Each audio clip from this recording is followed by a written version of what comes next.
Good morning, ladies and gentlemen. I would like to announce the beginning of Vilnius Security Forum, and topic of Vilnius Security Forum is Defense of Europe. No miracle why this topic was chosen, because you know that recent developments along the border, Ukraine, and also illegal migration and disinformation, which we are constantly familiar with that. So the topic is very hot, and the developments are very fast.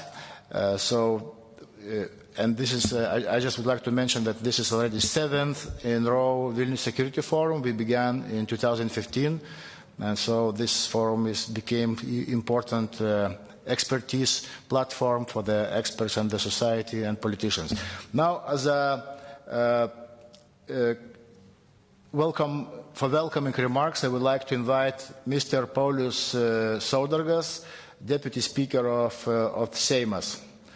Sir, floor is yours. Thank you, Mr. Chairman.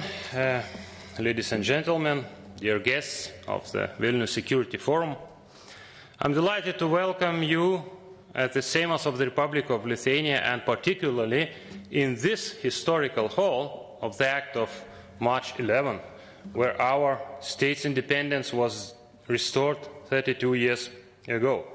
It is symbolic that we are meeting in this hall today to discuss the security architecture of Lithuania and security challenges of the whole region.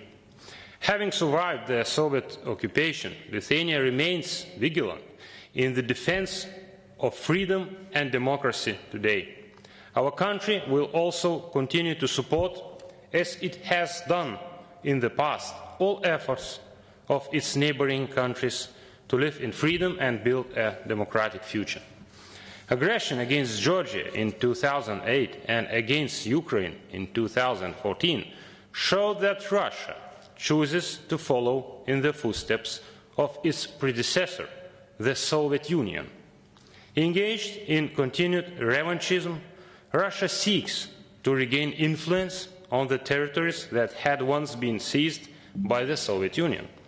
Imperialistic ambitions of Mr. Putin drags the whole region into a state of uncertainty and fragility of the scale never seen before in the past 3 decades. Today, Russian military forces are concentrated on the Ukrainian border once again, and the rhetoric of the officials in Kremlin is growing increasingly harsh. We hear talk of the supposedly exhausted patience of Russia and of boundaries allegedly crossed. However, the only one country that truly infringes on the boundaries of international law remains to be Russia itself. For instance, the US intelligence reports that on a pretext for military invasion, Russia is planning subversive activity against the forces it actually supports in the already occupied territories of Ukraine. We are closely monitoring the situation and keeping our positions firm on the 2 other fronts. Our first front line lies at the border with the authoritarian Belarus, which is increasingly drifting into Russia's embrace and trying desperately to weaken the European Union through staggering hybrid attacks. The second front line concerns our relations with China, which is desperately willing to demonstrate the whole world that anyone who crosses its path must be crushed with unprecedented measures. Despite the pressure we are experiencing, we will never renounce our commitment to freedom and democracy. However, we continue to badly need support from the European Union and the United States as a united response on these matters. I hope that the forum and the associated debate will contribute to ensuring a united position of the West in the face of all these threats. Our readiness and unity are both the best safeguard against threats and the best deterrence. I wish you a good conference and forum. Thank you for the welcome speech. And now I would like to invite Chairman of National Defense Security Committee to make a keynote speech. Mr. Laurynas Kasčiūnas. Of Vilnius Security Forum, I'm very glad to welcome you in Lithuanian Parliament, where we, together with our partner, with National Defense Foundation, organizing our traditional conference. The situation around us is very turbulent. You know it very well. We have to deal with an adversary, with our eastern neighbor, who does not know where starts and ends its borders. I would call it Russian security dilemma. And it creates a lot of dilemmas for us, for the neighboring countries. What we're witnessing now? We were witnessing when Russia trying to heat up the geopolitical temperature, to escalate the situation, to create so-called strategic uncertainty, which can be used in their geopolitical interests. This strategic uncertainty can develop in different scenarios. Yes, we can talk about small-scale military attack. Of course, we can witness the situation when, in the escalated situation, somebody will start the negotiations with the Russian Federation on their conditions. And here, I think, is the biggest risk, to start negotiations on Russian conditions. What Russia would like to achieve? We know very well what Western security community, Western countries, Western societies, Western political elites are still living in the hand of history paradigm, when war already does not exist as an option. And when they escalate in military terms, they know very well what somebody from the West will come and will try to negotiate, and according to Russian conditions. And Russia will seek their geopolitical aims. Geopolitical aims, of course, to block the membership of NATO, of Ukraine and Georgia, to make more influence on eastern flank of NATO, to make NATO countries like Baltic states, Poland, former or second-class member states. It's a red lines where we should not let them cross. And it's very, very important. The appeasement is the biggest threat and biggest risk. We should not go to the appeasement. And Russia expects what we will go to this way. What does it mean, appeasement? Appeasement means what you recognize, so-called national Russian interest, geopolitical interests, what Russia can have their sphere of influence. It's not a correct way. When you appease them once, you will do it another time in another year, or maybe in just few months, because Russia will understand what if they escalate, West will react as not to deterring them, but trying to appease them. And it's the biggest risk. That's why we also should send a strong message what we should go for deterrence, not the appeasement. We know very well this Russian ultimatum, when we raised all their sensitive questions. I would tell you what Lithuania see here three main red lines, what are vital for our national security. First red line, security of NATO area of responsibility is indivisible. No 2, 3, or 5 tiers zones in NATO.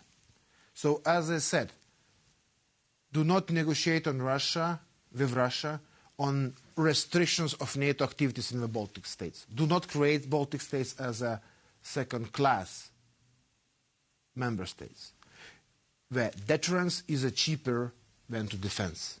The best reaction in this context would be deterrence. More NATO, more enforcement, more strategic planning in our region.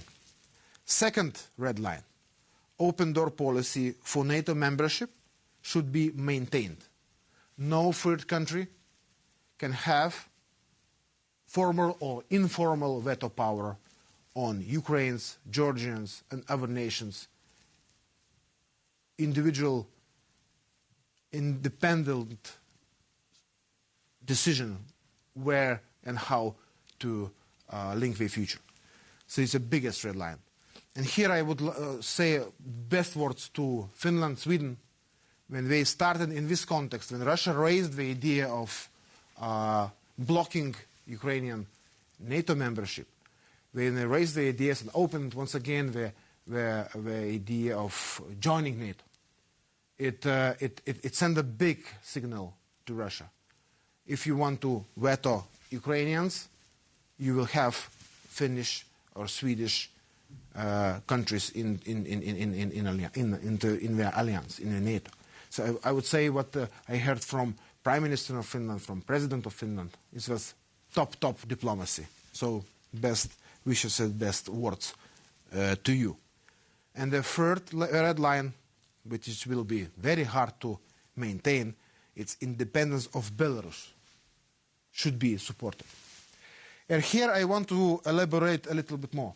Russian strategic aim is to absorb Belarus. For us, it's a big threat. The big threat if, de facto, the border with Belarusian Republic will be transformed into the border with Russian Federation. Of course, Russia will do it slowly and peacefully. This is the tactics of Kremlin. They will do it with openness of Belarusian political regime. Lukashenko is trading off its sovereignty. The possible military exercises, common military exercises between Belarus and Russia can be a step implementing this Kremlin's plan.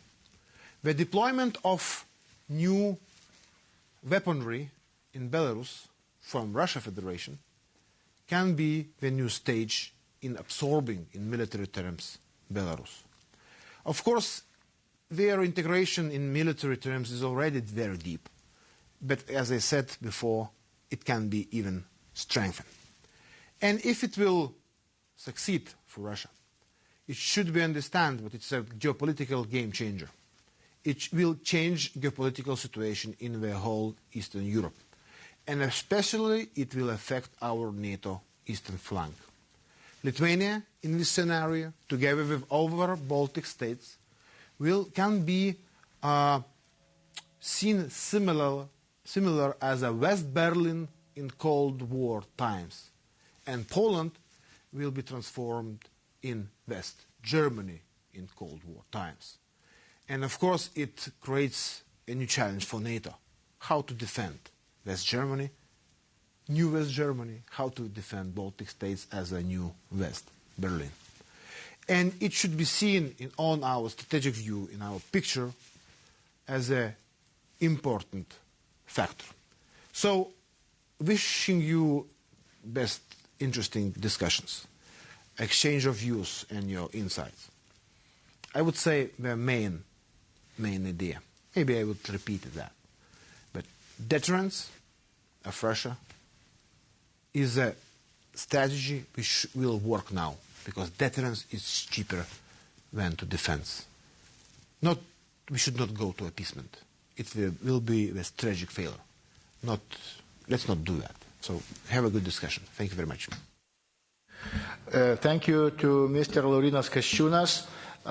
Now I would like to invite second keynote speaker, Mr. Antti Rinne. Mr. Antti Rinne is the first deputy speaker of the Finnish parliament, and he also is a former Prime Minister of Finland, and also here former Minister of Finance. So, Mr. Antti Rinne, floor is yours.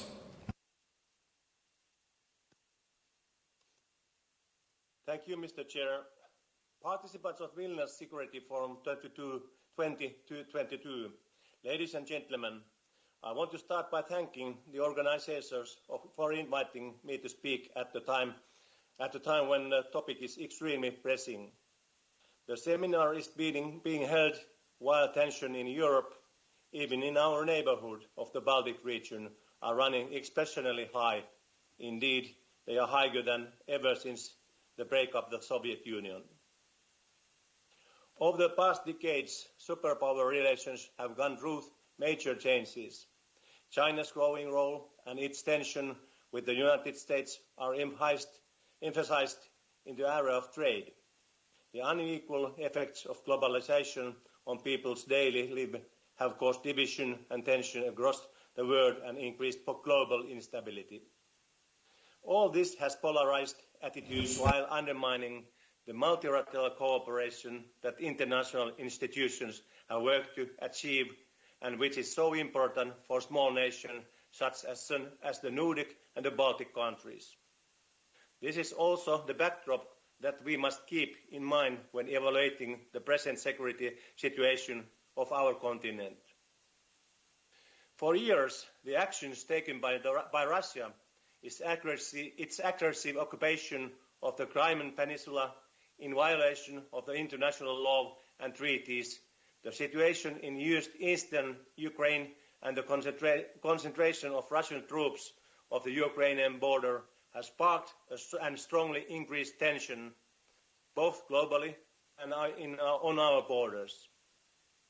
Just recently, the actions of the president of Belarus against his own civil society and the cyber attacks in Poland and the Baltic states, which shamelessly took advantage of people seeking a better life, provocate anger and doubt in the neighboring European countries, and in this way contributed to the growing tension.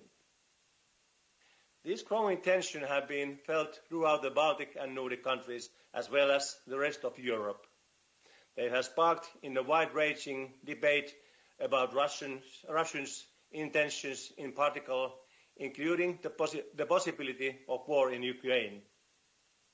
In this context, the actions of Belarus seem to arise on the one hand from international politics following a clearly fraudulent and undemocratic elections, and on the other hand from an attempt to destabilize the European Union and its member states. The events in Ukraine and Belarus have contributed to a more strained international security situation. In recent weeks, the situation in Kazakhstan has also increased uncertainty. The demonstrations sparked by rising energy prices show strong tension within that nation. An additional cause of tension has been the deployment of troops from Russia and other allies of Kazakhstan, even as this happened at request of the government. Ladies and gentlemen, Finland retained its defence in the Second World War after great human losses. This makes Finland's approach to the European security policy debate different when compared to, for example, the Baltic states or Ukraine. After the Second World War, we saw a policy of neutrality as a guiding principle in foreign affairs. Our standing point has been, and continues to be, that Finland does not get involved in the tension and crisis that arise the world stage. This core principle of our policy of neutrality has stood for decades, and at the same time, Finland has gradually become strongly integrated with Europe, both ideologically and economically. As part of this history, we have also learned to live in peaceful, mutual benefit coexistence with our eastern neighbour. Our geography has not changed, and we will always share a border of 1,300 kilometers with Russia. With these lessons, we have lived through the longest unbroken period of peace in the history of Finland. More than 75 years have passed since the time Finland was at war. Based on the latest foreign and security policy report to the Finnish Parliament by Government of Sanna Marin, it can be said that, as before, Parliament has confirmed that Finland is militarily non-aligned and will ensure that no one uses its territory for hostile aims against another. For Finland, joining the European Union was, among other things, strongly a matter of security policy. Today, Finland firmly supports the strengthening of the joint capabilities of the European Union, including from the point of view of defence. Sweden, United States and NATO are important partners for Finland in the field of security policy. Based on the policy report, the current Marin government programme states that Finland can independently, at its discretion, from the point of view of Finland's security, decide on military alignment. In other words, apply membership in NATO. This is something that Finland alone can decide for itself. Finland is not and will not be in the sphere of influence of any superpower. So far, there has been no reason to change the core principles of Finland's foreign and security policy and to apply for membership in NATO. Applying membership in NATO would, in my opinion, require that military attack on Finland would be considered more likely as a non-member than as a member of NATO. I do not see this to be likely in the foreseeable future. Finland's foreign policy is backed by a credible nation defence.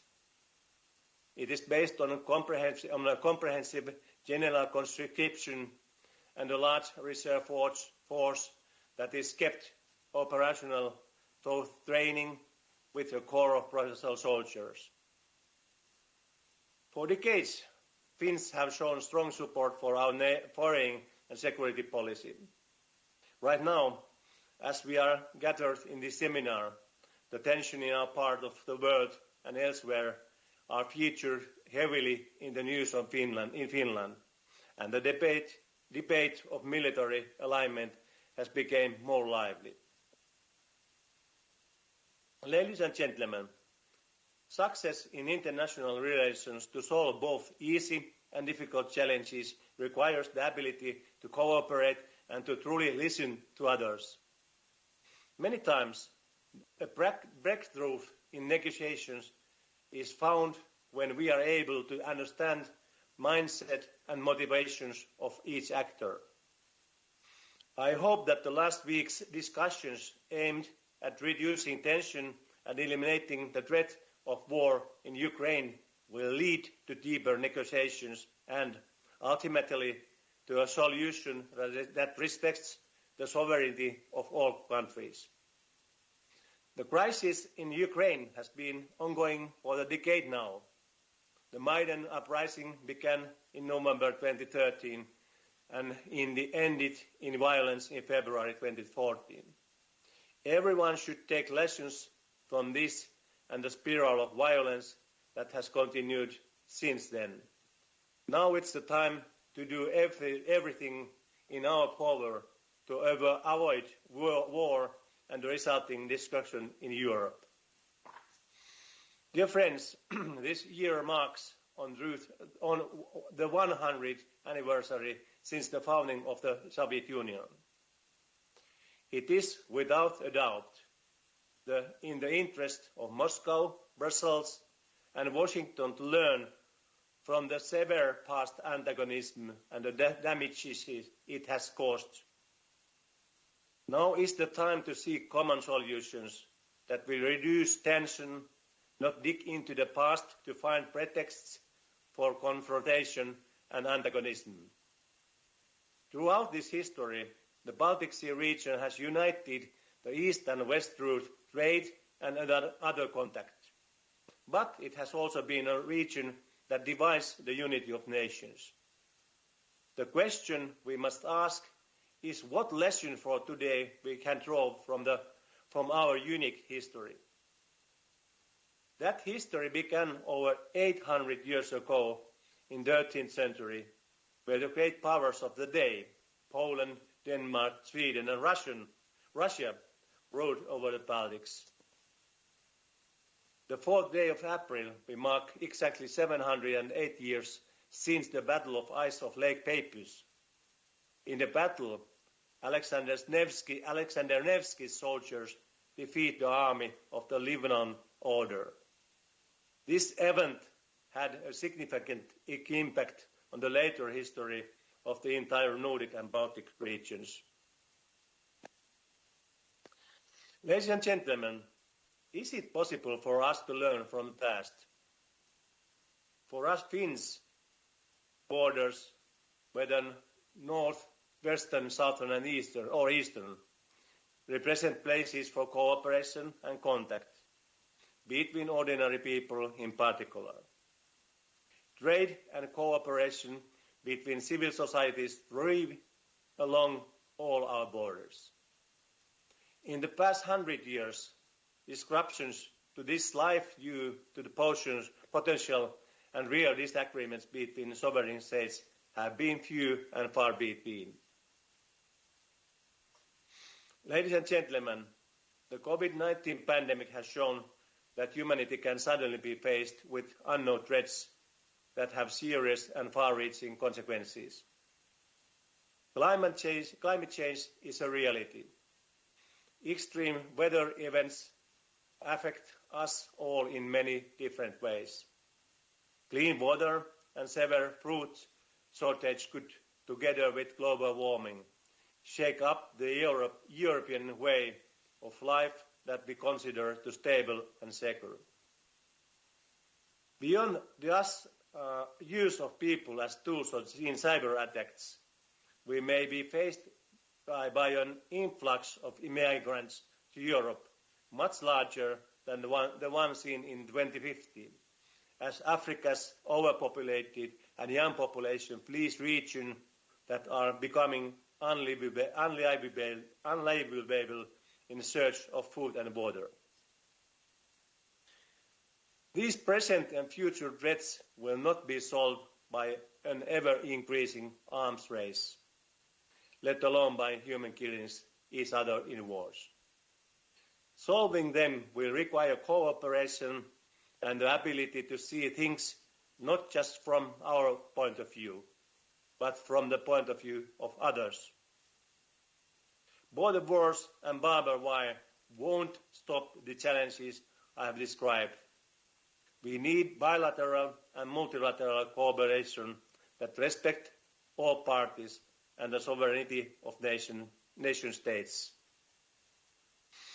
Ladies and gentlemen, developments in Russia are important to the stability of the Baltic region. How will Russia, in the face of climate change, solve its likely worsening financial crisis, caused by a lack of diversification of its national economy and the potential resulting increased instability? The answer to that question is not unimportant to any of us, quite the contrary. As I said before, now it's time to build cooperation, try to understand each other's point of view better, and be ready to look for solutions that everyone can be truly satisfied. While respecting the sovereignty of each independent nation in all circumstances and regardless of differences in opinion. I think that maybe the Arctic area deepening cooperation in organized model could be a part of solutions in future. Dear listeners, only this way we can overcome the present tension and the enormous challenges that lie ahead. Thank you very much.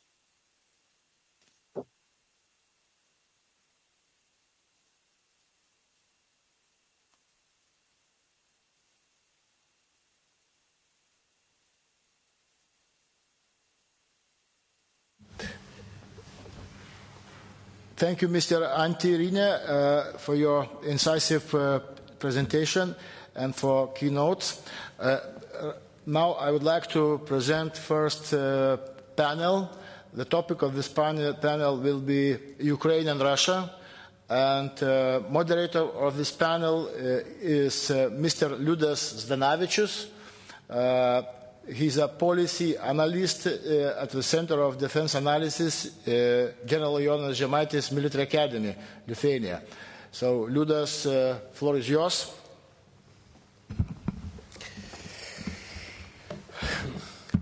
Good morning to everyone. And actually, as it was mentioned before, this conference is very timely. As we understand, the things are sadly heating up. And the purpose of this first panel is actually to evaluate current stage of developments. So what's going on from a Russian side, what Ukraine is doing, and actually on the Western response, maybe we will talk less, but we will touch this issue also. And this topic actually is very broad because it includes many things, starting from actual military preparations, ending with even some psychological aspects of motivations of decision makers, of their plans, assessments, which sometimes could be pretty far from reality. And for this panel, we have a distinguished list of speakers, 3 speakers, but before I will introduce them, I would like to talk very briefly about the format of this panel.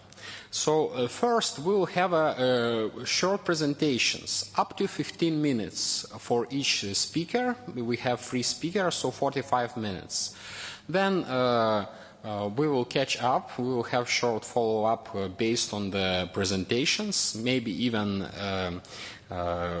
speakers can comment on each other's ideas. And later, we are waiting for questions from the audience. And for that, we are using the Slido platform for the participants who are connected through Microsoft Teams. Or other technical capabilities, and on the other hand, those who are here, of course, please raise your hands. So, moving forward, our first speaker is Mr. Marko Mihelsson, who is the chairman of the Committee on Foreign Affairs and Defense in the Parliament of Estonia. Mr. Mihelsson was first elected to the Estonian Parliament in 2003. Before, he was the editor at the main media outlet in Estonia, Postimees, and then he worked at the Center for the Russian Studies. In the Estonian Parliament, he served as the chair for National Security and Defense Committee, Foreign Affairs Committee, European Affairs Committee. So he has a really impressive career. And I forgot actually also to mention that he also has experience of working in Moscow when he was in the 90s the journalist there. So Mr. Marko, please, floor is yours. Thank you very much indeed. Very good morning to you there in Vilnius. I'm happy to participate already second time in this Vilnius Defense Forum, and I congratulate organizers because you have really chosen a very right time to get us together and allow us to exchange our views and thoughts. I would like to actually very much subscribe to everything what said Mr. Antti Rinne from Finland. Estonia, and I guess our Baltic states, and the very same way Ukraine would like to have very normal, transparent, peaceful relations with all our neighbors. including also Russian Federation.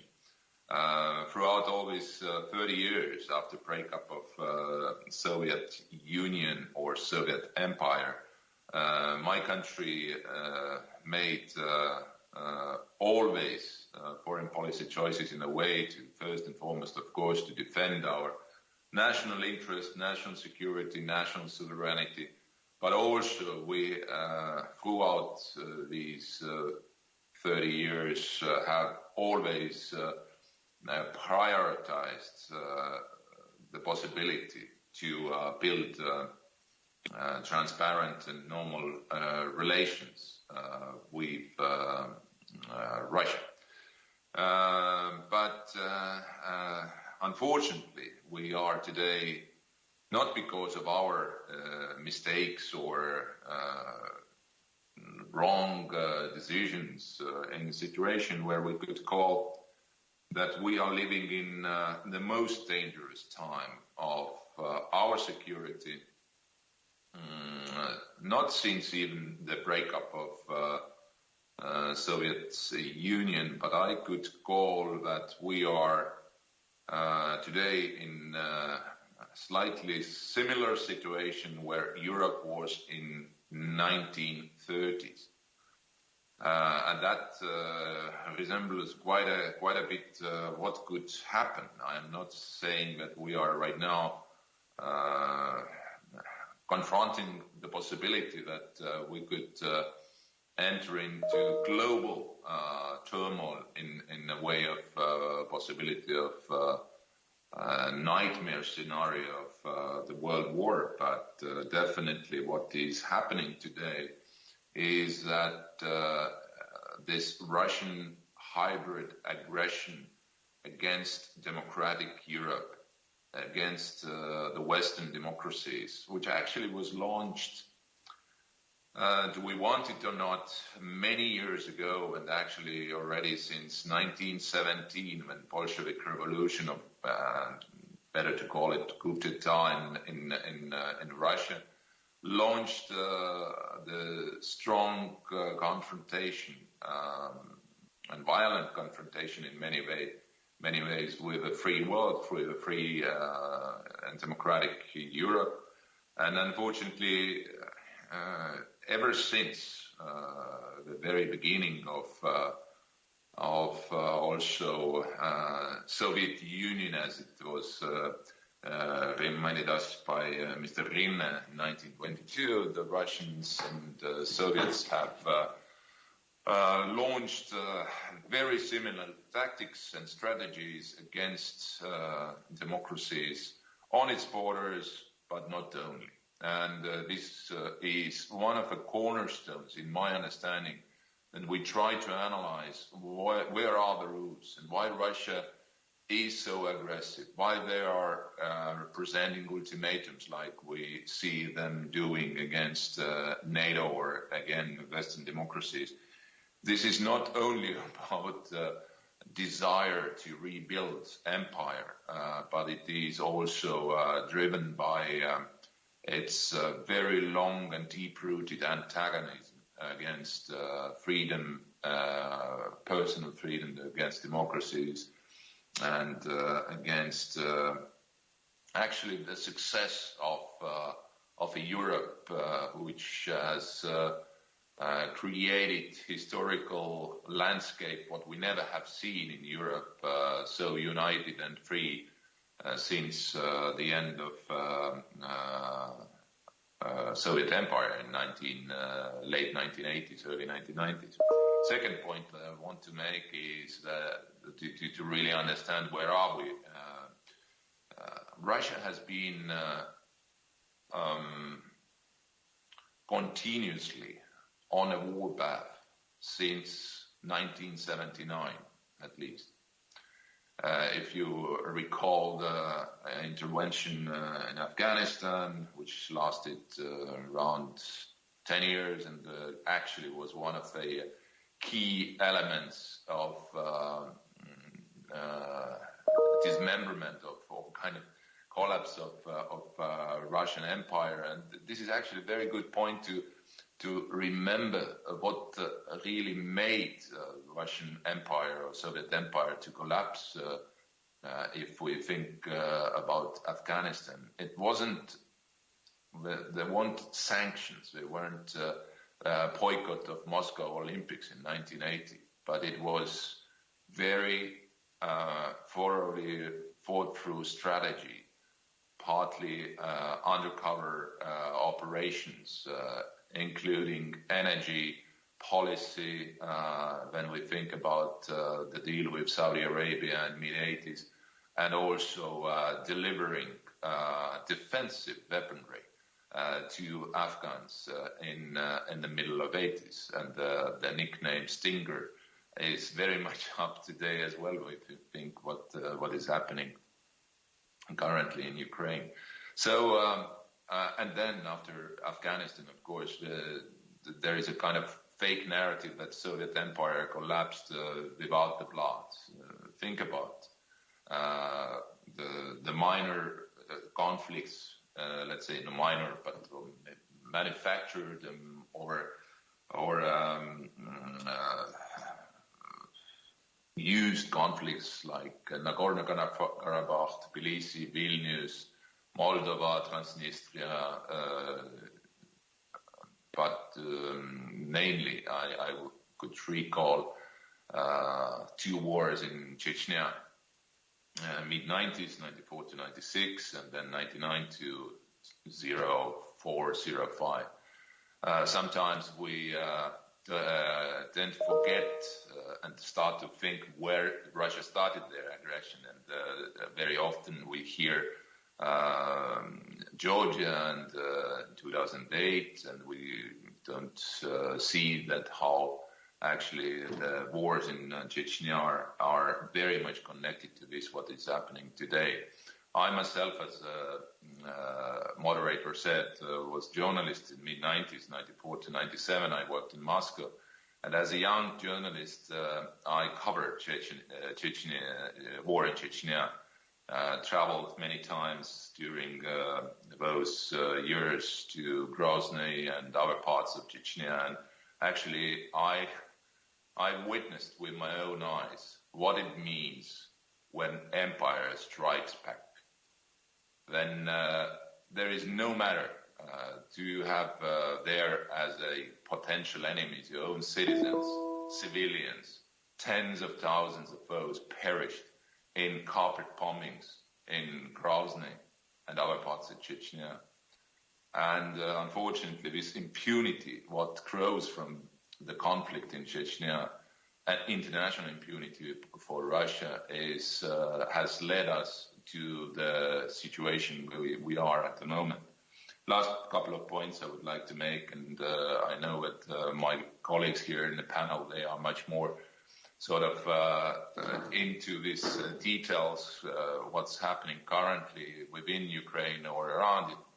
But what is important for politicians and us who try to stop this aggression against Ukraine, against democratic Europe, we have to start to speak in the same language with Russians as they speak with us. Mr. Patrushev gave a recently interview, a few months ago actually, where he openly said that Cold War never stopped. Russia is seeking their interest through these kind of hybrid, malign, or conventional operations, as they have done throughout the years. And I'm really would like to hear another Fulton speech by some of the Western leaders telling the truth and saying what is happening today with us. And only when we can really build a comprehensive and real strategy to deter this Russian aggression, what is going on. And unfortunately, probably we see in coming weeks even more serious situation evolving than right now. So what makes me feel, let's say, safe and and optimistic is that last week showed, specifically NRC meeting in Brussels, NATO-Russia Council, that NATO is united. At least in the rhetorics, we are united. Yes, Germany might say that they are not happy to deliver defensive weaponry to Ukraine, but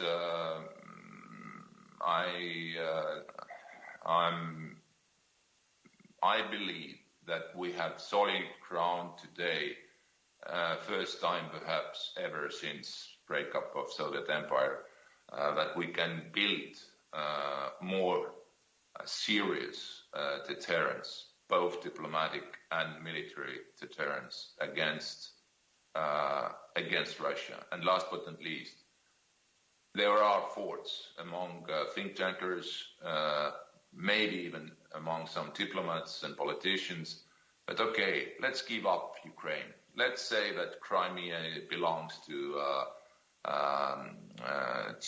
Russia, like Kosovo never joins Serbia, like Mr. Charep and Graham and others sort of write today about, and hoping that this will end up the Russian kind of appetite for further aggression.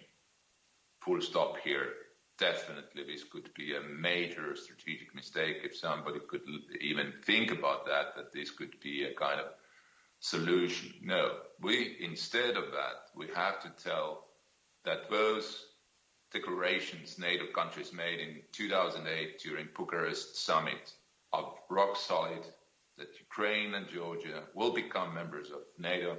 And instead of that, the telling that, okay, let's freeze the situation, we have to show the path, how Ukraine, but also Georgia, could one day become not only members of NATO, but also EU. Because there is no possibility, no even slightest possibility that Ukraine can somehow repeat what Finland did after the World War II, or there is a possibility to be a seriously neutral country next to Russia, being part of Russian Empire once. Thank you very much. Thank you very much, and we will have some follow-up later after all three speakers will talk. And I would like to introduce our next speaker, Maria Snegovaya. She joins us from Washington, D.C. So thank you very much for your kind of decision to join us in the middle of the night. So sorry for that, for this timing. And Maria is a postdoctoral fellow in political science and a fellow at the Center for Transatlantic and Trans-European Space Studies at Virginia Tech University. And she is also a visiting scholar at the Institute for European, Russian and Eurasian Studies and the Illiberalism Studies program at George Washington University. She also is a member of PONARS Eurasia, a George Washington University-based network of academics advancing new approaches to research on politics and society of Russia and Eastern Europe. She earned her PhD in political science from Columbia University. She actually is for a long time studying both domestic and foreign policy dynamics of Russian Federation. And she has really interesting studies, for example, about how Russian foreign policy correlates to the price of oil, which is pretty convincing, I would say, argument for everywhere in the West. And we expect here also that she will talk. So what is the motivation behind Russian decision makers? But in principle, there are many topics we would like to hear from you. Please, Maria, the floor is yours. Ladies and gentlemen, good morning, good evening, and good night. It's almost 3 a.m. in DC, so I apologize if I occasionally stop making sense. That's because I'm getting a little sleepy. But I'm really honored to be here today, and I'm certainly concur with a lot of the arguments that the previous participants have made. As it's been pointed out, I wanted to focus a little bit on the question of why now. Especially, there's no lack of Western commentary on the current developments on Ukraine-Russia border. However, one of the questions that keep appearing, re-emerging, is why is Putin doing what he's doing and creating these tensions at this particular moments? That's what I wanted to address a little bit, looking from the Russian side as well as the US side. So historically, the claim that's been popularized popular in the US policy community, advanced by the realist scholars like Mishaimer, was that Putin is just defensive and he's responding to NATO expansion. NATO, allegedly under that claim, has violated some agreements which were allegedly given to Russia early after collapse of the Soviet Union, and expanded into the regions of Russia's strategic security interests. That, however, does not seem to correspond to what Putin is really doing and what he's really reacting towards. For example, the first time when this argument has came up, specifically after one of the first times, right, after Euromaidan in Ukraine back in 2014, when alleged NATO expansion into Ukraine was justified, was used to justify Putin's Crimea annexation and the war in Donbass. Actually, at that time, after Euromaidan, the issue of NATO expansion hardly came up at all. If anything, Ukraine started discussing this issue more actively with the West after Russia annexed Crimea, not before. Similarly, recently, again, the Russian side tends to replay that same argument about NATO. However, we noticed that in recent years, in the speeches by the Russian diplomats and, most importantly, Putin himself, the NATO issue is slowly replaced by other red lines. So the red lines is no longer the formal Ukraine accession into NATO, but other factors, such as, for example, deepening Ukraine's collaboration with the West, including the military collaboration, which, according to Putin, has now become the new red line. So I wanted to make to highlight this thing that Putin's red lines keep shifting, and one of the reasons is, of course, he's yet to face a serious response to this shift in red lines, and everything keeps delivering. If this particular policy keeps delivering, why changing it? But the second factor of the shifting red lines, I would argue, has to do with the international context. And this is what I particularly wanted to emphasize in this speech. First of all, Russia, in the context, looking at Russia's international posture, it's not a secret that Russia is declining in the long term, right? Of course, it's maybe not very visible at the moment, especially as with the skyrocketing energy prices, it's kept getting a lot of money to fund its military escapades abroad. But in the long term, the demographic, economic, and overall security situation is not in favor of Russia. And if there is a moment to sort of achieve certain guarantees for Putin, it may be actually right now, because in the long term, it's not going to be as favorable probably for Putin as it is.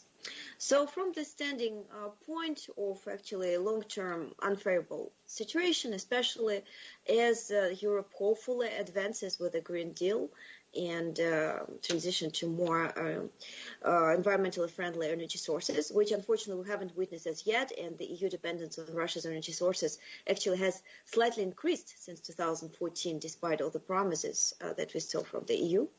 In the long term, though, that certainly creates challenges for Putin. So in this situation, Russia witnesses that as a result of its actions, the collaboration with the US and the West more broadly on the Ukraine side has deepened, accelerated over the last years. And I'm talking specifically about some breakthrough that Ukraine has been able to achieve when it comes to military aid packages. Specifically under Trump, starting 2018, there's finally supplies of javelins, but also small arms and ammunition, patrol boats and other gear, which, according to Putin's own speeches, is a new red line that he wants to draw. So the result that Russia's military escalation in Ukraine has achieved since 2014 is not the formal NATO accession, but unquestionably deepening cooperation of Ukraine with the West.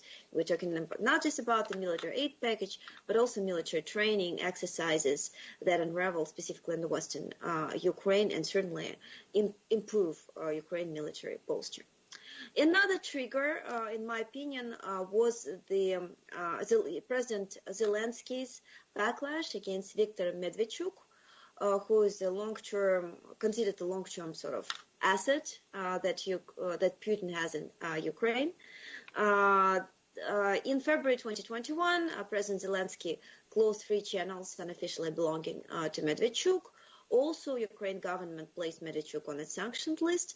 At the time, last spring, you might remember, that was actually followed by a fairly strong response on the Russian side and subsequent Russian military posture near Ukrainian border in April 2021.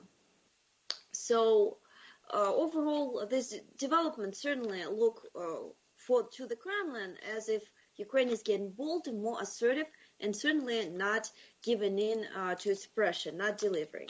Add to that the overall failure of Minsk agreements to achieve what the Kremlin was hoping to achieve, specifically to sort of plug Donbas back into Ukraine as a leverage which would allow Kremlin to continue interfering in Ukraine domestic affairs. So if you combine these factors, it's not a surprise really that in July last year, Putin published this notorious article on the historical unity of Russian and Ukrainians, this time for the first time perhaps openly and in writing stating that Ukraine is not a country and has never existed. So the signs of the growing sort of frustration and anger on the Putin side, I think, has been visible for quite a while. That is as to the triggers that have contributed to the current situation. Now let's talk a little bit about the context. I have already mentioned that Russia, I think, is long-term declining, so it's understood that in the 10 years, Russia probably will not be able to preserve such a strong international posture as it's currently enjoying. But there's also more sort of tactic consideration that I think is driving these developments. First of all, I think it's important to notice what has become really an unfortunate development over the last decade is weakening U.S. international posture. Looking from the U.S., I think it's becoming abundantly clear.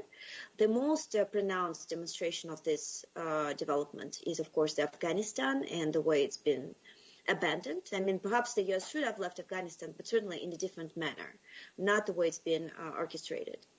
The overall Biden's response to Russia has been generally weak, I would say, when it comes to the sanctions. Nord Stream 2 sanctions have been lifted altogether. Navalny poisoning has never faced any serious sanctions response on the U.S. side for different reasons. And generally, Biden's administration features a number of people who, like John Kerry at the time, advocated reset policy. And I think they continue sort of having that viewpoint that's important to reset. In addition, midterms that are coming this year might bring to the U.S. Congress Republicans who threaten to take a more hawkish stance on Russia. In combination with an unprecedented rise in gas and oil prices, and I appreciate the mentioning of my research on pastor states' behavior under higher oil and gas prices, we certainly see that the situation of the whole weakening of the U.S. international stance, and I don't want to put all the pressure on Biden, right? In a lot of ways, he just continues what has become over the last decade. I have to say, in my opinion, a continuous policy from Obama all the way through Trump to Biden, and overall results from the broader weakening of the U.S. after the 2008 crisis. So in combination with this situation in the U.S. domestically and the fact that the unprecedented rise in gas and oil prices weakens the EU. The EU really is constrained in its toolkit of responses to Russia at this point because it's really highly dependent on the Russian gas. It really creates a really nice combination of circumstances that would allow Russia to try to achieve some of its policy goals with regards to Ukraine. And I think that's one of the major reasons why we're witnessing what we are seeing right now at this particular moment. And since I have perhaps 1 or 2 minutes, I'll just conclude that, in my opinion, and I do focus a lot on Russia's domestic policy, I do not think domestic considerations play a very high role in this sense. It's true that Russians are generally not supportive of war, and a third of Russians actually think that another war will actually decrease Putin's ratings. We're unlikely to see another Crimea effect. But at the same time, the Russian civil society is very weakened right now. As you know, there's an unprecedented wave of repressions against Russia's civil society. And in the overall looking at the history of Putin's wars, Russia's society has unfortunately not been able to put a strong enough constraint on Putin escapades. If anything, it might be only a marginal consideration. And while it's true that Russians would definitely prefer more investment into social policy rather than military escapades, I do not think that specifically domestic political considerations play a strong enough role in the current developments. I think Putin really is reacting to recent breakthrough in Ukraine's relationship with the West, and is seeing a very nice sort of combination of circumstances that, if the West allows a weakness, would allow Putin to achieve some of the successes. Looking at the current negotiations, I'm also happy to say that NATO so far has shown a strong resilience and posture. At the same time, we do also notice Western policymakers raising some points that sort of would not be considered possible some time ago. So I would conclude by warning the West about giving in too much to the Kremlin, since it does create some bad precedents for the future. And I'll stop here. Thank you very much. Thank you, Maria. And I would like to go to our last speaker in this panel, Mr. Mykola Bieleskov. He is a master in the international relations. In September 2016, September 9, 2019, he worked in the Ukrainian NGO Institute for World Policy as an analyst. Since 2019, he is research fellow in Police Defense Policy Department at National Institute for Strategic Studies under President of Ukraine. Fields of interest: Ukrainian and Russian armed forces, evolution of operational art.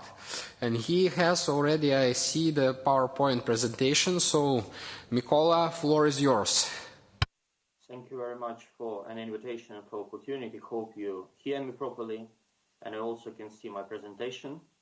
And first of all, I will start from the caveat that everything I say is not the official position of the National Institute for Strategic Studies or Office of the President of Ukraine or National Security and Defense Council we are working for. And thanks for Maria for this political overview. And I will strictly concentrate on the military dimension of Ukraine-Russia confrontation, because for 8 years, almost 8 years, we talk about hybrid war, and really, when it comes only to military confrontation, all-out threat of all-out war, West decided to sit on the table with Russia. So as for me, we underestimated strictly military dimension compared with other dimensions of the Russian threat. So I will touch upon three major things. First of all, it's comparison of two armed forces, with more emphasis on Ukrainian armed forces, because it's a kind of terra incognita for Western audience, as I see. Then it's a kind of comparison between two armed forces, and the last thing is scenario. So we start with it, and the next slide. Yeah. First of all, as to the Russian armed forces, they did a lot of work in the last 12 years, and some major items. First of all, they decided to create a force of a permanent readiness, where the speed of reaction is much more important than mass. So they decreased the armed forces, but created the force of almost permanent readiness. Also, they create more agile combat command vertical. So they concentrate all operational level command on military districts and removed the branches of the armed forces from the command structure. They made a lot of improvements in terms of firepower. I mean, these long-range fires in the land forces, like famous Iskander missiles in the Navy, like Caliber missiles in the Air Force. Some of these were demonstrated in Syria, so more and better firepower. They improved their armor. It's not only modernization of the main battle tanks, as you see, it's also modernization of infantry fighting vehicle, armored personal carriers, so better mobility. Of course, they are practicing to create the so-called mobile echelon. During their exercises, they made a lot of improvements in intelligence, surveillance, and reconnaissance. Almost 2,000 different kind of UAVs were included in the armed forces, which improved their understanding of the situation and shortened the reaction time. They invested a lot in a kind of redundant command and control infrastructure, and at the same time they made investment in electronic warfare to suppress command and control infrastructure of the potential enemies. And of course they have a robust annual training program, including annual command and staff exercises where their not only soldiers but command echelon are able to practice their doctrine of operation and specifically what is the Russian armed forces end goal.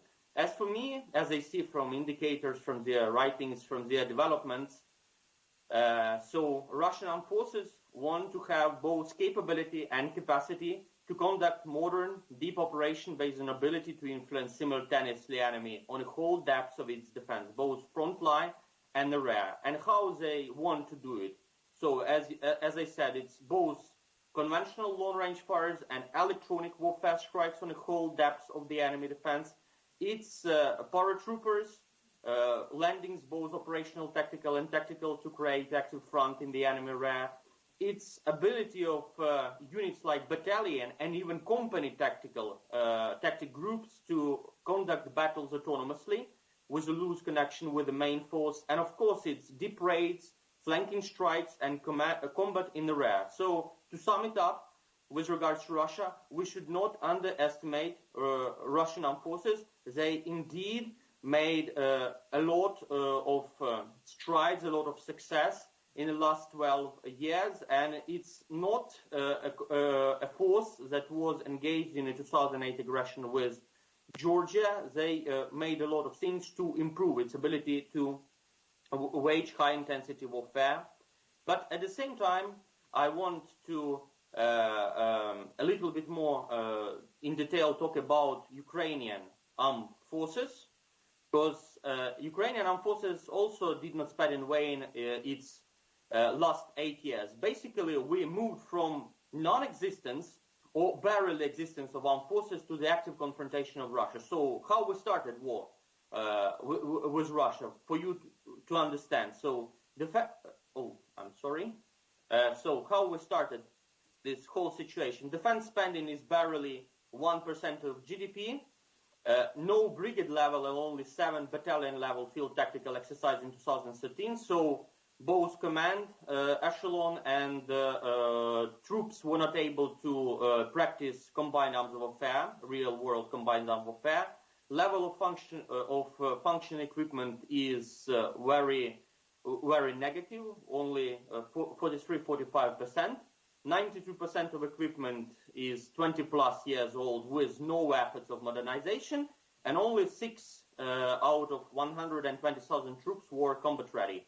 That's why we started war with Russia with active combat readiness crisis. That's why we lost Crimea. It's also one of the factors that resulted in the loss of Crimea, and we were enabled to sustain even 2 months of active combat in Donbass during this active phase of anti-terrorist operation in July, August 2013. But so how things changed? So now defense spending is almost 3% of GDP. We increased the number of active troops, and specifically we increased the share of artillery proportionate to other branches. in the armed forces, and from this amount of troops we have now only 19,000 conscripts. Annually, a lot of brigade level and battalion level field tactical exercises are conducted, so command echelon and troops are able to practice combined armed warfare to have this opportunity and to get this experience. And also annual strategic and command staff exercises were also instituted and practiced since 2015, so the highest level of Ukrainian Armed Forces Command are able to practice a scenario of repeal of possible Russian aggression against Ukraine. We have better maintenance of surface-to-air missiles to defend our country. In general, we have 36 divisions. And also since 2016, we have this annual, separate annual air defense exercises where the repel of these mass air and missile strikes are practices. Also some changes like separation of force generation and force application functions were done in 2020. Also, a lot was done in the field of special operation forces, like the establishment of them in 2015 and 16 and the development of special operation forces. Next, some details with regard to equipment. So we have active missile program on our own. It's quite an achievement for us. So we have developed anti-ship cruise missile Neptune, and now we are fielding these missiles. We have works on guided missile Vilnius for having multiple launch rocket system. A lot was done in modernization of main battle tanks. Almost the half of our main battle tanks were modernized, and they are comparable to Russian main battle tank T-72B3. New armored vehicles were procured both by state enterprises and private enterprises. A lot was done in the field of anti-tank guided missiles because, yes, on the one hand, we appreciate what is provided by the US.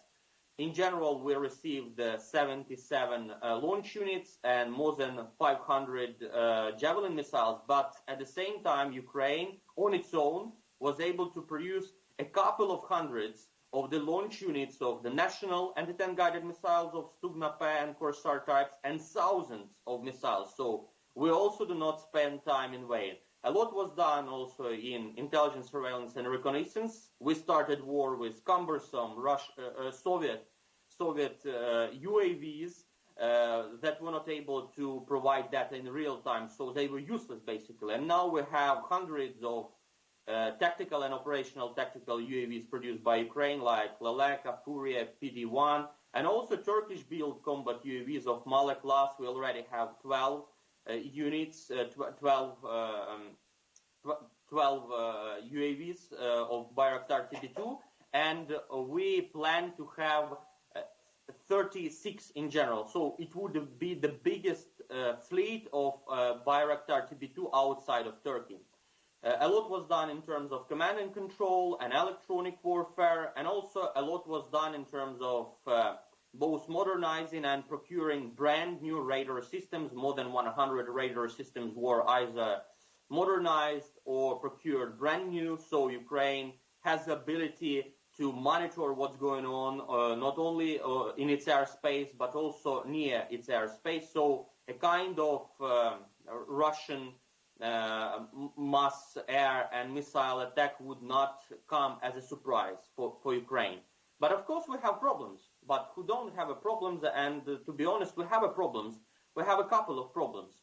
First of all, of course, it's a personal policy. We need a lot to do to retain skilled personnel, people with experience. Again, we have a lack of funds. That's objective constraints, despite an increase from just $2 billion of defense budget to almost 4.5 billion. The needs of Ukrainian armed forces are met at the level of only 55-60%.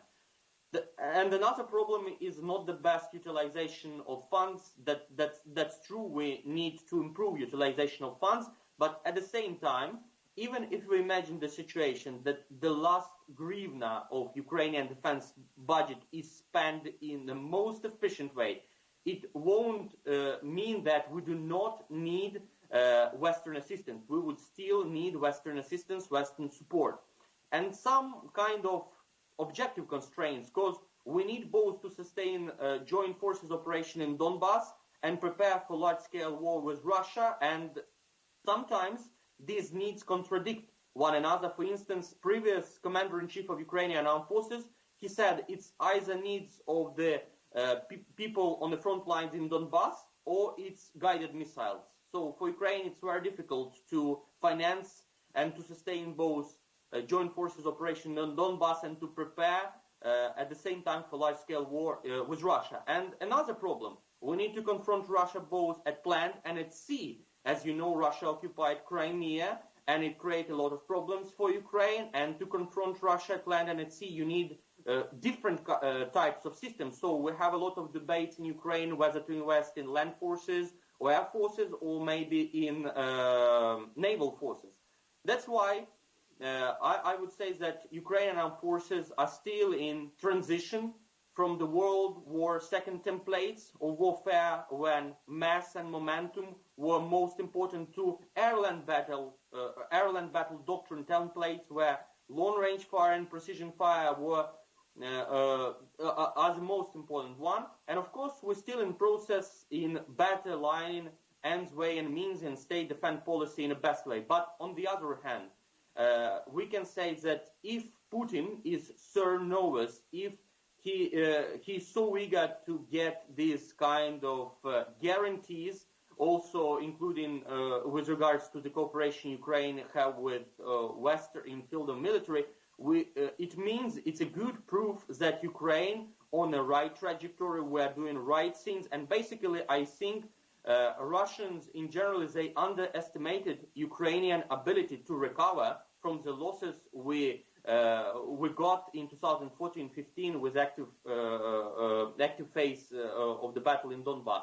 So how Ukraine and Russia compare? Yes, if you look at these formal indicators, like for instance defense spending, it's a huge disparity. The same is true, of course, with regards to number of troops, number of battalion tactical groups we can generate. But there is a number of buts in this kind of things. So we need to talk about constraints Russia would face in case of all-out aggression against Ukraine. First of all, power projection on land is a very taxing and challenging thing to do. All those maps we saw, like in build, as for me, it's amateurish things, because people in military professionals, they know that arrows with deep strikes are easier to paint than to implement. The next important thing and constraints Russia would face is the security of logistics and lines of communication. More Russia move forward, more insecure its lines of communication and logistics would be. Next very important thing, despite all these command and staff exercises, Russian higher military command, they do not have real world experience to conduct operations of such scale. Yes, they have experience of Chechnya, Georgia, limited experience with regard to Ukraine in Syria, but these things pale in comparison what need to be done and how everything need to be synchronized in case of this all-out aggression in Ukraine. So no such operations basically were done since 1945. It's also very, very important thing.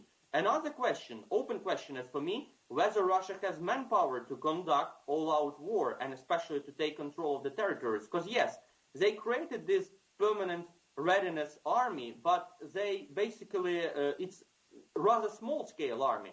For you to understand, in the Second World War, the operation on the scale Russia might conduct against Ukraine, it was a kind of multi-front operation. It's not even a front, it's multi-front operations, where millions of people were engaged, where tens of thousands of equipment were engaged. So it's again open question whether Russia has manpower and has equipment for some larger scenarios. And the last but not least, yes, Russia made a lot of successes, a lot of developments to be able to conduct this non-contact warfare against Ukraine. But it's not substitute for boots on the ground.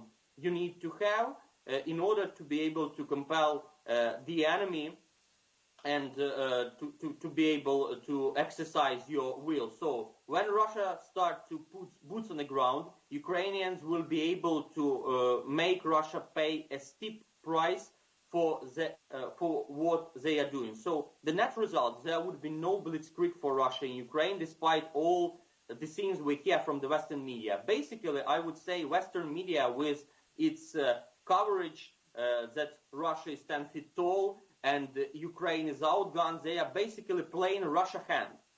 Maybe inadvertently, maybe unconsciously, but they are playing Russian hand, and they are making favorable environment for Russia to promote its case. And the last thing with regard to scenarios, as far as I see from the Western media, so in Pentagon they are talking about maybe 5 or 6 scenarios. Basically, I agree with them. These are the 5 scenarios, possible scenarios that could be done by Russia. From the easiest one to first, the easiest one, the last one would be the most difficult. So operation in Donbass has both pros and cons.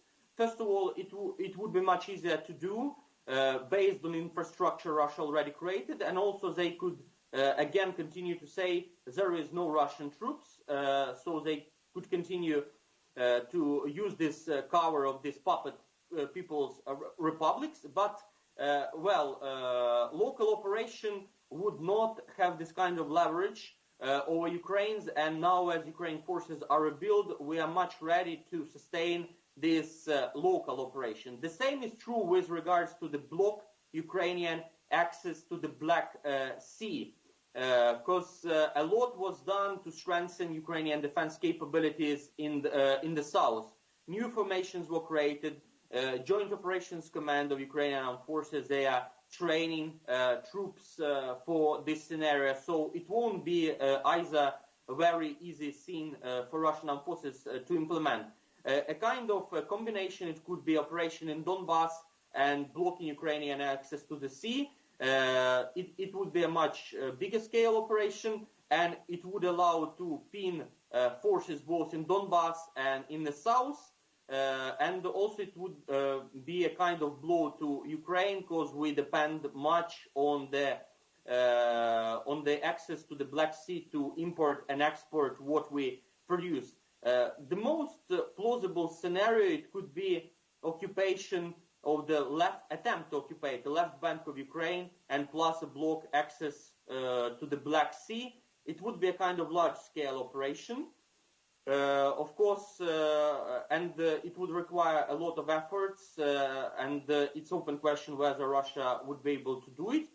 And the last, but as for me, the least one, occupation of all Ukraine, it would be very difficult for Russia both to do and to sustain, because now Ukrainian has its own identity, which is strictly based on negative feelings to Russia, and it would be very difficult to try to pacify all Ukraine, given the forces Russia have. That's why, as for me, the most plausible scenario is operation in Donbass plus blocking Ukrainian access to the Black Sea, or occupation of the whole left bank of Ukraine plus block Ukrainian access to the Black Sea. And these maps I took from the last week's CIS report. Here you see this blocking access to the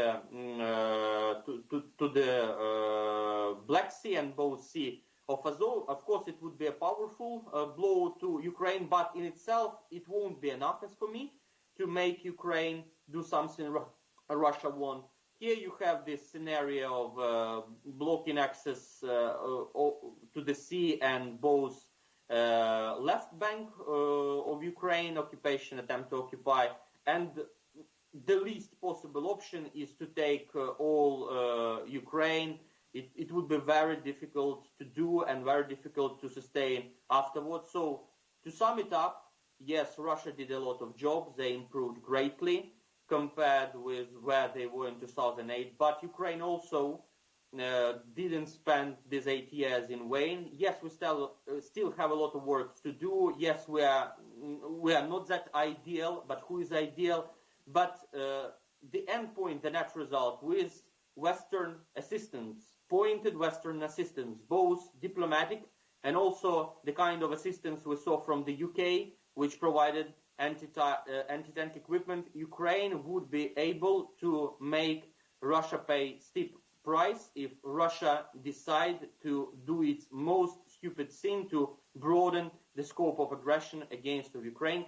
Thank you very much for your invitation. Thank you very much for your attention. And again, everything I said is my personal opinion, not National Institute for Strategic Studies or Office of the President of National Security and Defense. Great, Mikhailo. Thank you very much. It was really very factual, important presentation. Thank you for that.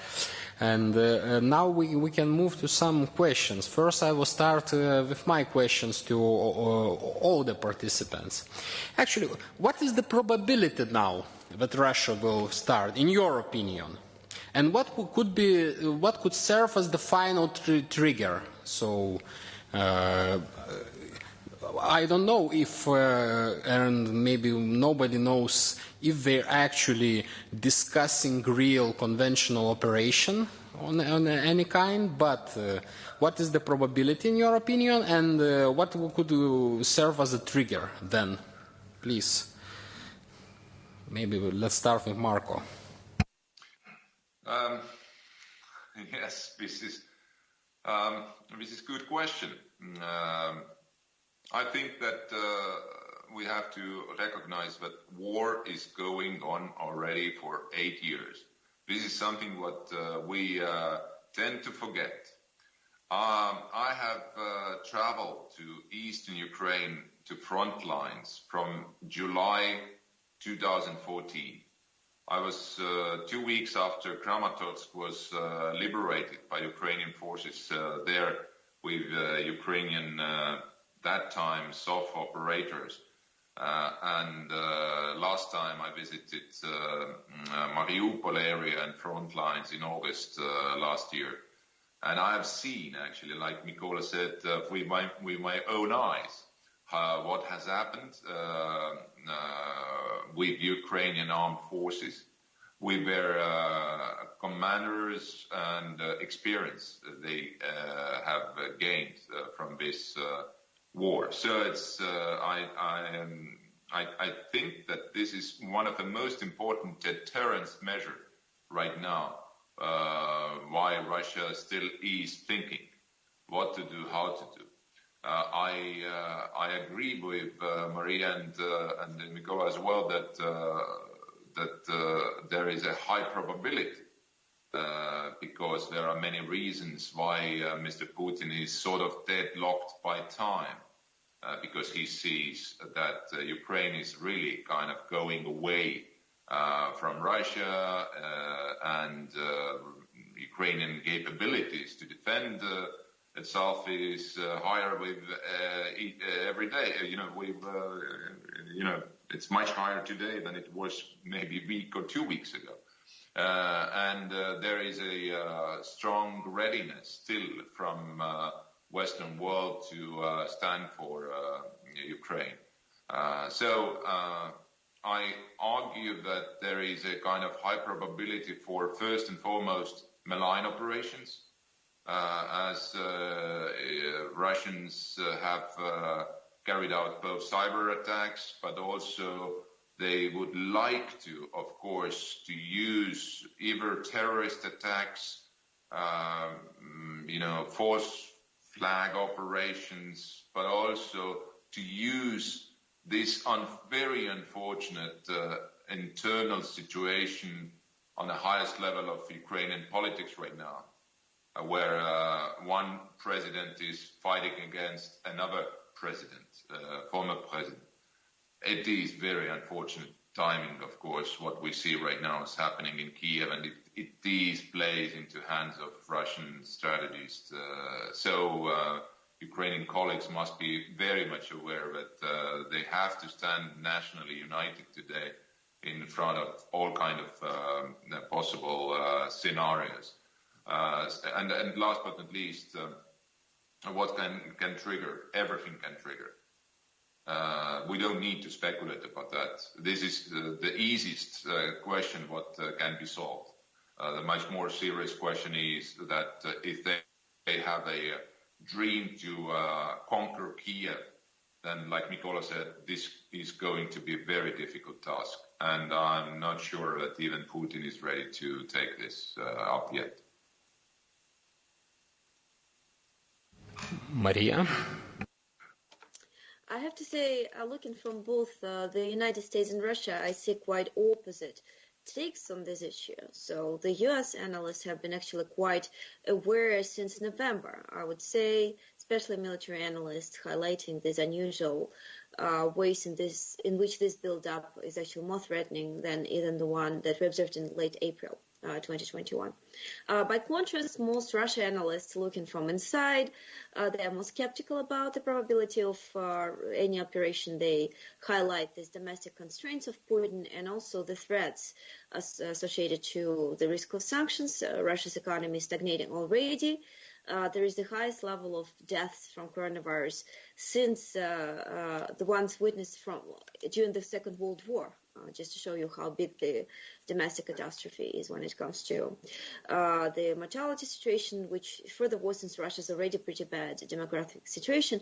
And then, of course, there's inflation that's accelerating, and you don't want more sanctions worsening that developments, given that Putin's approval, however, even if it's still declining, Russia's autocracy, so elections are not going to solve much, but Putin regime has historically relied on his approval rating, and they need to maintain a certain level to keep normalcy. So there is that element, and at the same time, there is an opportunity to blackmail the West by pushing forward some demands, as we've seen in a quite unprecedented manner, very undiplomatic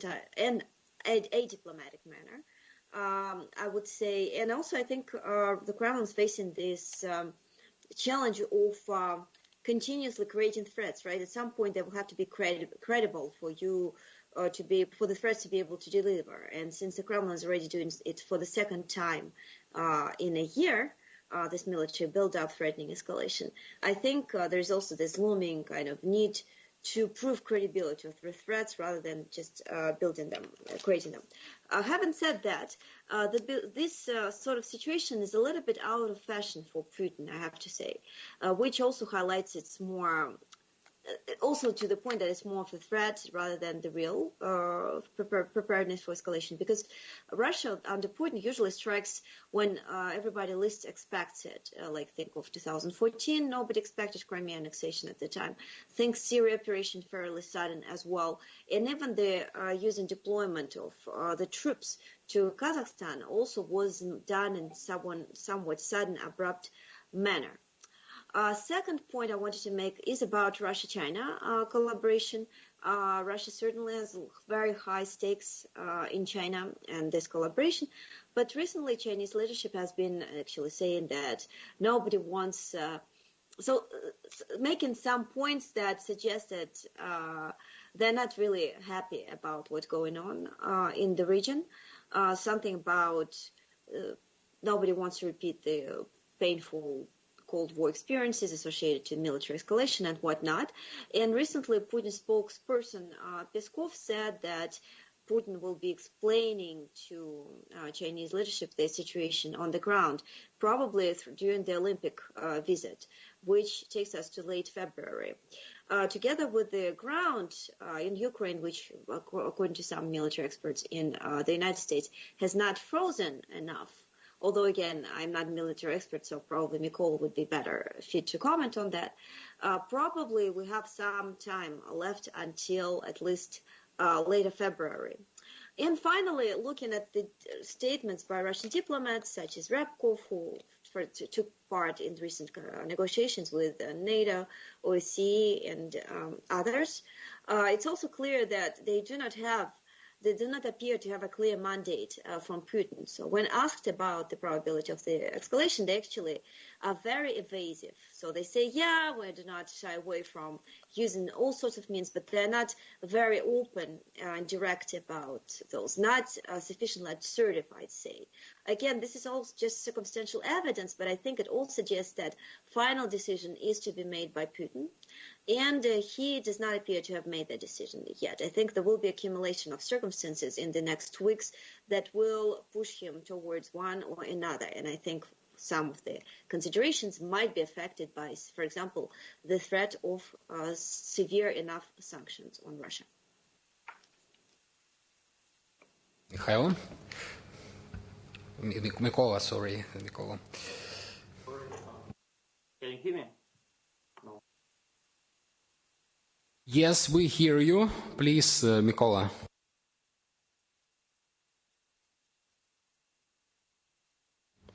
Some technical issues, I think.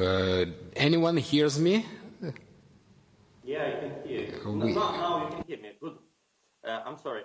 So, well, I agree with representative of Estonia that for Russia it would be very easy to create any justification. So they are very good. So it's not problem for them. We are not looking for the triggers. It's only about final decision. Whether Putin see the calculation, so pros and cons, how he see risk, how he see chances for success, and so on. So we see, as for me, very clearly how powerful is Russian disinformation machine back in the spring, when Russia was moving these two combined armies and 3 formations of paratroopers, and Russian mass media, Russian so-called expert community, I would say, they started creating the pretext. It's about possible Ukrainian escalation and so on. So for them, it won't be difficult to create some justification and to spread it. So it's about political decision at the highest level. Everything else would work smoothly. I mean, in terms of this huge disinformation machine. As to the chances, well, if you talk to any military man, he would say to you just one thing: you need to be prepared for the worst case scenario, period.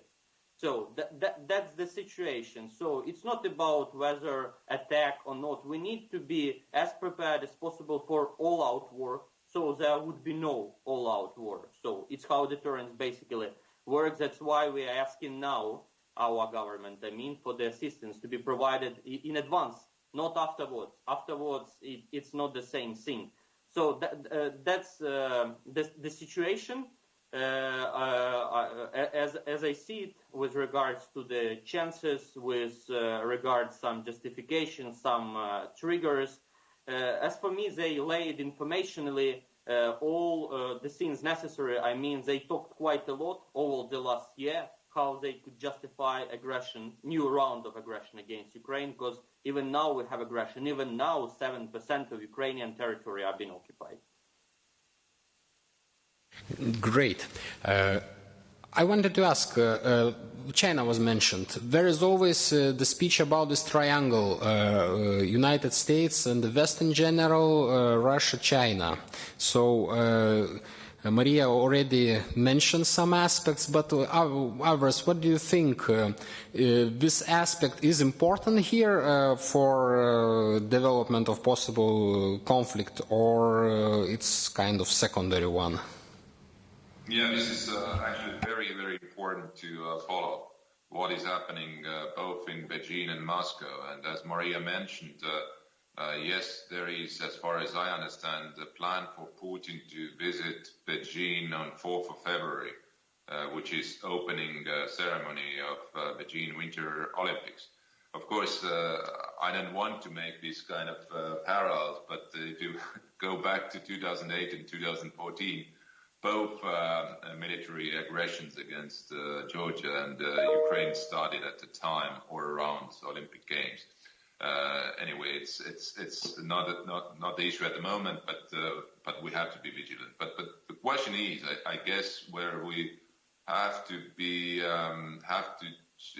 sort of see how the both Putin and Xi will address at the same time issue of Taiwan and then possible change of or Russian attempt to change security architecture in Europe.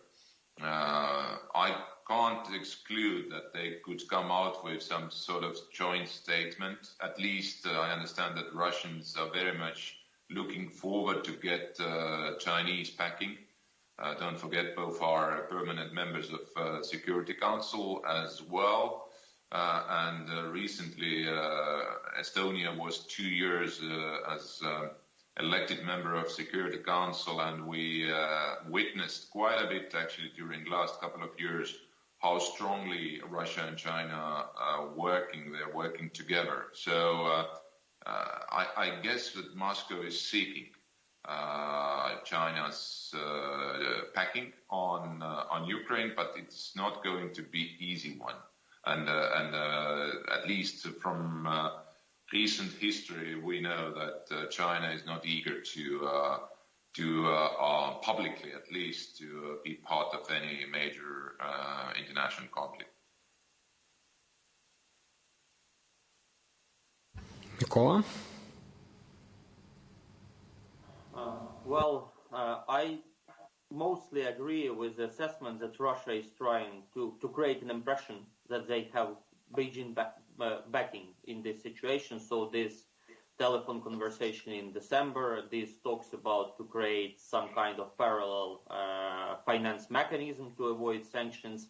It's talk about visiting Beijing by Putin at the start of the Winter Olympic Games. And as for me, it's a kind of paradoxical situation, because in 2021, stable and predictable relations with Russia were justified by the idea that we need to concentrate on Beijing, but Beijing is actively looking what's going on here in Ukraine. So for them, it would be also the test. Basically, these maximalist demands Russia advanced, Russia promoted. It's also a case study and a litmus test for Beijing either. So they are actively watching the situation. Yes, they might use Russian stupidity to improve their position in these asymmetrical bilateral relations they have. That's right. But as for me, Beijing would proceed on its own tempo when we are talking about the revision of the post-Cold War international order. Yes, they also improving their military. They're also talking about Taiwan, but still, given economic interest at stake, Beijing would be very cautious. But at the same time, they would be looking on the situation with regards to Ukraine. So basically, again, it's not about Ukraine. It's not about even European security. It's about international order itself. So that's why stakes are very high, and it's very important to frame the whole situation in this way, not in the way it's only about Ukraine and Georgia. Mm-hmm. If I may just, Mikola, you made a very important point at the end that it's already for some time. It's not only about Ukraine, the future of Ukraine. The future of Ukraine constitutes the kind of false setting of future relations between democracies and authoritarian regimes like Russia or China. But you're right that actually the Russian approach today is not only to shake up security architecture of Europe, but if you listened to Lavrov's press conference on Friday, and 14th of January, then he argued there that the Western countries are after to destabilize UN-led international order. So if you translate Russian language into kind of understandable language, then you understand that this is exactly what Russia is doing right now. Okay, we have questions from audience. Mr. Bogdanas, please.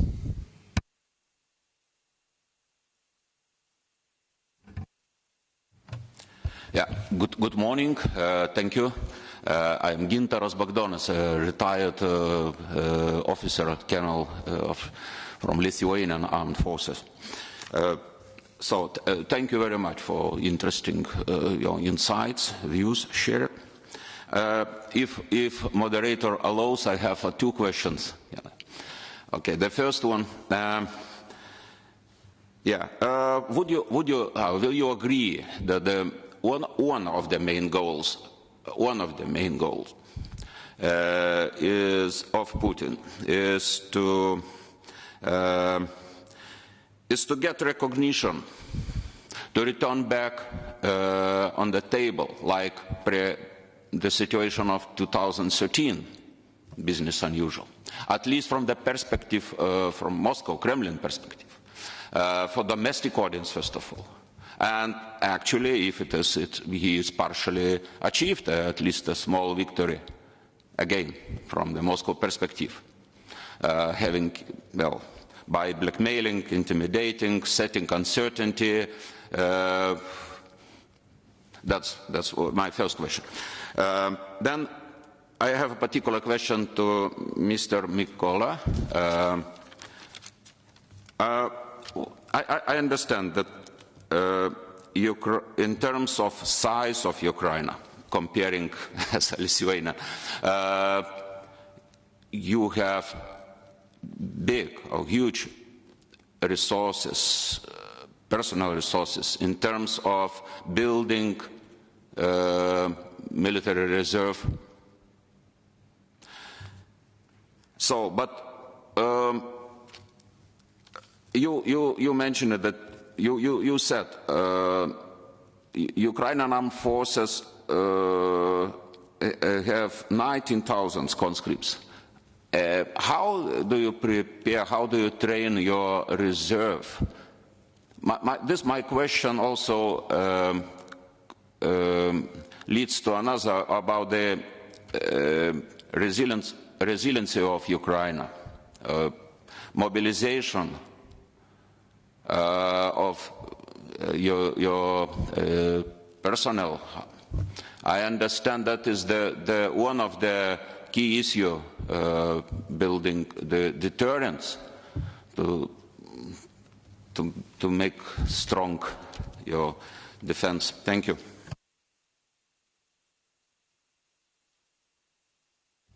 Okay, let's start from Mikola maybe this time. Okay, yeah. As to this kind of reserves and so on, the first thing you need to remember that during 2014-15 there were a lot of waves of mobilization, and after active fighting of Donbass we have approximately 300,000-400,000 people that are not in service now, who have basic skills, how to use arms. So in terms of reserve, it's not a problem for us. For us, the main problem is how to proper equip them, because in a lot of people's minds, it's, template of the Second World War, when you have this starting period, then you have ability to mobilize, mass produce, and so on. So for Ukraine, it's not about manpower, and experienced manpower. We have experienced people.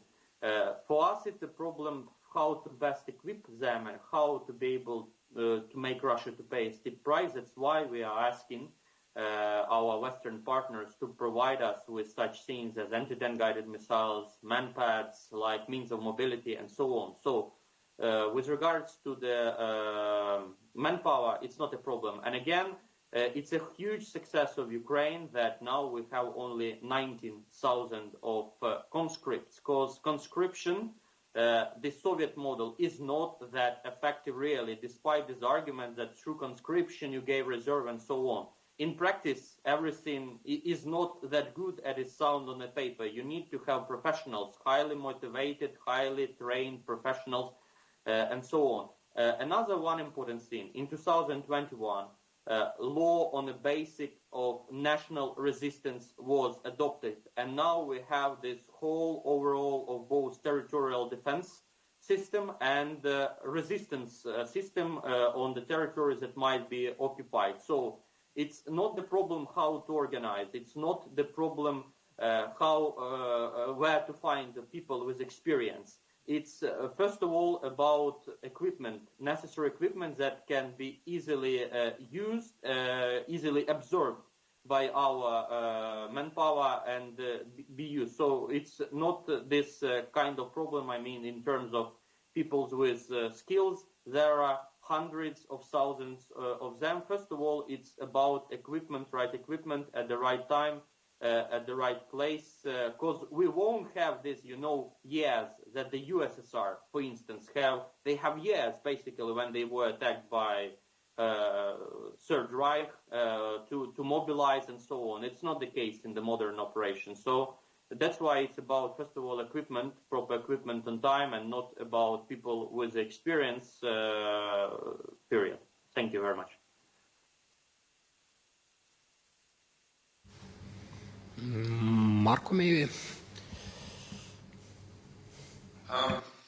Actually, to this first question you asked about, do they really looking forward to get back to the tables? I tell you, I don't think that they give whatever word comes after that. They don't want it. They are behind the table. Don't forget, Security Council, B5.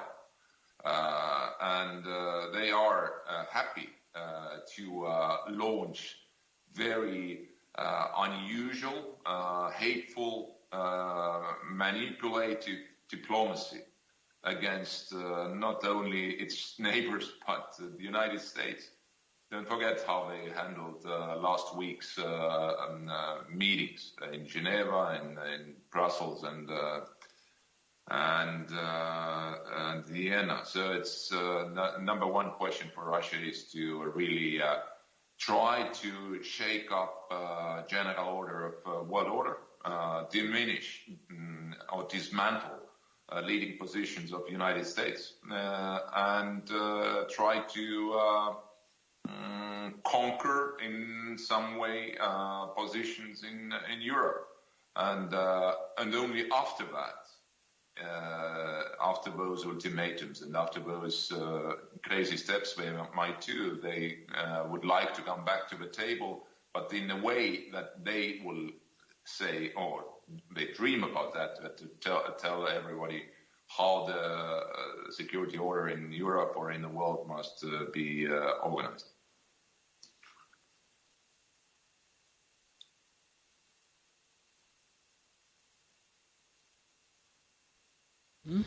Maria? Yes, actually here I would politely disagree with our speakers, with Marco, if I might, since I do believe that Putin did indeed use this escalatory actions on the international stage since Syria in 2015 in order to be able to force the West for further negotiations to essentially take Russia out of the international isolation in which it found itself after 2014 war with Ukraine. So in this sense, and I think it's actually working. One of the reasons why he keeps doing that is that it does inadvertently, consistently put the West to the table, because of course you want to talk to an aggressor trying to prevent the worst from happening.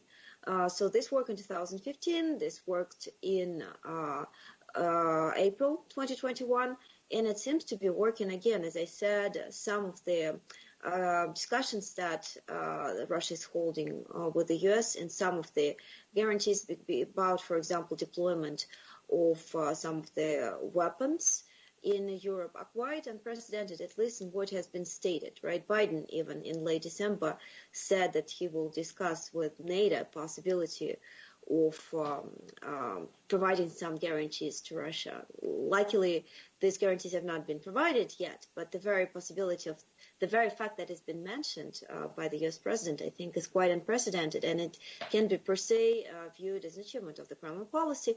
From that perspective, I think that the Kremlin has already, at least marginally, succeeded in that regard. The question is whether that will suffice for the Kremlin or whether it will require more.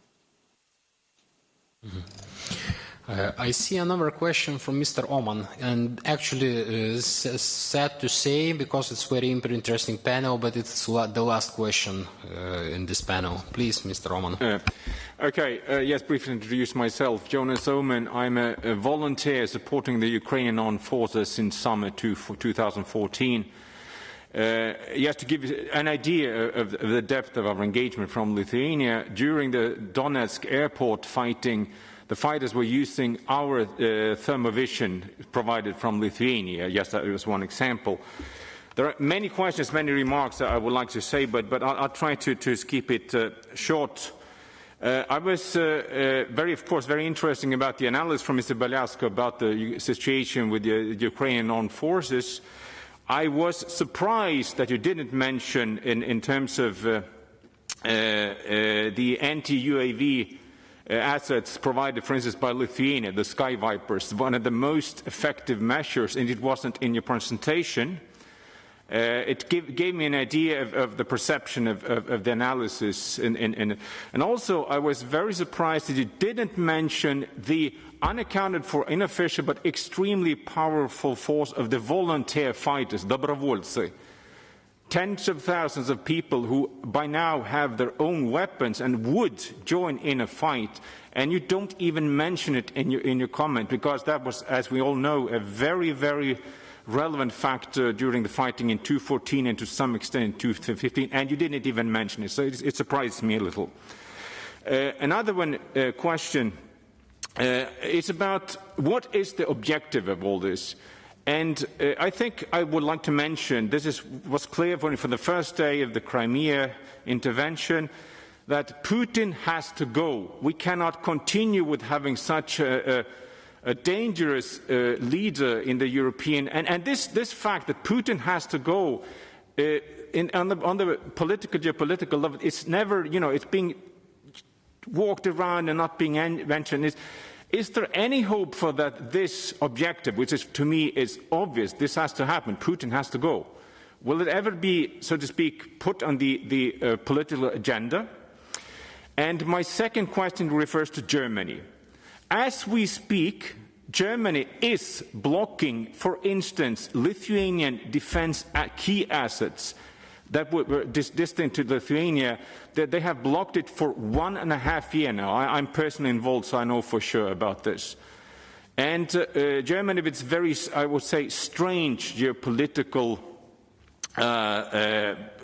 behavior, they're, of course, using the Vergangenheitsbewältigung and other excuses for the... But it's really... I do not really understand the ultimate objectives of Germany. Could you maybe enlighten me? Why is Germany playing this as it does? Thank you. Jonas, let's give some time for answering. So please, participants, dear participants, very short comment on the questions we heard.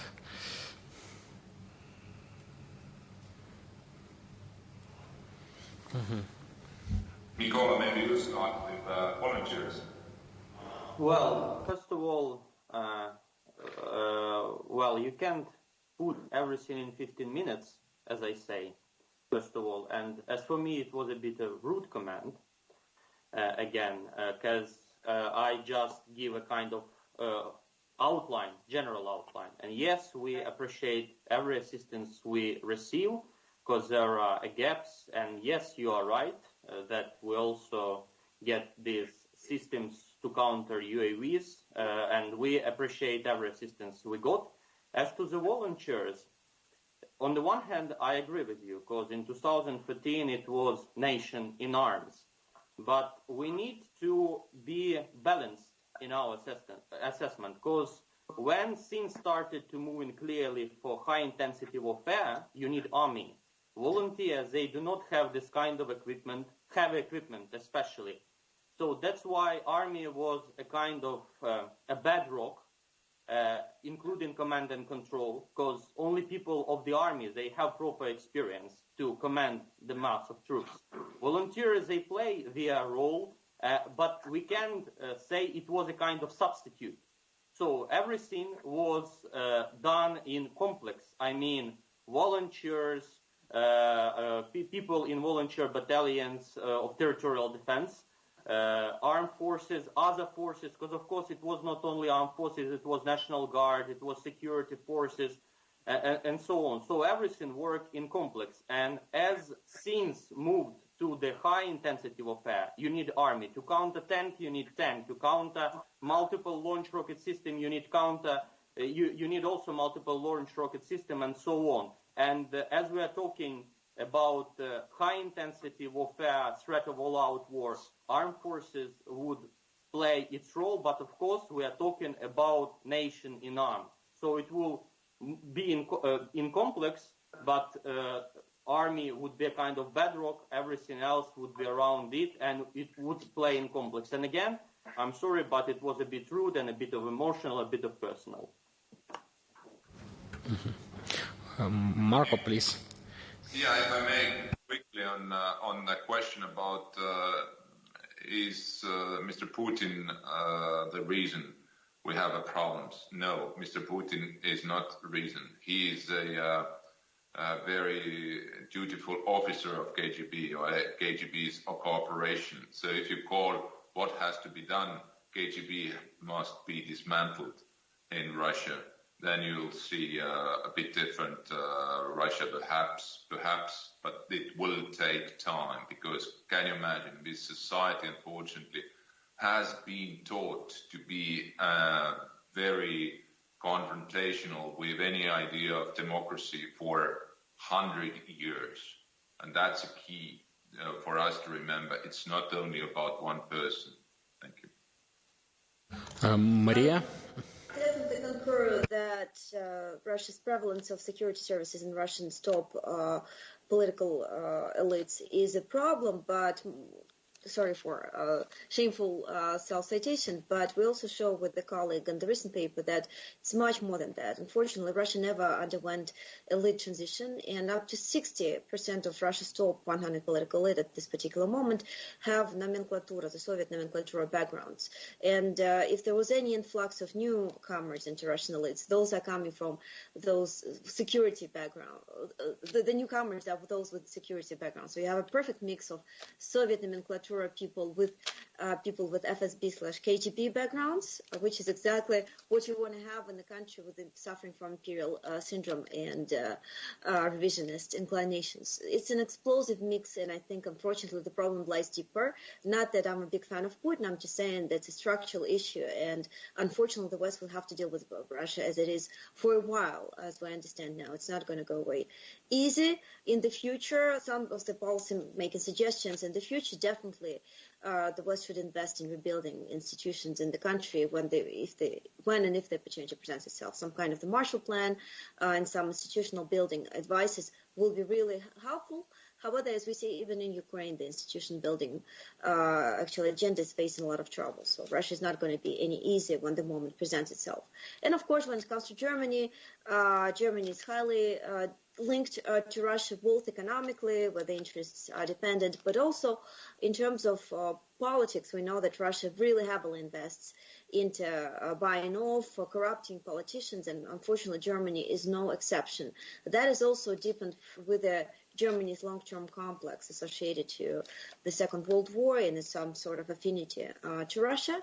That, of course, is a big challenge. It's the biggest and most influential country in the European Union, really is extremely divided, to say the least, on the Russia policy until now. Here, I would encourage the rest of the EU countries to continue pushing forward, and there is some promise in the newly emerging politicians in Germany, the Greens, for example, who actually are willing to take stronger stances against Russia. Of course, the pressure from the rest of the EU countries is really important here. Thank you. Thank you very much to all of our participants for very deep presentations and sharp comments. So now we finish this panel, and after very brief, like 1, 2, 3 minutes interval, we are starting the next panel, and I'm giving floor to my colleague, Mr. Andras Raj, who will lead the second panel. Thank you very much for everyone, and once again, thank you for our speakers.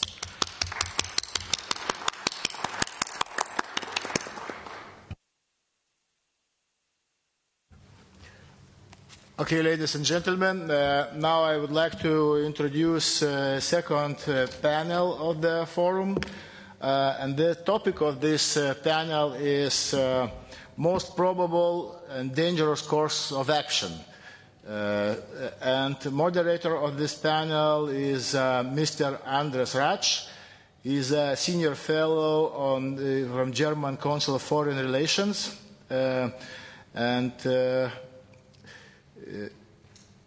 And from September 2019 to December 2020, he was a senior fellow of Robert Bosch Center of Central and Eastern Europe on Russia, Central Asia. And previously, Mr. Rasch was associate professor at the Zamani Peter Catholic University in Budapest and other places. So, Mr. Rasch, floor is yours. Right now, I see our first speaker, Salomia, is joining us. Also, we have your panelist, Mr. Egert, here, and so we will be acting in accordance to our schedule. So, Mr. Rasch, floor is yours. Thank you. Thank you very much. Thank you for the invitation and also for the pleasure of joining this conference, albeit only online right now. I really wish that we will soon come to the end of the COVID pandemic and we'll have the opportunity to meet again personally. And another thing I'm glad about, that I'm not the one who got the question about German policy on Russia. This really made me happy. And without any further ado, first I would like to briefly introduce members of our panel. We have 4 distinguished speakers here, or actually 3.5, as General Hodges is going to join us only in the video message. But first and foremost, we have the pleasure to host Mrs. Solomia Bobrovska, member of Ukraine's Parliament, the Verkhovna Rada. Thereafter will come, though only in the video message, Lieutenant General, retired of course, Ben Hodges, former U.S. Army Europe commander. Thereafter, the next presentation, the third presentation, will be given by Mr. Konstantin Egert, well-known columnist of the Russian service of the Deutsche Welle, and last but definitely not least, Professor Julian Lindley-French, who right now represents here the Alpen Group, but also worked for the Institute of Statecraft and many other prestigious places, and one of the most known analysts on Russian security policy. So how we would conduct here? First, I would like to ask all the panelists to deliver their brief opening remarks, 10, 12 minutes as it happens. We have a bit of flexibility here. And after the opening remarks, including the video message of General Hodges, we would move to kind of a moderated discussion. Either the audience asks questions or I ask questions, depending on the level of activity we have. So without any further ado, first and foremost, I would again like to thank you, member of Ukraine's Parliament, Solomia Bobrovska, for joining us. And now, Ms. Bobrovska, the floor is yours.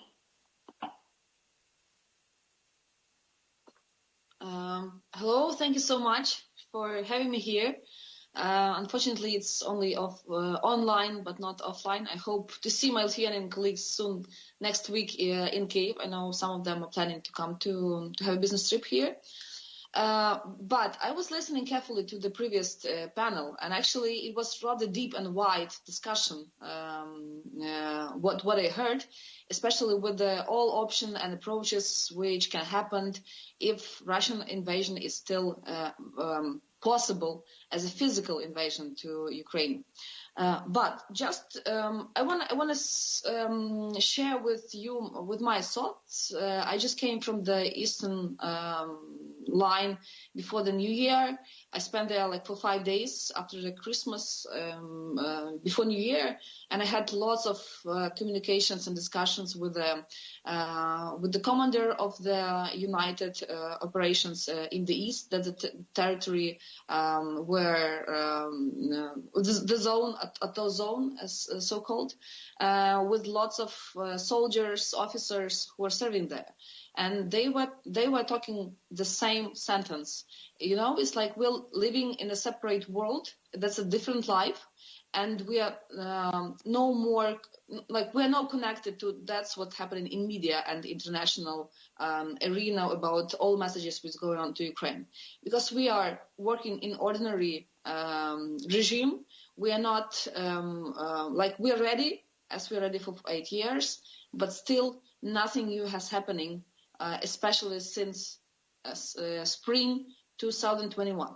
And I want to remind you, so the first bells we heard in spring about potential escalation, and we had lots of here delegations to Ukraine, which came to observe the situation, especially in the east.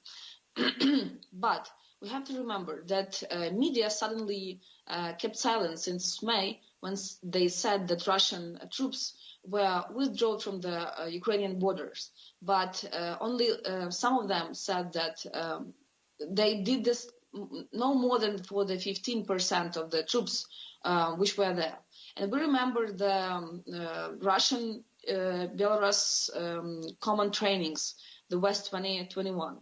We remember then trainings in Black Sea after, as a response to the sea breeze trainings in Ukraine in June 2021. And only a few of us were monitoring the situation and knowing that the same quantity of the Russian troops is still there on the northern and on the southern part of Ukrainian border, as now we see in news. So for me, I'm looking for the situations since October, when the first news we've got from that side, from that media, they started to make this. I would say, and I'm calling this still like psychological operation between the U.S. and Russia. But now we are totally the object, and I'm trying to find out actually for what is going now this war, especially in media. For this 4 months, actually since October, when we started to talk so much about the escalation, to be honest, nothing new has happened in the northern and southern border. It doesn't mean that we are not facing the threat from Russia. No, I think this, for us, it's nothing new since 2014. But and still we have different plans. If they started to have, for example, the left shore in Ukraine, it's historical till Kyiv. It means it's Kharkiv, it's Dnipro, it's the half of the country to Kyiv. Or as for me, the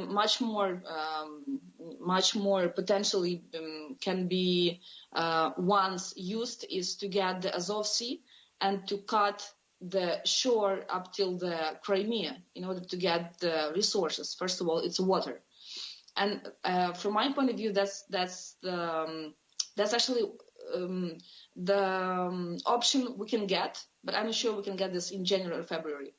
And to remind you, just we are talking about that the highest the time which is very which can be very close to the invasion is at the end of January and the beginning of February. And to remind you as well that Russia started to send their troops from their eastern region and Zabaikal from to Belarus, because they have common trainings with the Belarus on February from 10 till 12. They will have the name Union Determination. But they all that we know that they wanted to have these trainings close to the Ukrainian border, to Polish border, and to Lithuanian border. So I like 10 days, 20 days to see what will happen and to be prepared. The one of the options can happen, and I think that's for us it's rather ordinary. It can be battles, or even as we had Ilovaisk or Debaltseve 2014 and 15, when we had really cruel battles and lost of hundreds of Russian officers, and as well as Ukrainian armed forces. We've lost in August 2014 and in February 2015. But if to look the news, these provocations, such kind of provocations, and that's the news we used to read from the American journalists. Actually, we're getting out every second or third day. Just 20 days ago, or more than a month, I've got the we've lost our sniper. He actually was my instructor. I joined the reserve of Special Operation Forces, and he was my instructor. And I know that he was. He's really one of the best snipers in Ukraine, who was known among the SOF, among the security service guys, and so on. But still, we saw how Russian counter snipers and snipers, they're working actually, and the dying of the soldiers every day.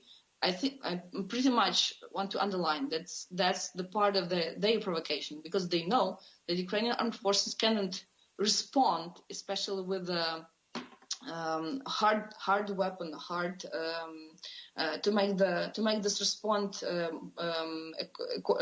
not according to the Minsk agreement. And by the way, I think that's one of the options why this operation, psychological operation, is happening. That is probably to have the pressure on Ukraine to accept as a full document the Minsk agreement. We all know that the Minsk agreement we are trying to fulfill, and to every year to adopt the special law on Luhansk and Donetsk region.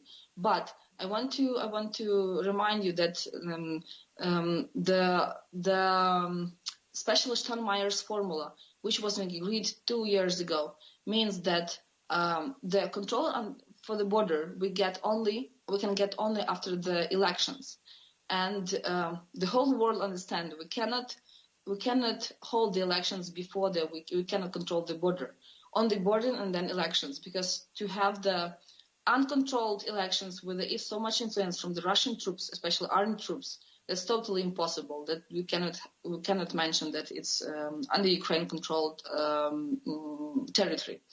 I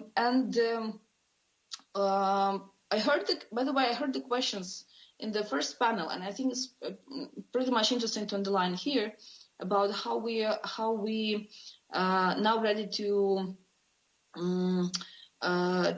prepare or to gather immediately.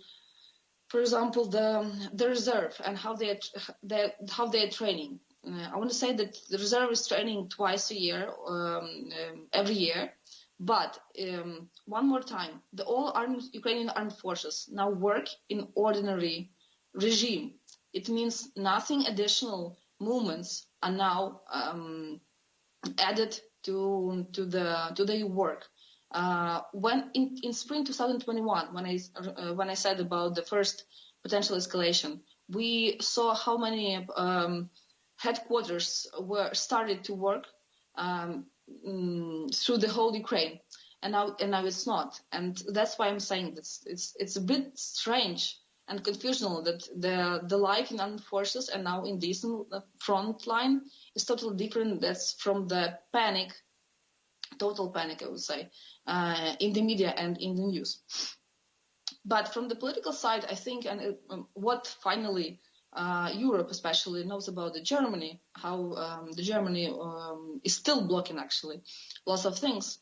I think that the good idea was to go back to the history in 1943, when we had the anti-Bolshevik agreement between the nations and the states. And I think that would be a good idea to discuss how it's possible to establish, for example, anti-Kremlin agreement with the states who has totally opposite view and position than Germany or France or Italy. which are so involved in deep, especially business cooperation with Russia, and that's why trying to avoid questions, so uncomfortable questions about Russia and cooperations with it. I think with this I will start, and just one thing to say. Previous colleagues in the previous panel, they said this. So in July we passed the law, and I think that's a law which is very crucial and important for Baltic states, for Poland as well, for Slovakia, I think as well, for Romania, Moldova, by the way. It's about the total national resistance, which included territorial defense and movement of resistance, which is under special operation forces. I think that's the things we have to be ready with. I know some countries are very active with the territorial defense, especially Lithuania. But for us, we're trying to dig the soil and to start this as a new forces in armed forces. But the national resistance is a very good and very great channel to communicate with Ukrainians. Thank you. Thank you, Ms. Bobrovska, for this comprehensive and very insightful presentation. I particularly liked the contrast you have drawn between reality on the front line and feelings and perceptions in the political sphere. So really, really thank you. And without further ado, I would like to ask the organizers to start the video record sent by General Hodges.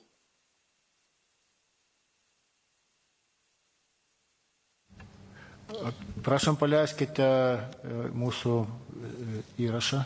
Good morning, ladies and gentlemen. Greetings from Frankfurt, Germany. I wish I was there with you in Lithuania at the time of this conference. Lithuania is such an inspiration for everybody else. Your moral courage as well as your physical courage, standing up to Belarus, to the Chinese Communist Party, and of course to Russian Federation. So I wish I was there, drawing energy and inspiration from all of my Lithuanian friends. I'm grateful, however, for the chance to participate, at least virtually, with this pre-recorded message. I am very concerned about the danger, in fact, the likelihood of a renewed Russian offensive inside Ukraine here within the next few weeks. It's not inevitable, but certainly all the pieces are in place. We've just witnessed a week of intensive diplomatic efforts by the United States, our NATO allies, and at the OSCE, Organization for Security and Cooperation in Europe, with senior representatives of the Russian Federation. Unsurprisingly, there were no breakthroughs. But I think it's important to highlight the fact that all of us in the West have stuck together, that the Kremlin was not able to find daylight to separate us on the big issues about sovereignty of Ukraine, about the ridiculous demands that the Russian Federation presented to the alliance and to the United States about pulling back from former Soviet space, about other limitations and about a promise not to allow Ukraine to join NATO. It was important that we've all stuck together. And I think this is the key to deterrence, is all of us sticking together. But I also believe that the Kremlin never actually intended to try and achieve some sort of negotiated settlement of the situation. As all of you know, Russia only maneuvers for advantage. They're not interested in any sort of equilibrium. They want advantage. If they have to pause, they'll pause, but always they want advantage. And so the fairy tale that somehow Russia was endangered by NATO, being encircled by NATO, that's intended purely for their own domestic audience. Nobody that can look at a map and can see that less than 10% of Russia's territory even touches NATO countries proves the ridiculous nature of this complaint about threats from the West. And of course, for the United States Army, if you include all the rotational forces as well as the permanent forces, there are about 40,000 U.S. Army in all of Europe. That would not fill up any football stadium here in Germany. So the idea that we are a threat is, of course, intended only for Russian domestic audience. Now, What would an attack look like? And I think it is important to highlight that when you hear journalists or diplomats talk about if Russia invades, it's important to keep in mind that they already invaded back in 2014, and that they have thousands of troops and sailors and airmen based in Crimea. There are thousands of Russian troops in Donbass, leading, enabling, supporting, and participating with the so-called separatists there. All of these pieces are already in place, and they are already inside Ukraine. So that's an important place to keep in mind, that that's where we are starting from. So what if there is a new offensive or a renewal of the ongoing kinetic operations there in Ukraine? What would it look like? In my view, it will not be a large, big red arrow cutting across Ukraine headed towards Kyiv. I don't think that the Russian Federation forces have the capability actually to do that against Ukraine. I don't think that they can sustain that. I'm sure that they do not want to have the casualties that would come from such an offensive. What I do believe is that the more likely, the most dangerous course of action is that we will see a series of small, limited objective operations, initially along the coast, probably Azov Sea, perhaps along the coast of the Black Sea, emanating from Crimea, where they have a very good sustainable base. But also, I think we're looking at amphibious operations using the Caspian Sea flotilla in Azov. It's important to keep in mind that the Caspian Sea flotilla never went back to the Caspian Sea. Most of you know it came to the Azov Sea back in March or April. It never went back. And so this gives them additional amphibious capability, additional platforms for launching rockets, missiles into Ukraine. And so this is the kind of capabilities that are already in place. I think that they also will prefer to have smaller, limited operations that they could sequence, almost like a rolling series of operations based on success, but also based on the reaction of the West. I believe that several European capitals will be reluctant to invoke the full weight of all the sanctions that have been talked about if, let's say, Russia only seizes Snake Island or only does amphibious operations along the coastline between Mariupol and Berdansk, because some would, frankly, I think some nations are looking for an excuse to not have to invoke these heavy sanctions that will affect all of us, by the way. And an amphibious operation along the coast of Azov, some people would say, well, look, this is internal water between Ukraine and Russia. It's not international water. It's small. It's not that big a deal. Is it really worth doing these sanctions, invoking these sanctions? This will be the test. And I think that's another reason why they will probably try and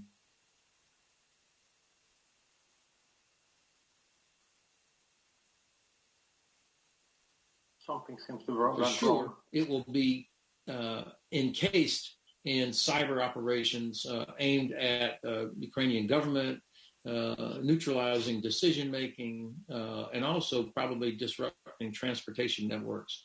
So I would anticipate that, as well as a lot of disinformation efforts to cause fear and confusion inside the Ukrainian population, but also to make it difficult for us in the West to understand what actually is going on.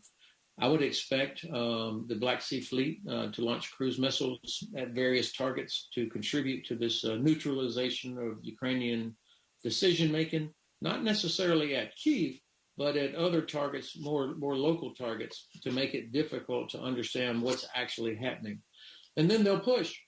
And then depending on the response of the West, they may pause, or they may continue, or they may come in from a different direction. I think they'll try and preserve many options. You could argue about the different tactics, but that's what I think it's going to look like. Ukrainian armed forces are tough, adaptable, intelligent. They've done a good job the last 7 years. They stopped Russian forces. but they've been in a fairly static environment most of the last 7 years. And so I'm concerned about their ability to move and also their vulnerability to air attacks coming from Russian fixed-wing aircraft and attack helicopters. Of course, the Ukrainian general staff will have thought about this. Commanders will be practicing this, but those are some of the concerns that I have. While I'm pleased that the West has stuck together throughout these negotiations, I do worry that most of our efforts have been about, in effect, deterrence based on revenge. If Russia does this, then we will do this. And I think that's a little bit harder to enforce. I would like to see us doing more things to take the initiative in the Black Sea region. Turkey, so important here. If we had a good, positive relationship with our Turkish allies, then perhaps we could threaten Russia's ability to use the Bosphorus and the Dardanelles, for example, because they routinely violate Article 12 of the Montreux Convention. But I think Turkey has no confidence that the West would not leave them exposed. So this is part of why we need a better strategy for the region, not just policies for Ukraine. Let me close by saying this, and then I'll look forward to a couple of questions, perhaps. We need to have our eyes and ears wide open. The Kremlin has zero interest in equilibrium. They only want advantage. I am convinced that they have made up their mind that they are going to launch the next round of offensive operations, and that we are going to be in a terrible conflict that not only will result in destruction and lost lives, but also perhaps a terrible refugee problem with Ukrainians heading west towards Lithuania, towards Poland, towards Hungary, putting more pressure on the European Union. And this is something that the Union needs to be prepared for as well. Obviously, I hope I'm wrong on all of this and that President Putin will change his mind. But I think the language coming from the Kremlin, the talk about all these threats, the amount of money that they have spent over the past year keeping troops in the field and ships at sea, I don't think he can just walk away from this without having something to show for it. And the guy who once was described as a genius has actually painted himself into a very, very bad corner. And he's unified NATO and the West like nothing else has in many, many years. I hope that we can stay unified and that he will, in fact, back down. I look forward to your questions, Vaidotas. Thanks again for the privilege to participate. Okay, thank you, General, for your incisive presentation. I have a few questions. So first probably would be related to increasement of NATO. As you know, Sweden and Finland is considering to join NATO. And my question is it, how it could reinforce our NATO, stance in the region? And or it could be also some kind of danger for those countries because Putin officially declared that, he will not, so to say, he will be very against those steps. And second question is about, also maybe most dangerous course of action. If Putin will start some kind of coordination with China. For example, now China also has some, interest in Taiwan, and Russia has, of course, allocated their forces along the border of the Ukraine. So, if this coordination would happen, so if it's possible at all, or what is your, elaboration on it? Thank you. Oh, thank you. Two great questions of significant strategic importance. I was being a little sarcastic earlier that the so-called genius, President Putin, has put himself in a terrible situation. I would add to that here now Sweden and Finland are government officials are talking openly about what just a few years ago was almost unthinkable, that they would feel the need, but also the freedom to say it's up to us if we want to join NATO. In other words, a message to Moscow, you don't get to choose what we do with our foreign policy. And if we choose to join NATO, it's our decision, not for the Kremlin. This is very important. And I think Secretary General Stoltenberg has done a good job keeping the alliance together and continuing to reinforce over and over NATO's policy of enlargement. And its open door policy does, in fact, remain in effect.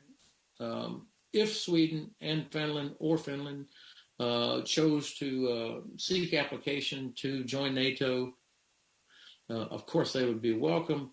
But I think for me, the important strategic points are that the policy of enlargement and open door remains in effect, that we work closely with our partners in Sweden and Finland. They will have a critical role whether or not they are in the alliance. Certainly both of these nations have set a terrific example for societal resilience. Finland in particular has done a terrific job over the decades with this tradition of rapid mobilization of reserves, as you would expect for somebody that lives next to the bear. Sweden has reinvigorated its armed forces. Reports coming out here in just the last couple of days about increased patrolling by Swedish armed forces in and around Gotland Island because of their concerns. I think these are strong signals, and it's been caused 100% by Kremlin aggression.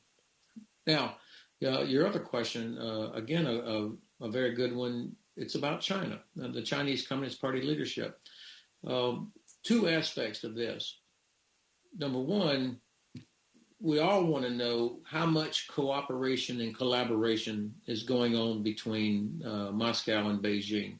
Obviously, they're talking to each other. Obviously, they support each other in all the big kind of global issues. But what I'm not sure about is, would the Chinese Communist Party leadership take advantage of something that Russia is doing right now? Or I think more likely they're going to wait and see how effective we are in stopping the Kremlin. I do worry that the Chinese Communist Party leadership will walk away with the wrong lesson here. They're going to think if the West, if the United States, with all of our European allies and all the potential economic, diplomatic, and military power cannot come together and prevent the Kremlin from launching a new offensive, then I don't think they're going to be too impressed with anything we might say about protection of Taiwan or freedom of navigation in the South China Sea or protecting our other allies in the Indo-Pacific region. So there's a connection, whether it's going to be simultaneous or that the Chinese Communist Party might do something to distract or make it more difficult for us to react to the Kremlin, or do they take the wrong lesson and feel emboldened to act in Taiwan because we may have failed to stop the Kremlin in Ukraine? Okay, thank you, General, and thank you for your good insights, and have a great day. Thank you. So now I take it back, and without any further ado, I would like to ask Konstantin Egert, member of the Deutsche Welle Russian service, to present his remarks and also possibly react to the message of General Hodges. Dear Konstantin, the floor is yours. Thank you very much, Andras. Good morning, ladies and gentlemen. Labas rytas, ponas ir ponai. It's a great honor for me to speak to the Vilnius Security Forum once again. Man labai garbė dalyvauti Vilniaus apsaugos forume antrą kartą. I am privileged to participate in Vilnius Security Forum. Go on with my remark. I would like to notice that everything I say here has nothing to do with views or positions of DW, Deutsche Welle, my employer. It's purely what I think as an individual and well, fairly long-time Russia analyst. And I would like to take off where General Hodges left us, and that is with not so much the China issue, but basically the potential of, or rather what the Kremlin would like to get out of this situation. And although I mostly agree with the military analysis, and of course General Hodges is much, well, infinitely better with that than I, but I think that what we should do, we should have a slight retrospective, look back a year, and try to figure out how we landed in this situation. And I think I would like to start with spring last year. It's not going to be a very long historical tour, but my personal conviction is that a very big mistake was committed by the current US administration when, in response to the first concentration of Russian forces on Ukrainian border last spring, Joe Biden invited Mr. Putin to a summit. That effectively ended the Kremlin's international isolation, and we've seen that immediately after the Geneva summit, which I think was had a great outcome for Russia and not a very good one for the United States. We immediately saw certain members of the European Union immediately advocating for a summit with Vladimir Putin, and it's only because of the Polish and the Baltic positions that the summit didn't take place. So essentially what we need to see is that Putin is not anymore isolated.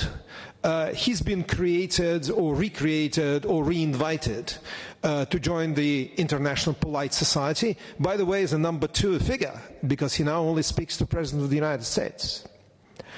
Number 2, and by the way, that to be a bit provocative, because we all like to agree on things, but I would like to say that if you look at this year in the history of US-Russian relations and compare it to the 4 years of the Trump administration, no matter what Donald Trump himself thought, the previous administration was definitely a much more difficult partner for Russia and a much more reliable ally for Ukraine. That is my personal view.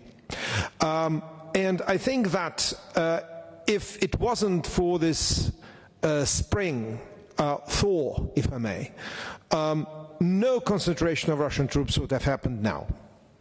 But now that we see it, we should try to analyze, or we should try to understand, to the extent we can, what are the motives here. And we have to remember one thing, or several things rather.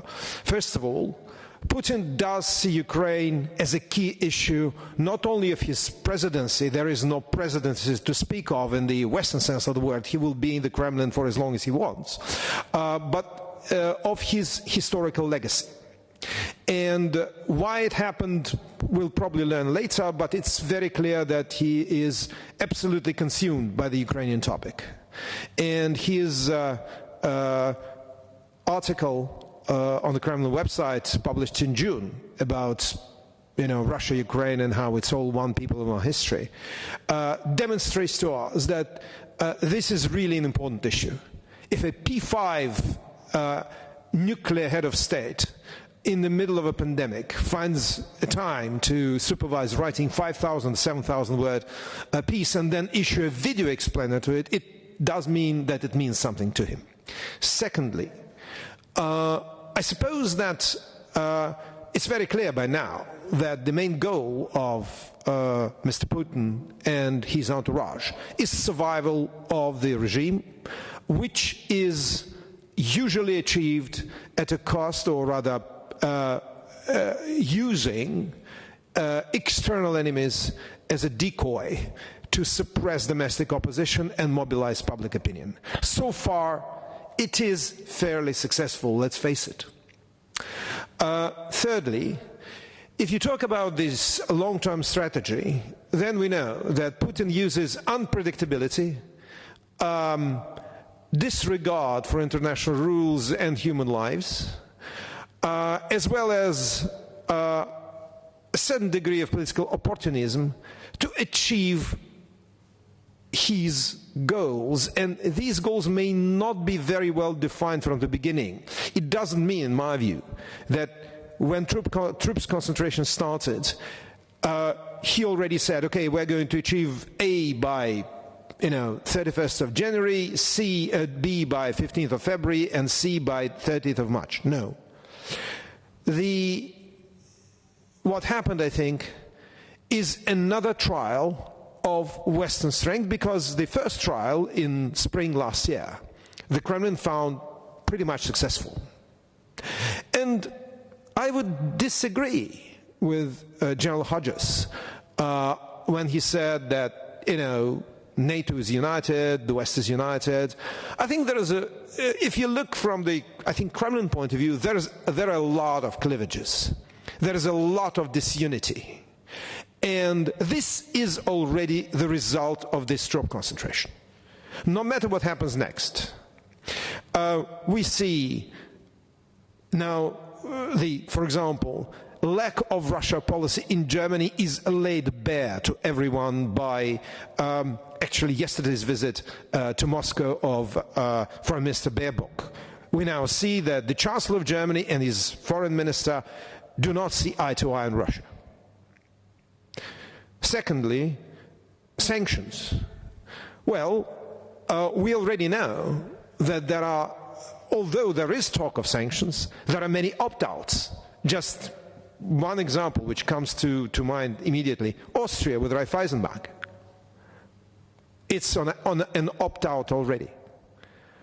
Nord Stream 2, I'm not even mentioning. Everyone understands that this is a huge issue and a huge divisive issue.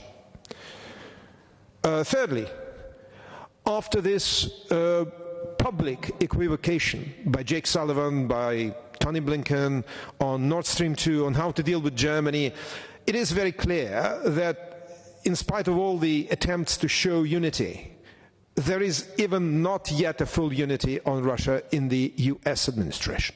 So in a certain sense, the goal is achieved. Western cleavages are clear to everyone. I agree with General Hodges that probably full-scale invasion of Ukraine is not, at least immediately, on the cards. For one simple reason, as the General mentioned, and he's, of course, a real military expert, but it's clear that it's not going to be a walk in the park. It's not 2014-15. It's going to be a bloody battle. And that will work against Putin's domestic prestige. Because body bags will start arriving in Russia in such numbers that it will not be possible to conceal it. And this is not what will work for public opinion. But at the same time, let's face it, by December, the Kremlin has amassed $620 billion in state reserves. Russian public opinion, if you look at the Levada Center polls, by the way, as you probably know, the only reliable polling center in Russia is a foreign agent, has been designated a foreign agent. It's an irony. But I think that if you look at the public opinion, more than 50% of the population blame Ukraine for the current spike in tensions between Russia and the West.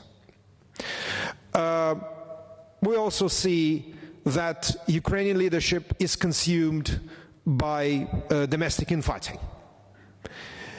And I suppose that all that is not only is something that shows that the Kremlin will continue to pressure the West for concessions. What kind of concessions? Certainly it is clear that Putin understood NATO is not going to re-sign its Bucharest 2008 invitation to Georgia and Ukraine. It's not going to withdraw allied forces from the Baltic states or Poland. It's not going to go back to 1997. It all was clear from the beginning. What I think is at least a goal that looks achievable from, I stress it, from the Kremlin's point of view, is creating a situation in which the West as such, and especially some European allies in particular, will acquiesce in trying to pressure Ukraine to accept new talks, if you wish, Minsk III, which will be more favorable to Russia. And I suppose that this is not completely unimaginable. You see that, for example, now Mr. Lavrov and Secretary Blinken are going to meet on Friday in Geneva. Everybody is sighing a sigh of relief, but on the other hand, it is quite feasible to see that for this gradual decrease in tensions, the Kremlin will say, well, go and talk to Ukrainians. Let them show some flexibility, quote unquote. President Zelensky already wanted, he stated he wants a summit with Biden and Putin. Well, that's not something that Putin is going to accept. But American or German French pressure on Kiev, why not? That may be sold to the public opinion as a certain victory. I agree with General Hodges that without some kind of tangible results, and not only just phone calls and video conferences with Joe Biden, which Putin could have had anyway, it is unimaginable that Moscow will decrease, I don't like the word de-escalate, will decrease tensions, will withdraw at least part of the troops from the Ukrainian border. And also there is one factor, and I'm coming to the end of my remarks. One factor we should consider. Putin is CNC, Commander-in-Chief of Russian forces. His top brass, his generals, are his constituency too. As Commander-in-Chief, who wants to preserve trust and, let us say, ability to command his generals and loyalty of his generals, he cannot afford to kick tens of thousands, more than 100 now, or close to 100,000 of Russian forces back and forth to and from Lithuanian border, from as far as Lake Baikal, with thousands, if not tens of thousands, of pieces of military equipment and materiel, for the sake of a phone call with the President of the United States. There should be some kind of tangible results to be shown if you do such deployments in a space of 8 months. That's, well, probably very good training for the Russian forces, but it should be in some way explained. And here I think we can look at a couple of scenarios. One, which is the simplest, will be Russia announcing that it's not getting written reply from the Western allies, from NATO, on its demands of security guarantees. Russia withdrawing from the NATO-Russia Founding Act. That is, I think, the easiest thing that the Kremlin could do and show that it's kind of strong and resolute and so on and so forth. If you're talking about things on the ground, I'd say that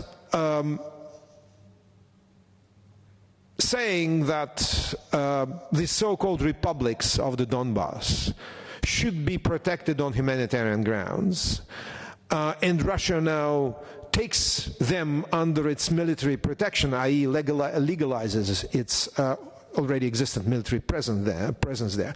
It's another option, because I think that if I was sitting in the Kremlin, I would say, well, it's not recognizing the so-called republics, and that will give Berlin and Paris specifically the reason to say, well, we should negotiate.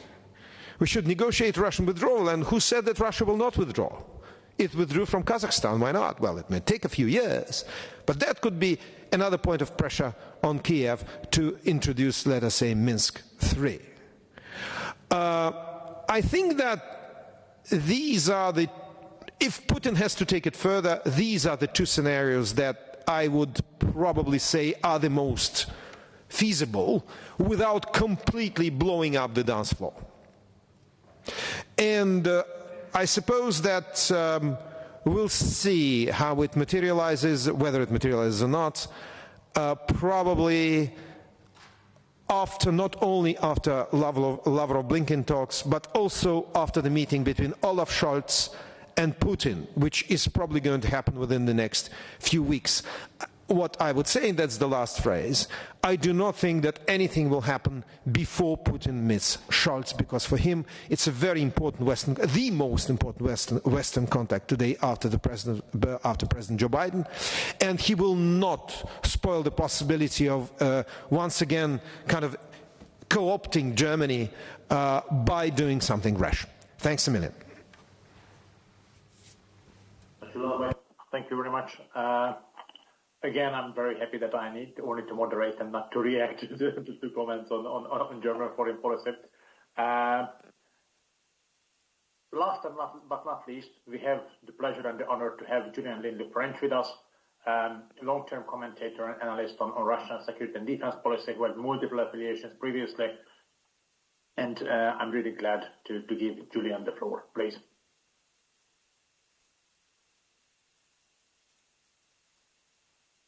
We can't yet hear you. Thank you. Can you hear me now? Very, very good. I must admit, I thought I was in the following panel, but I'm very happy to be in this one after what I've just heard.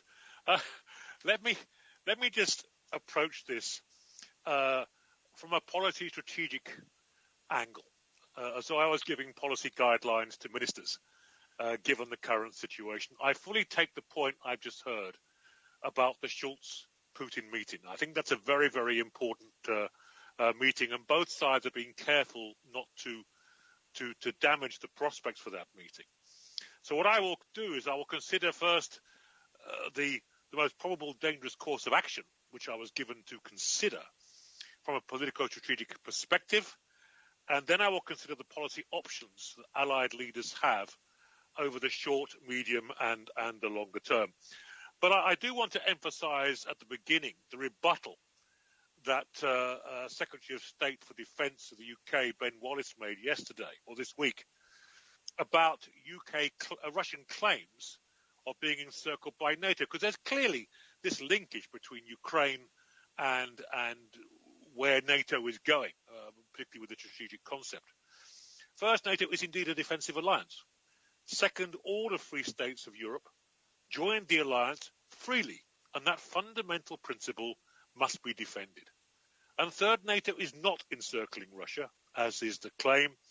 If anything, Russian militarization of the Arctic, threats to undersea communications, as well as Ukraine, the Western Balkans, suggests Russia is trying to turn the tables, if anything, weaken the link with North America and the United States and decouple. So the aim must be, from a policy planning perspective, to convince the Russian leadership that the coercion we are today witnessing against Ukraine can never work over the longer term, can never work against allies, and that the people of Vilnius in particular enjoy the same security and defense as a public good as the people of Vierek in Germany or Vancouver in Canada.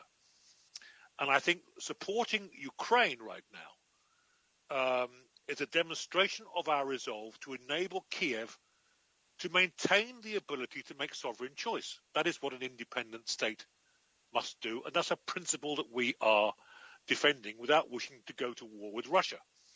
It saddened me yesterday that an RAF C-17 Globemaster aircraft was forced to avoid German airspace carrying equipment to Kiev because, again, whilst I understand the sensitivities of the Schultz-Putin meeting, before that meeting, whilst we must not be aggressive, we must talk, we must not be weak. And at the moment, I fear that we are communicating that to a regime which sees the world in terms of strength and weakness on its terms. So my message to the forum this year is that the orientation of Ukraine, be it towards the EU and NATO, whether it's neutral or towards Moscow, does indeed have profound implications for the future security of Europe, most notably Estonia, Latvia and Lithuania. If it was forced into what I called in a recent article Putin's sphere of fear, it would humiliate NATO as a paper tiger, which is clearly one of Putin's longer-term aims, and it would also worsen the military overstretch of the United States, given the rise of blue water China in the Indo-Pacific, because therefore the threat against Ukraine is not just about Ukraine's sovereignty, its choices, it's about European security and indeed the wider posture of Western powers. It would also make a future invasion of the Baltic states more feasible. It would create this de facto Russian sphere of fear, as well as a buffer between Russia and NATO through what would be the effective Finlandization of EU and NATO states from the Black Sea to an increasingly militarized Arctic. So what are the policy options, Minister, that I would recommend? Well, next Tuesday I will present the Alphen Group's brand new shadow strategic concept to NATO leaders, which will be published on February the 3rd by the German Marshall Fund, the Norwegian Atlantic Commission and the Canadian Global Affairs Institute. Over the short term, pre any possible invasion, I would, on the diplomatic side, I would push for the withdrawal of Russian forces from Ukraine, current forces in Ukraine, no invasion, but in return for a recognition that Ukrainian membership of the alliance or the EU is still a very, very long way off, which is effectively what the Biden administration said. But at the same time, I would continue to deploy trainers and equipment to assist Ukraine defend itself.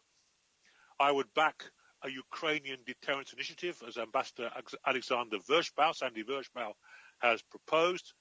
And critically, I would move HQ Allied Rapid Reaction Corps, NATO's most capable deployable corps headquarters, from Gloucestershire in England to somewhere near Warsaw to plug the deterrence gap from which NATO currently suffers and which Russia would like to freeze in place, to close the gap between multinational core North Sea cession and the enhanced forward presence, to show very clearly that we're not accepting this principle of Russian behavior under any circumstances, and it is Russian behavior which has forced the alliance to redeploy its forces.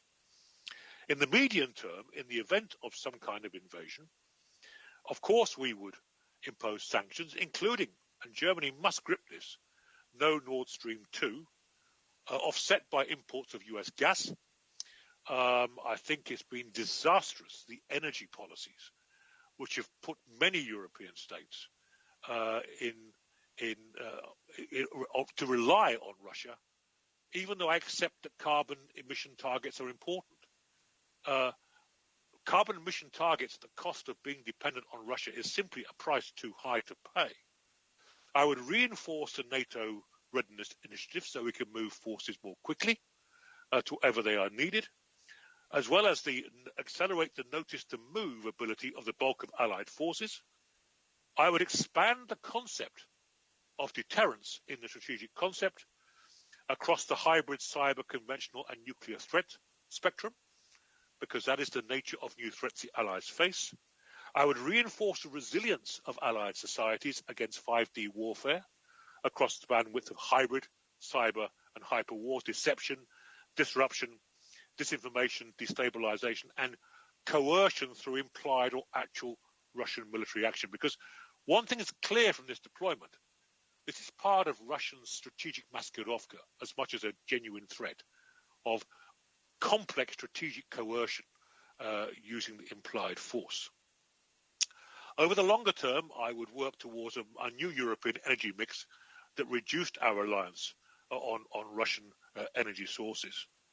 And critically, in the new strategic concept, which we say in the Alphen Group's shadow strategic concept, by 2030 we would deploy a new NATO Allied Command Operations Allied Mobile Heavy Force, which would act as the future core deterrent of NATO in Europe.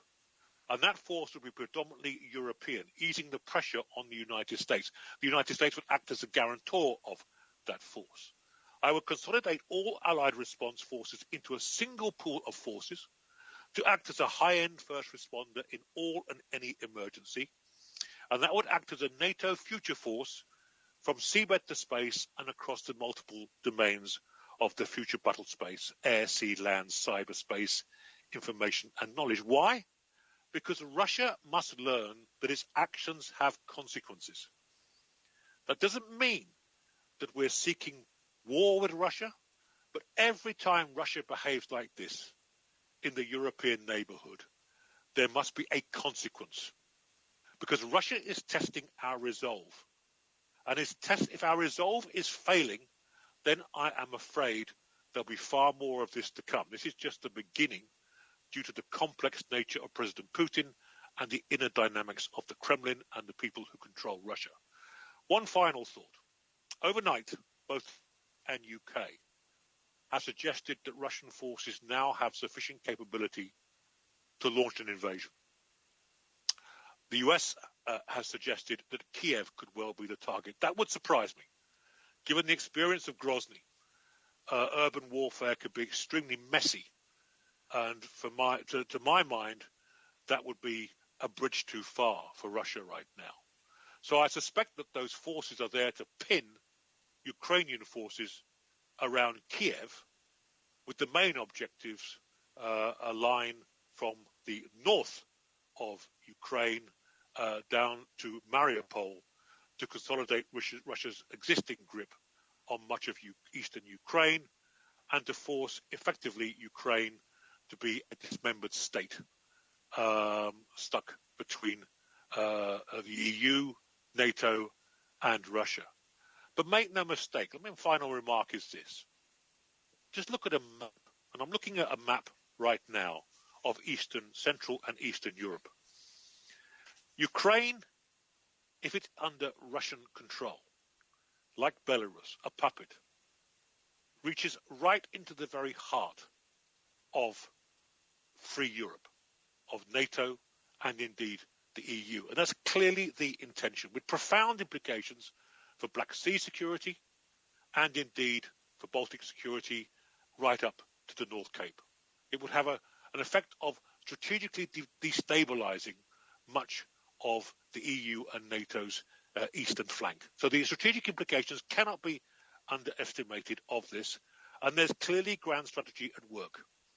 And if one adds to that Kaliningrad to Belarus and indeed Ukraine, then it would make the defense of the Baltic states extremely difficult.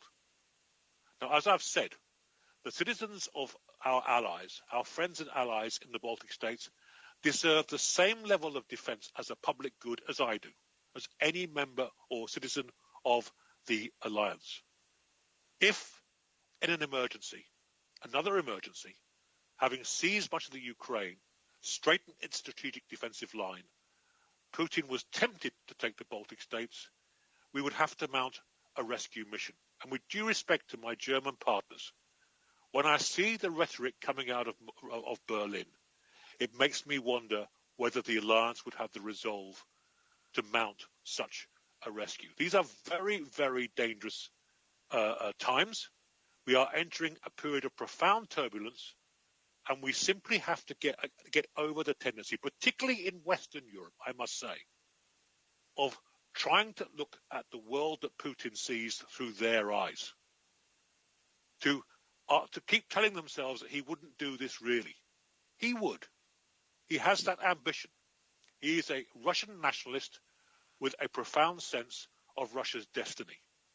And given that, we must take this threat seriously. Therefore, to close, whilst we cannot read his mind, we cannot see his intent directly.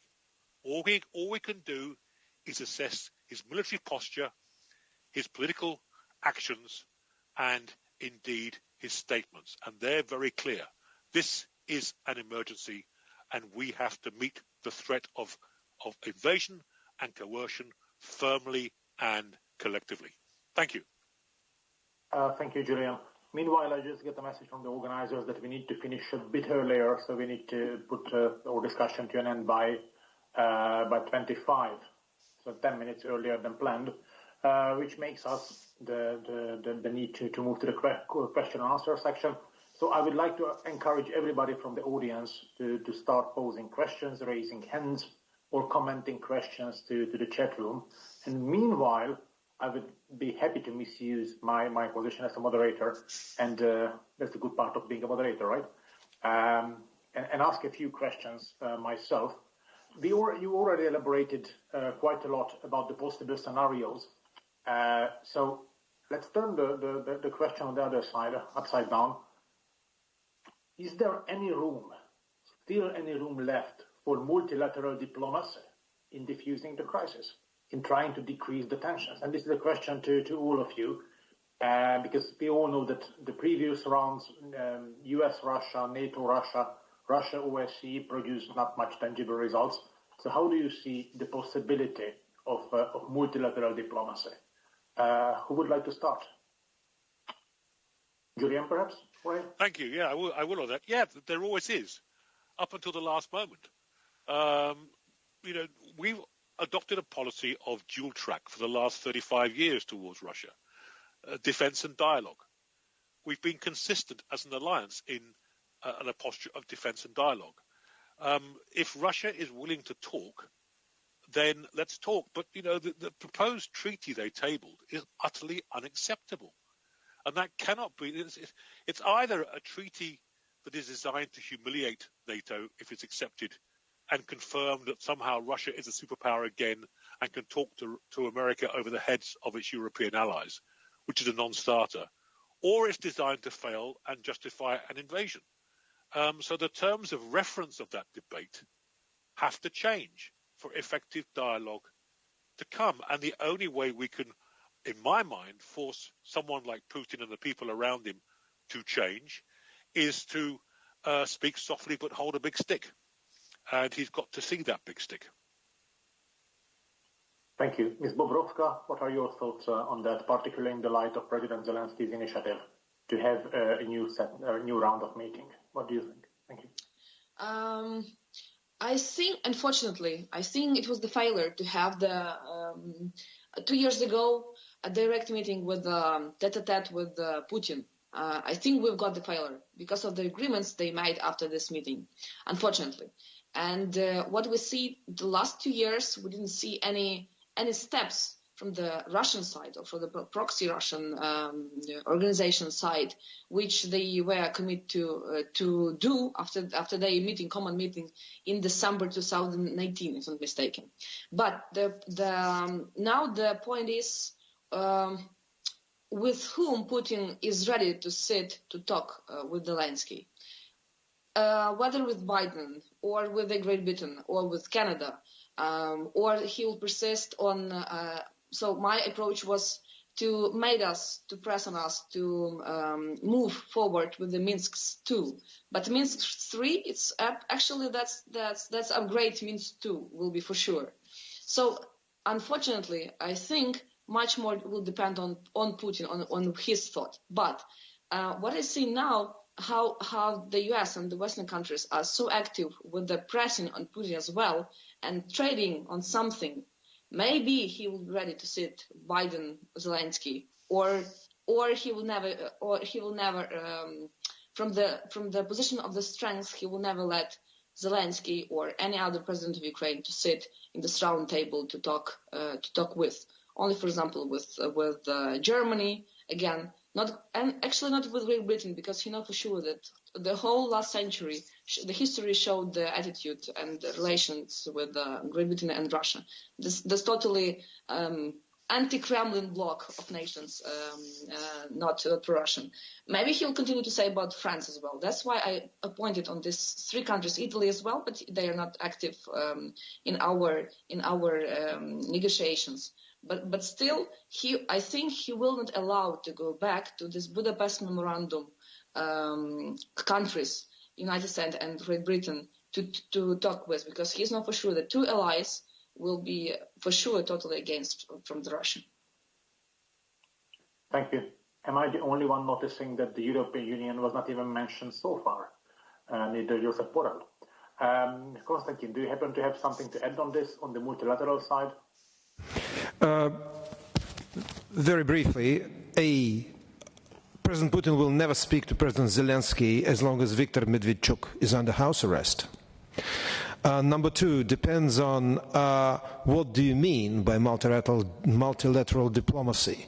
To a large extent, it depends on the United States. If Joe Biden says, you talk, say, to NATO, or we don't talk at all, then it may happen. But I do not think that for now any multilateralism is on the agenda. It's only bilateral. Moscow-Washington, Moscow-Berlin, of course, maybe Moscow-Paris if Macron decides to step in, but I don't see it happening. Thanks. Thank you for this very brief and sober comments. And if we move to worst case scenarios, so in case, a real military escalation starts along whichever scenario, do you happen to see possibilities to de-escalate, to basically kick Russia out of the escalation, make Russia break the escalation spiral, make Russia reconsider under any circumstances? Anybody would like to start? Julian? Yeah, I'll jump in on that. No. I look at the forces in position. I look at the difficulty of military mobility across much of Central and Eastern Europe. I look at the resolve of capitals.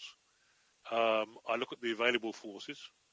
When I look at the order of battle of the Russian forces now massed around Ukraine's border from Belarus in the north to Crimea in the south, once they were entrenched, particularly in Donbass and eastern Ukraine, I don't see who or how we would get them out. And I don't see anyone taking that risk. There's a genuine legal problem as well, because Ukraine is not a member of NATO, so this is not an Article 5 contingency. And that is why I think this has been very carefully timed and very carefully worked out to make it as difficult as possible, given the old correlation of forces, as the old Marxist phrase would have it. No, it's a dangerous time. And if I was Putin and I was going to do this, I would do this now. COVID, divisions in Europe, force reductions that are only just being recovered, all these factors say that, and also by the modernization of Russian forces in 2008 at their peak, at their expensive peak, this would be the time to do it if he's going to do it. Thank you. Anybody else? Ms. Bobrovska? Yes, I'll be short. Yep, I'm here. I think it depends on the aim of Putin. If you want to make us to provide the Minsk agreement, okay, he can just press and he can just make the to work on the eastern line of Ukraine. But if he wants to get the Azov Sea, or for example the ports of Mariupol or Bryansk, I think no one can stop him. Sanctions, okay, but the sanctions are in different ways from 2014. Yeah. Even if they are kicking off their families of Lavrovs and other public services from the Great Britain, United States, Europe, okay, so on, they can live. But he will get his strategic resource, the water for Crimea, for example, or electricity, which can be cheaper for them. So I think nothing can stop except the really armed forces or united armed forces, and blood is struggling for that piece of the land, of Ukrainian land. Thank you. Now, Konstantin, on sanctions. Yes, I think that sanctions were not mentioned there for nothing. I think they're very important. But I suppose that when you read the draft prepared by Congress, it is very serious. It is probably the most serious sanctions imposed on Russia since, well, that could be imposed on the Kremlin since 2014. But I suppose that if you look at it from Putin's point of view, they already diluted. You have Friedrich Merz saying, oh, no, we're not going to switch off SWIFT. Then the Democrats adding several banks to the list of potentially sanctioned banks, so that if Biden has to choose from the menu, which he has to, 3 banks at least, he will choose those that don't do retail, so it will not have any impact on the wide Russian public. And I think that if I were sitting in the Kremlin, which I hope I won't, I think I would say, okay, to a certain extent we can handle that.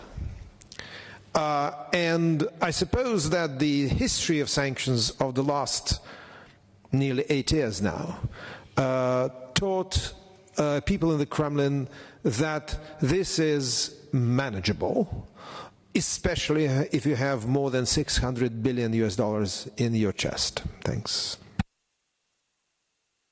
Thank you. And I got the signal that some members of the audience would also like to have questions. So if anybody from the audience could get to the mic and ask questions from our presenters. Valdas Rakutis, Lithuanian Parliament, Defense and Security Committee. I have one general question. Why West countries not take initiative for 18 years? Because it's only one way to stop such development of stories on this part of Earth. Yes, to have initiative in your hand. We always say Putin attacks this way or this way, but what we can do to do other way than Putin is planned. Question. Thank you. Anybody would like to answer that? Julian, please. Yeah, thank you very briefly. Well, I would argue that some of us have. If you look at the United Kingdom, we have a new navy, new aircraft carriers, but we're an island, far, far away. In many ways, we're doing our bit for the alliance. I think the problem is Germany. The US is increasingly overstretched, trying to cover the whole world with its forces, with the rise of China. If you're going to have a credible land deterrent, which is really what's needed here in military terms, it has to come from Germany. It did during the Cold War, by the way. So, and Germany doesn't want to play that game, unfortunately, because the future of land deterrence in the alliance is German, to be blunt. But until they do, then there is this deterrence hole. The rest of us can try to fix it as much as possible. But make no mistake, my previous colleague was talking about the financial system and SWIFT. China will also be supporting Russia, and Russia will have war-gamed all of this out, sanctions, possible responses.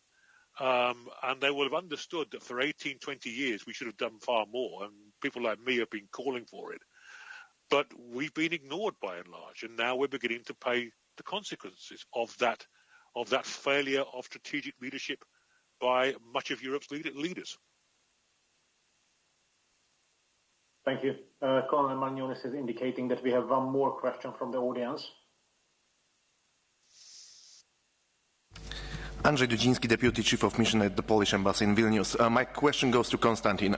Konstantin, as it was correctly said by Mr. Mickelson in the first session, at least in my view, we are somehow in the situation which resembles the 30s of the 20th century.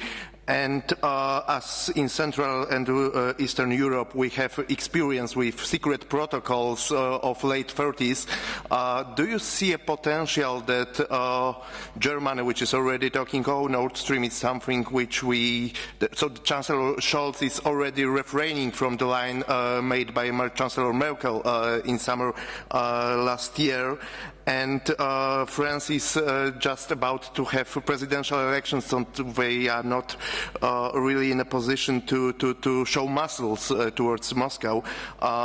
Do you see a risk that as the Bucharest summit was all about enlargement, open door policy, Kaczynski again and Baltic states against Sarkozy and Merkel, that there will be some agreement or non-written agreement between West and Moscow that Ukraine will not join NATO in the predictable future? And the second question, if I may, to Mr. Lindley French, as we said a lot of China already, isn't it like the old Chinese proverb says there is no place for two tigers on the hill? As the tigers are quite obvious, is China already ready to challenge or to tackle the US, and maybe they can still play a positive role in order to calm down Russians as they are not yet prepared to climb the hill? Thank you, sir. Julian? Yeah, my first posting was Hong Kong many years ago. So I have some insight into the Chinese and the Han Chinese and how they think. Look, this is China's turn at the top of the pile as far as the leadership in Beijing is concerned. But China is not an ideological enemy. It wants respect. At the moment, it's instrumentalizing Russia, has pretty low regard for the Russian leadership, by the way. As long as it suits China's interests, and right now it does, to complicate America's strategic choices, then it will back Russia. But that doesn't mean that we can't approach the Chinese on issues like Ukraine and try to have a serious dialogue with them to try to convince the Russians to back off. Well, the reason is this. The Chinese also have a profound belief in sovereignty and the right of sovereignty. And this is a fundamental principle of China. Whatever happens inside China is Chinese. If the Chinese are overtly backing Russia on Ukraine, that would look dual-faced. And therefore, I do think to a certain extent, it is worth talking to China. But until I'm convinced otherwise from what I've heard, Putin will have been reassured that whatever happens with the sanctions, he'll be compensated by China for any loss in the event of the West acting against him. Thank you. Konstantinos, you also got a question. The floor is yours. Thank you very much. But just as a slight digression, Julian, talking about Chinese respect for sovereignty, I think we should also speak to our Vietnamese friends, for example, or let's say Uruguayan friends with whom I recently conversed, and find out what the Beijing thoughts of sovereignty are. Well, you know, it's a joke. Dzień dobry, Andrzej. Very briefly, I do not see any kind of public agreement that Georgia and Ukraine will not be NATO. But you don't need it. The President of the United States already went out of his way to ensure Putin that that's not going to happen. You do not need to revoke Budapest 2008 to make it clear that it's not going to happen in our lifetime. And I think this is what is happening, and I think that this is what, when passions calm down, our friends in Paris and Berlin will be very, very actively kind of propagating and agitating for. I do think that, in a sense, what we see, and I think this must give Putin enormous pleasure, alas, is apart from the decisive attitude of the Baltic states, Poland and the United Kingdom, an appalling mediocrity of political leadership and intellectual underpinnings of foreign and security policy in the West. Starting from Washington, Ottawa, and all the way, I'm really sorry to say that, to Berlin, to Athens, to Lisbon, and elsewhere. And as long as it persists, you can have an agreement or two, and then this thing is going to be reignited, because there is no more pleasure, no bigger pleasure for the autocrats than to show to their constituencies that, as in Hans Andersen's tale, the king is naked. And this is what we've been saying over the last few months, and this is really, really very sad. Thanks a million. Thank you very much, dear colleagues. And as our time is coming to an end, the only last remaining duty I have is again to say a big thank you to all four of you. Solomia Bobrovska from the Ukrainian Parliament, General Ben Hodges, former US Army Commander Europe, Konstantin Eger from Deutsche Welle Russian service, and also Julien Linde French from Aspen Consulting for joining us today, and also for the very valuable inputs and insights you have provided us with today. So with this, thank you once again, and also thank you for the invitation. Thank you. Goodbye. Okay, thank you, audience, and thank you for very interesting discussions for panelists. And now I would like to announce a break. Please, we shall recollect 1 p.m. and we will continue with the 2 more sessions.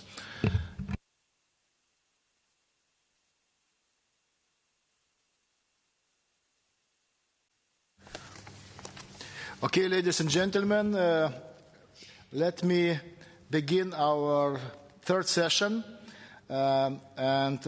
This is the topic of this 3rd session is Western response. And moderator of this topic is retired Colonel Gintaras Bagdonas.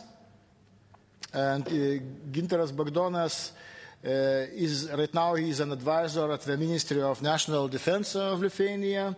And prior to that, he was posted as a military liaison officer at NATO military staff in Georgia and in the South Caucasus. He has held positions including Director of NATO Energy Security Center of Excellence, Head of Lithuanian Special Mission in Afghanistan, Commandant of General Jonas Žemaitis Lithuanian Military Academy, Director of Military Intelligence of the EU Military Staff, and the Director of the Military Intelligence and Security Organization. So, Gintaras, please, floor is yours. Thank you, Vaidotas. Good afternoon or good morning. It's my great pleasure to be a facilitator of the panel with distinguished speakers, and with having the panel where we will going to discuss the Western response. It's my pleasure to introduce speakers. We have today Mrs. Beata Patashova. She works at NATO HQ, where she is a program officer in charge of NATO public diplomacy engagement with Russia and Eastern European partners. Mrs. Beata has previously worked for NATO, performing long data-driven analysis of media and Russian disinformation. We also have in our panel Ms. Molly McHugh. And Ms. Molly, I'm really sorry that it's probably midnight or around on another part of Earth, and appreciate very much that you going to contribute to our forum. So Molly leads a blog or website, greatpower.us. And I had a pleasure to subscribe this. And she is a writer and lecturer on Russian influence and information warfare.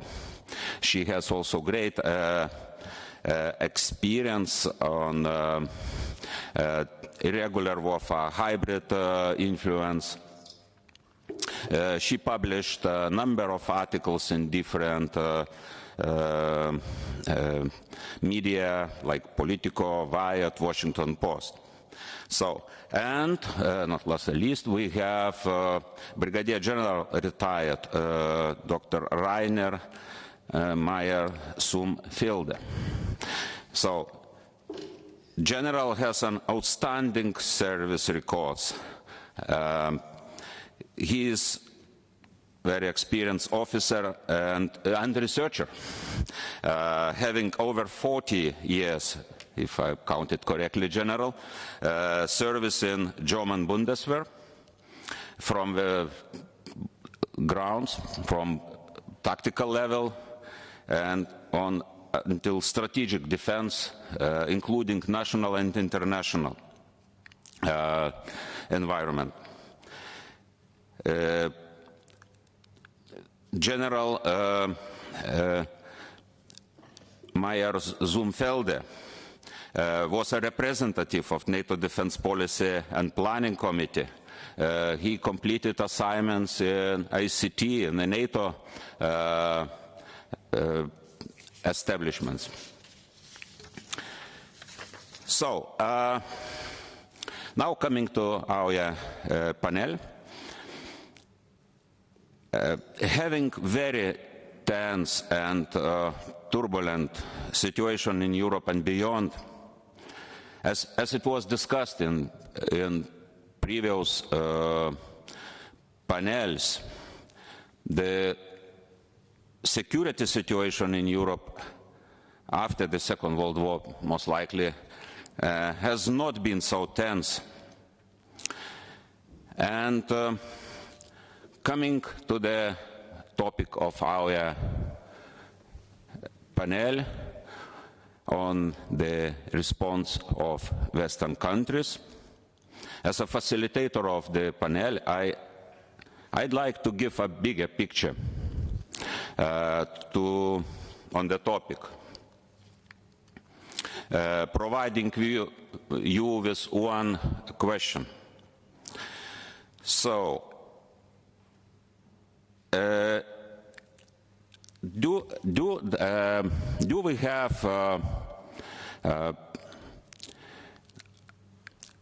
can we firmly say that NATO nations and broader Western countries have a clear, comprehensive strategy, or at least vision, how to respond to the intimidation of assertive Russia actions in the situation?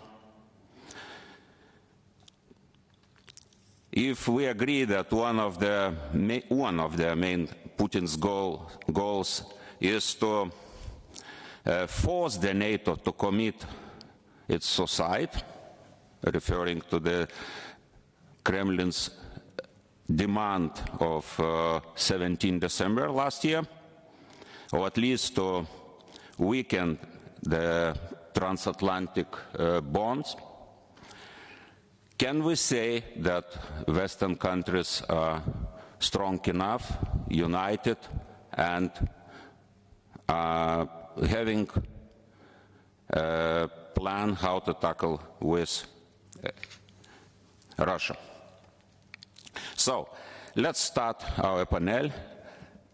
I'm very pleased to give a floor to Ms. Beata. Beata, the floor is yours. Thank you. It's a great pleasure to be here among so many distinguished speakers. And today I'm going to speak on several, closely related topics. I will outline the state of our current relations with Russia, brief you shortly on our meeting of NATO-Russia Council that happened last week, and also outline what NATO is doing to deter any threats from being posed to NATO allies. So, first of all, today the security environment is more complex and difficult than at any time since the Cold War. And the risk of conflict is real. And this is what the Secretary General has said yesterday in Germany as well. And this is why there is a strong need for NATO to ensure that its deterrence and defense posture is credible and effective. We face threats coming from different directions, but today, of course, we're talking about Russia. And Russia's aggressive actions undermine Euro-Atlantic security and the rules-based order. And we see that Russia's behavior remains assertive and destabilizing. Russia annexed Crimea in 2014, but it also pursued other aggressive activities, interfering in the elections, for example, staging hybrid cyber attacks, spreading disinformation. And most recently, Russia deployed a large number of troops to the border with Ukraine. And this is a great concern, as is, of course, the movement of Russian equipment to Belarus. Our relationship with Russia is actually at the lowest point since the Cold War, and Russia's actions is a threat to our security. Russia destabilizes and undermines its neighbors, not only Ukraine, but also Georgia and Moldova, and this is important to keep this in mind for a bigger picture. And it continues significant build-ups in Black Sea, Baltic Sea, in the Arctic, Mediterranean, and other regions. As has been already mentioned today, NATO remains committed to our dual-track approach to Russia, which is strong deterrence and defense and dialogue. And we are committed to looking for a political way out, political way forward. We will keep our defense strong while remaining ready to talk, but we will never compromise on our core fundamental principles. And NATO-Russia Council remains an important part of this dialogue. As you know, we tried to convene it since 2019, but Russia always responded negatively. But finally, last week, we managed to meet. All 30 NATO allies met with Russia. And despite significant differences, which are quite obvious, the allies were able to sit down and talk. And this is talk with Russia. And this is a positive sign. Three things that I would like to highlight are that, first of all, allies reaffirmed NATO's open door policy. No one can dictate whether a country can join NATO or not. It's, of course, up to Ukraine, up to Georgia, up to Finland and Sweden if they want to join. And it is up to the 30 NATO allies. And we have stated this very clearly at the NATO-Russia Council, reiterated once again. And second, we are ready to meet Russia again to discuss a number of topics and put concrete proposals on the table. Yesterday, the Secretary General sent an invitation for the next NATO-Russia Council. He sent it to all members of the Council, which is 30 NATO allies and Russia. And he also outlined that NATO is going to put written proposals on the table, and the allies are currently working on it. But what is important is that we are clear-eyed about the prospects of such talks. We have no illusion, and dialogue is difficult, but when it's difficult, it's even more necessary. And as I said, in any case, we will never compromise on our core principles. So what NATO is doing to protect its allies? First of all, since 2014, we significantly boosted our presence in the eastern part of the alliance. We didn't start doing it just in the reaction of what happened since November. We've been doing it in the reaction to what has happened in 2014 with the illegal annexation of Crimea. What is clear is that when Russia takes aggressive measures, it actually leads to the opposite results than it would like to see. For example, now we have more US soldiers in Europe than 7 years ago. And we see more solidarity and unity between the allies. So I would argue that Russia's aggressive actions actually bring allies together and contribute to our unity. And for the first time in our history, we have combat-ready battle groups, not only in the Baltic countries, but also in Poland. And we have air policing, we have more maritime presence, and there is presence on the ground, at sea, and in the air. And we tripled the size of our NATO response force. This is not only about the forces we have in the region, but also the forces that we can quickly bring in. We exercise them, we test them, and we can bring additional troops whenever needed. We also modernized NATO command structure and created a new command in Ulm in Germany, which sole purpose is actually to bring the troops and forces across Europe. So we can easily reinforce any part of the alliance when needed. And we are constantly assessing our posture. Our posture will be assessed is assessed constantly, every day, in response to how security situation changes. So NATO is already here. NATO is here in Lithuania, as you know, of course, and NATO will be present from day one of any potential conflict. And NATO is also vigilant. We have intelligence sharing among the allies. We also have allied ground surveillance, AVACs, collecting intelligence information. So we're vigilant and we know what is happening and we base our decisions on it. And our NATO planners are assessing how to best supplement forces in the allies.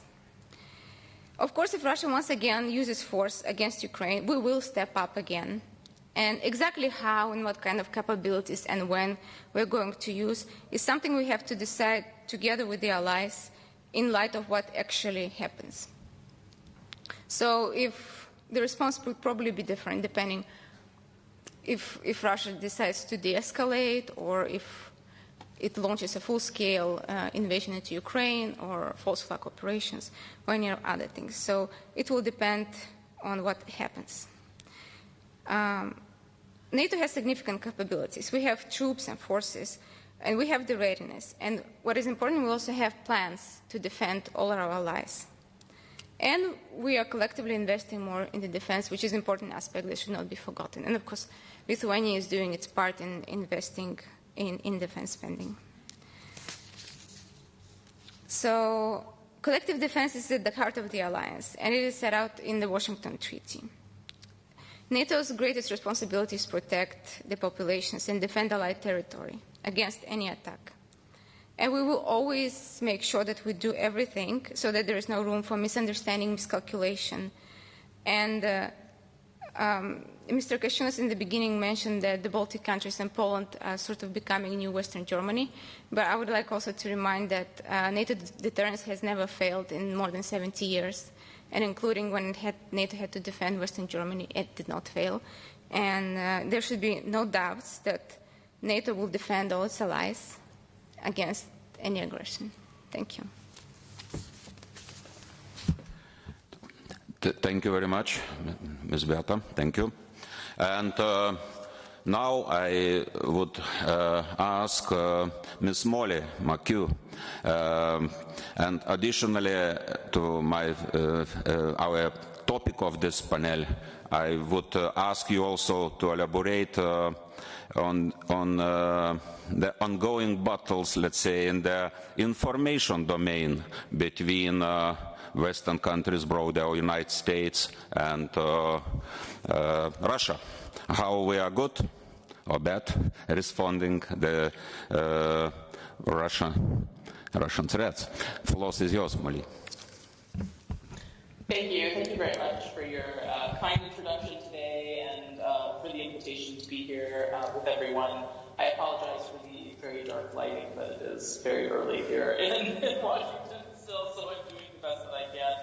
I just wanted to start perhaps by echoing our friend and colleague, General Hodges, in the earlier panel, and really saying, again, I think how Lithuania this year has been a strong example to the rest of the alliance, having to withstand sort of hybrid aggression from both Russia and China, for standing up for the right values and standing up for the right things. And I think we all understand what that looks like.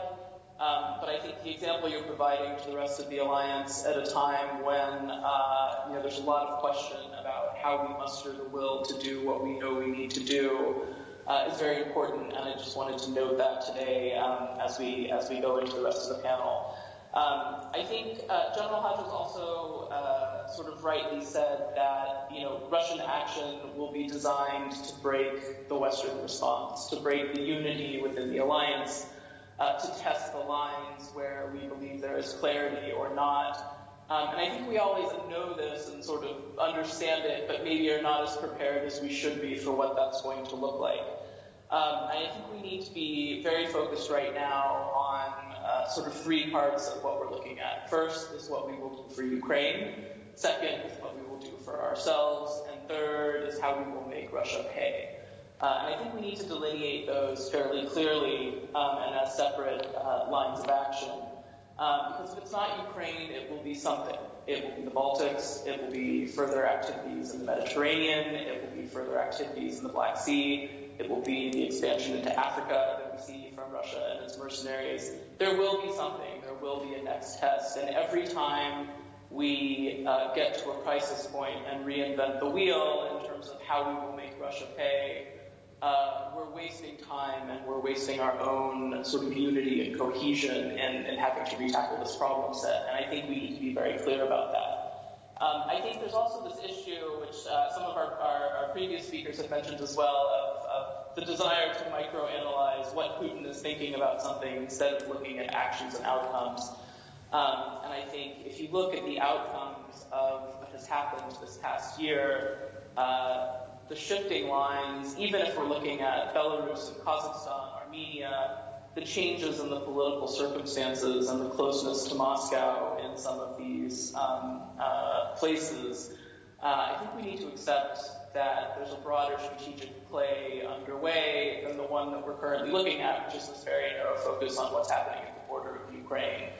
And in the context of our thinking about Ukraine, we need to look at sort of the global strategy of Russia and what our own global strategy to counter Russian aggression looks like. There's this issue of taking back initiative, that right now everything is reactive and responsive to what the Kremlin proposes, and the empty space is really from our side of the line.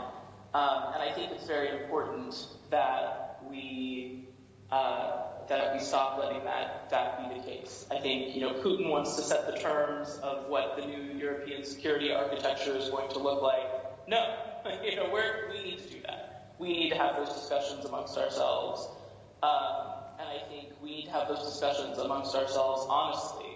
We know that what the Kremlin wants is to dictate sort of junior and senior members within the NATO alliance to lessen the status of the newer members of the alliance, or as they are calling them now, the post-1997 members of the alliance. And I know that in rhetoric we reject this, but we also need to look at what that means in our own defensive planning.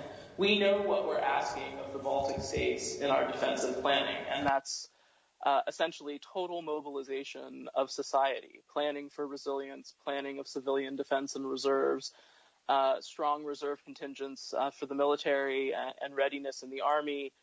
We know we're asking more of different members, of different citizens of the alliance than we are of other citizens. And we really need to have that discussion in a frank and candid way as we're looking at what the new European security architecture looks like. And I think on the central question of where are Germany and France on these issues, the United States must lead. And I think right now the challenge we have is everybody is waiting for the United States to lead. And it's been a bit back-footed in how that is happening. On Ukraine, we know that Ukraine has defensive needs, and we need to provide for those. We need to stop making this about what Russia does next, but what it has already done. And I think our Ukrainian colleague on the previous panel mentioned this example, this issue with the snipers on the line of contact. And I think any day that we who are talking about Ukraine and what Russia is doing in Ukraine do not remember that basically the Russian military has moved its entire sniper school to Ukraine and trains its snipers by shooting Ukrainian soldiers in the face while they're standing at their posts, defending their own country, is a day that we're not understanding what the nature of this conflict is and what the Ukrainians are sacrificing when we are not providing as much support as we should to allow them to defend their own country. I think we know what Ukraine needs. We need to fill those gaps. I think we've seen important advances in that in this past few weeks. New deployments of materiel from the UK are very welcome. I know others in the alliance would like to do the same. And I think it's time to mobilize those and move them forward before it's too late for that to change the balance of the Kremlin's calculus. And so I think these realities in the Baltic states and Ukraine of what your security situation is, for me, it is important that the Biden administration, that the Biden White House has to look more closely at this and represent these views more clearly within our discussions in the alliance. And I think look closely and understand right now, Putin looks across the table and thinks he understands what this administration is, that this is his best potential time to get something, however that might be, through force or through negotiation. And the Biden White House needs to change up how it's operating, to take away that certainty that Putin feels that these are people that he knows and that he understands their psychology so well. And that this desire you constantly see telegraphed in public from the administration, not to make things worse. It was sort of the Obama administration catch-all for foreign policy as well. Don't make things worse. But this desire not to make things worse is making it worse by not having clear strategy or policy and how we are engaging the Kremlin. and a clear outcome that we are seeking to achieve. I think we need that leadership to help change this mindset from our side of the line in how we are talking to the Kremlin, to bring more leadership to the table sort of with renewed unity. And I know we all talk about this, and yes, there is cohesion within the alliance on core issues, but we also are aware of what the fragmentation points are, and those have been exposed very clearly in the past 6 weeks. And I think they're not to be underestimated as we move forward. So with renewed unity, with greater clarity, especially on our own vulnerabilities and exposure to Kremlin manipulation, economic and otherwise, with a commitment to stop reinventing the wheel every time we are confronted with a new act of Russian aggression, and start to view those as cumulative and persistent in how we are responding. And then with a new sense of understanding of what power projection looks like in this era of great power competition. I think, again, if we look at the Lithuanian example in this past year, seeing the types of pressure that Lithuania has been leveraged against Lithuania, what we've seen is our alliances, whether that be the EU or NATO, have been very slower than they should have been to provide support to what is clearly aggression backed by the Kremlin. And we need to think more clearly about how we are going to offset the impacts of hybrid attacks within the alliance, and have a better set of tools prepared, whether those be sort of strategic or economic or otherwise, to come to the aid of allies in the alliance. I think we need to be more creative about how we're thinking through what our responses look like. In the information domain, which I was asked to address here, I think there's a real disconnect. And I think those of us that work more closely to the Russian line understand that Russia populates the information domain with action, and that we try to counter that with words for the most part. And when I say we in that context, I particularly mean the United States, not always the rest of the alliance. But we, the United States, try to counter Russian actions with words, and that is not an effective strategy. And I think what you see from Washington now is this repetition of the message, "We want peace," which is a well-intentioned message. Obviously, the attempt is to get the Kremlin to understand nobody wants war here but you, but the Kremlin knows very well that nobody wants war here but them. Russia has prepared for war in the information domain for a decade, preparing the mindset of their population for what is coming, attacking the mindset of our populations for what is coming. This is not a short line sort of disinformation analysis that we can do. This is a long-term narrative war that has been underway for some time. And I think our messaging has been, especially recently, a disaster if we look at it in terms of what our actions are projecting into the information domain. It's clear that, for example, the White House went into its bilateral talks with Russia with absolutely no outcome in mind. We know that because they said it in advance. And that's a clear strategic failure. And this is just echoing around in the environment that we're all operating in a really unfortunate way. And I think all of us, but particularly in Washington, and I think our Baltic allies can be really helpful in kicking us in the right direction on this front. We have to understand the psychological and informational aspects of this conflict with Russia more clearly, and be more aggressive about how we are using actions to populate the information domain, in terms of reinforcing the alliance, in terms of reinforcing Ukraine. And I just think we're not as good there and as sharp there as we need to be. So I think we already see, just sort of wrapping up quickly, I think we already see the core of what the renewed cohesion and renewed action in the alliance can look like. And we've seen it in these past weeks as people sort of try to come up with something on Ukraine, right? But even outside of the alliance, sort of the renewed interest from Sweden and Finland on NATO, but the use of their information domain to remind NATO that the open door policy is about more than Ukraine and Georgia. It is about other members of Europe as well. This has been important. We've seen what renewed action can look like from the UK with its rapid deployment of materiel to Ukraine during this crisis, with the very interesting and aggressive essay from the Defense Secretary these past few days, sort of counterbalancing the messaging from the Kremlin in very clear terms.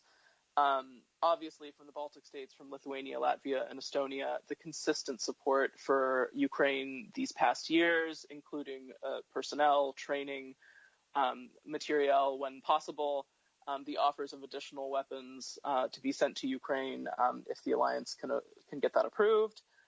From Denmark, who's offered bilateral support to the Baltic states if something happens with Russia, even outside of the alliance framework. From Canada, that's been consistently supportive of Ukraine, and from the U.S., the components of the U.S. partnership that have been training, preparing, and working in Ukraine for these years in really deep partnership with Ukrainian forces in ways that I think are not well understood by the U.S. population, certainly. But this work is deep and real and has been very significant. And I think we know that we need this renewed cohesion on how we are addressing Russia, yet we lack the will to sit down and do it. And I just think we need to get to that point where, again, it's Russia's cumulative actions that have brought us to this point. It is not every time there is a new thing we will sit down and craft a new response. It's been since 2007 that we have been looking at this problem set, and we just need to accept it as one problem set and come up with a better global strategy for how we're countering the Kremlin. And I'll stop there. Thanks. Thank you very much. Thank you very much, Ms. Molly. And now I would appreciate General Reiner that you please share your view on the topic and on the defense policy implications for NATO, and if you can say a few words on European Union, providing your insights, what needs to be done to strengthen the European deterrence. The floor is yours, please. Yeah, thank you very much. Also, my thanks for the privilege to talk to you in this audience.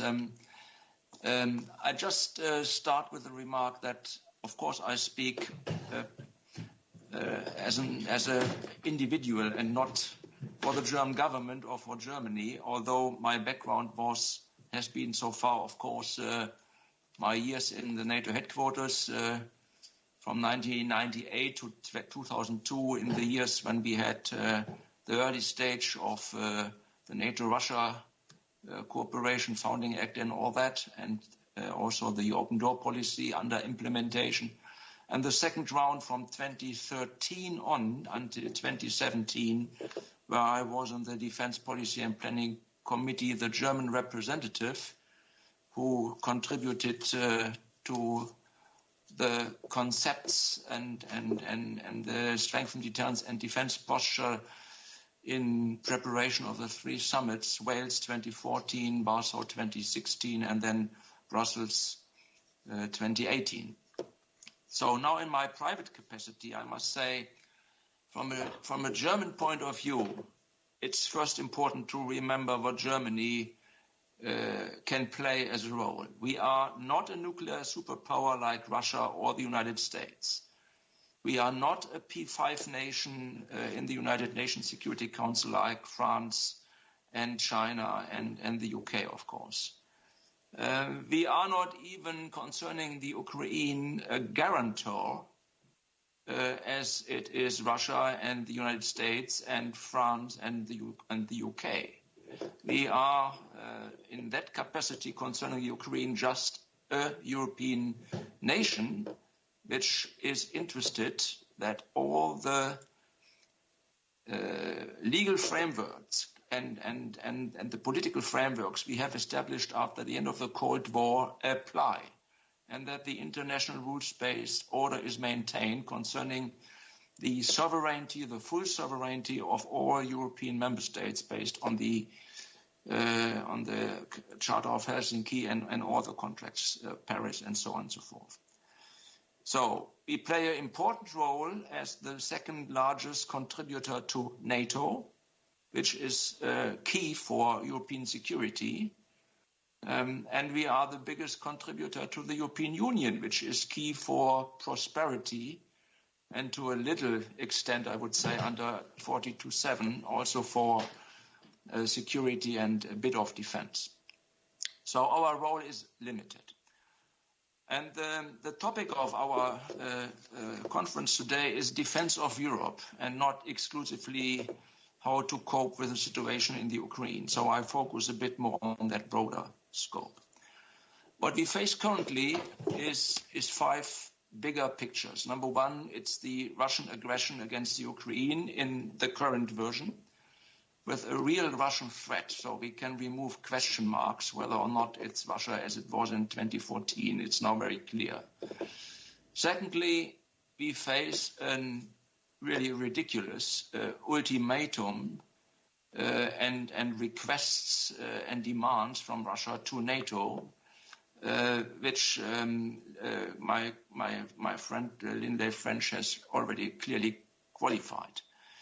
But this is a major challenge for the alliance, and we need to respond really respectively and in very clear terms to that what Russia put on the table. It is the cancellation of everything which we have as the foundation of our relations in Europe since the end of the Cold War. And that is the even bigger point from my point of view. And it's third, testing the US administration, which is fully engaged with domestic issues as well as with the primary challenge in their perspective, China around the globe. And of course, it's testing NATO and the cohesion, and then especially along the lines between the Easterners and the Southerners in NATO, which, as we all know, is really a line which from time to time seems to be a bit fragile. And at the end of the day, we see a Russian-Chinese intensified cooperation, including in the military field. And one can ask whether this is the beginning of an emerging military counter-alliance between the two, while the West is not that united and has not that much resolve anymore as we should have. So what do we need to do overall? First and foremost, we need to demonstrate and then to convince the Russian, the Kremlin in particular, that any aggressive course of action using military force, especially if it comes to changing borders in Europe, is completely counterproductive for the Russian interests. And that this needs to have an impact on their risk calculus in the Kremlin. And my feeling is that what Putin so far has produced, both in 2014 and now in 2022, is each time a huge revitalization of the alliance. So that is exactly the contrary of what he might like to intend.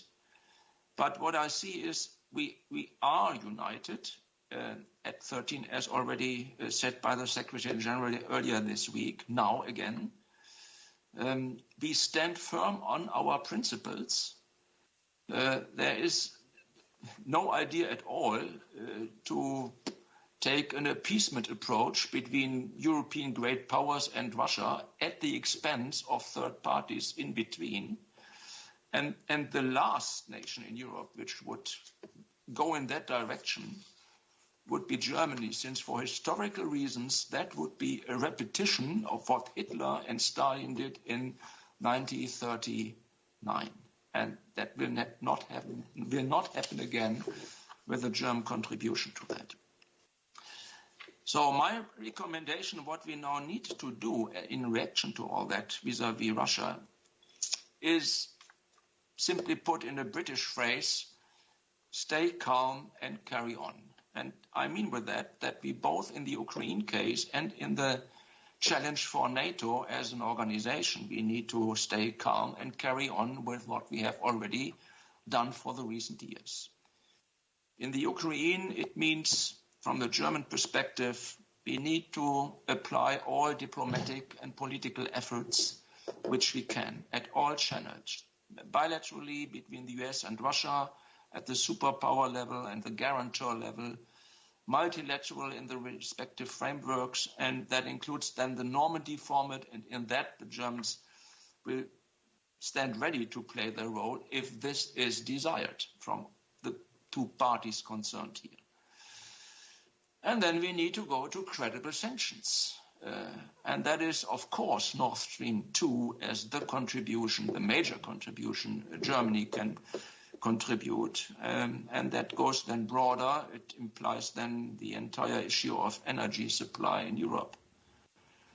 And I'm not pessimistic, since I see in the recent 2 days already in the German government a change, including of our Chancellor Scholz and the SPD's position. He is not reiterating that Nord Stream 2 is just a business case. And the government is here moving, I think, in the right direction, also under public and parliamentary pressure. So with that, of course, we continue to contribute contributions for the Ukraine, also in other fields. It's difficult for the German government really to contribute with arms, even with defensive arms like the UK. But for instance, in other fields such as medical services and all that, as we did in the past, there is room and also for support in coping with hybrid attacks. We will not stay completely aside. So the bigger thing for me is, what can NATO do to stay calm and carry on? The first point is, we need the full implementation of the entire decision package of Wales and Warsaw and Brussels in the years 2014, 16, 18, full implementation of the strengthened deterrence and defense posture, and not only the full implementation according to the agreed timelines in defense planning, but in an accelerated way. That would send a very strong signal. And that has implications for the Americans, the Germans, the Brits, and all the others. For the United States, I would expect in particular that as a best way to increase further the credible deterrence part, to incorporate in each of the enhanced forward battle groups in the Baltic states and Poland, especially in the Baltic states, a capable US unit in order to link the shoulder-to-shoulder presence between the non-nuclear lead nations such as Canada and Germany with the US deterrent coming from the extended deterrence part. And that also means that we should further beef up the combat capacity and the strength of our enhanced forward presence battle groups. If possible, still in the limits of the Founding Act, so below the level of brigades, but with significantly increased combat effectiveness. And then for the Germans, that would mean that we need to deliver really a core size contribution overall, consisting of 3 divisions plus core troops, and all that not just until 2031 or 32, but in an accelerated mode. I would wish that the German government would decide to deliver a first division already in 2025 and the full size of 3 divisions, 8 to 10 combat brigades by 2027, 2028. It would be a huge effort. It's the contrary of what the mindset currently in mainstream thinking in Germany was. But I think that exactly this current Russian behavior vis-à-vis the Ukraine is the trigger and the wake-up call for the German public that we need to fully implement what we pledged and promised in Wales and Warsaw. And the allies concerned need to put pressure on the German government. And the background is that this new German government, just in power for less than 4 weeks, in principle, was about to take a different course, namely to not fully implement and stay below these pledges. And that is not sustainable anymore in this given situation, very clearly. And with that size of a significant land contribution of 3 divisions and in an accelerated way, plus Air Force, plus Navy, we would also clearly end up with a 2% goal and implementing that. But again, that was already not wholeheartedly under implementation in the end phase of Angela Merkel in the previous government, and it would have been skipped in the new government, as I see it from my internal debates in Berlin. But now is the time to agree with Germany that the Germans need to deliver, as pledged and promised. That is the biggest part we can contribute to have an impact on Russia's risk calculus. And of course, that is a huge challenge for a government which, per definition, is pacifistic, is more left, and believes in everything else but in diplomacy backed by military force, rather than diplomacy backed by diplomacy, which does usually not so work. To my British colleague, Lindley French, he made the point that on the land component, it's primarily Germany which counts for the defense of Europe. That is not entirely false, but we need also the Brits. And if I can play the ball back to London, I must say what is in the British plans on the land component for NATO is not much more but 2 heavy brigades and a 3rd fast and heavy brigade. This is just 1 division, and that is not enough. So we need the Brits also in a more towards a core size contribution overall on the land component than just 1 division whenever that is ready. And for the Americans, I appreciate very much the enhanced presence and the cancelling of President Trump's idea to even reduce the US presence in Europe. But if we really mean it to defend the Baltic states and Poland against Russian aggression or invasion in a regional high-intensive war, we need also a core-size presence of American ground forces in Europe, shoulder to shoulder with the respective contingent from the Europeans, including the Germans. That means then at least 2 or 3 divisions in time available. And all these huge air power elements the Americans and only the Americans have available, which would really make a difference. And all the talk you hear from London, from Washington think tanks, that the US cannot deliver that anymore to Europe's security, since the focus is on China in the Indo-Pacific, needs to be reconsidered. Either we get it collectively done, with main contributions from Washington, from Berlin, and from London, or we don't get it done at all to really impress Putin's risk calculus. And also for France, I would say, with all understanding that their focus is in the south and in Africa, and they do a lot there. As a European nuclear power, we need more but just 1 company in the British or German-led enhanced forward presence in order to demonstrate what they did in the Western Berlin situation as one of the 3 nuclear powers to play a significantly bigger role also there. And with regard to Sweden and Finland, I entirely understand that it's up to them only to decide whether they would apply for NATO membership or not. And we should not give them any kind of advice. But what we need to give them is the assurance that once they decide, it will be done quickly and with a full protection under Article 5 for these 2 countries.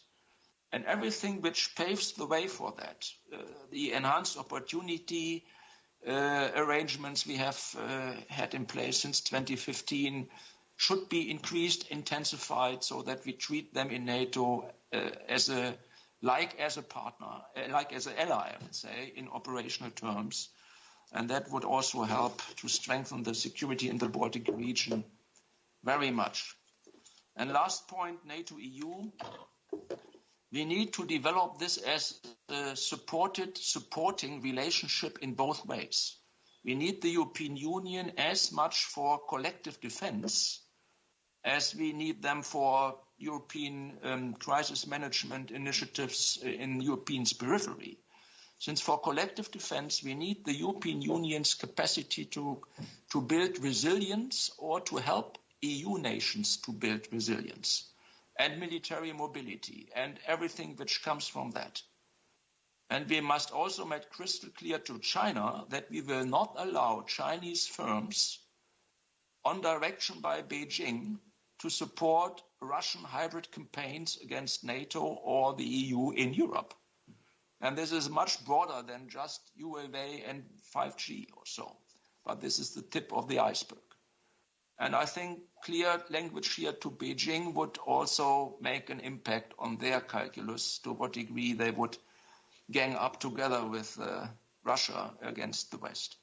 That is what I would like to say as my part. Thank you. So, General Reiner, thank you very much. It's a great contribution. You touch upon, you suggested very wide possible or actions what have to be done by our countries. Before we start panel discussions, Q&A, I'd like to ask a question of you. Well, when now we have Ukraine as a center of gravity from the perspective of Russia, because of Russia activities, how we can, how our countries, US, NATO, retake the initiative if we, following the previous panel discussion on diplomacy, of course, if there is no diplomacy, then the fighting coming on. So, but having negotiation or diplomacy, our countries most likely have to retake initiative. Having said this, I would interest in your views how NATO can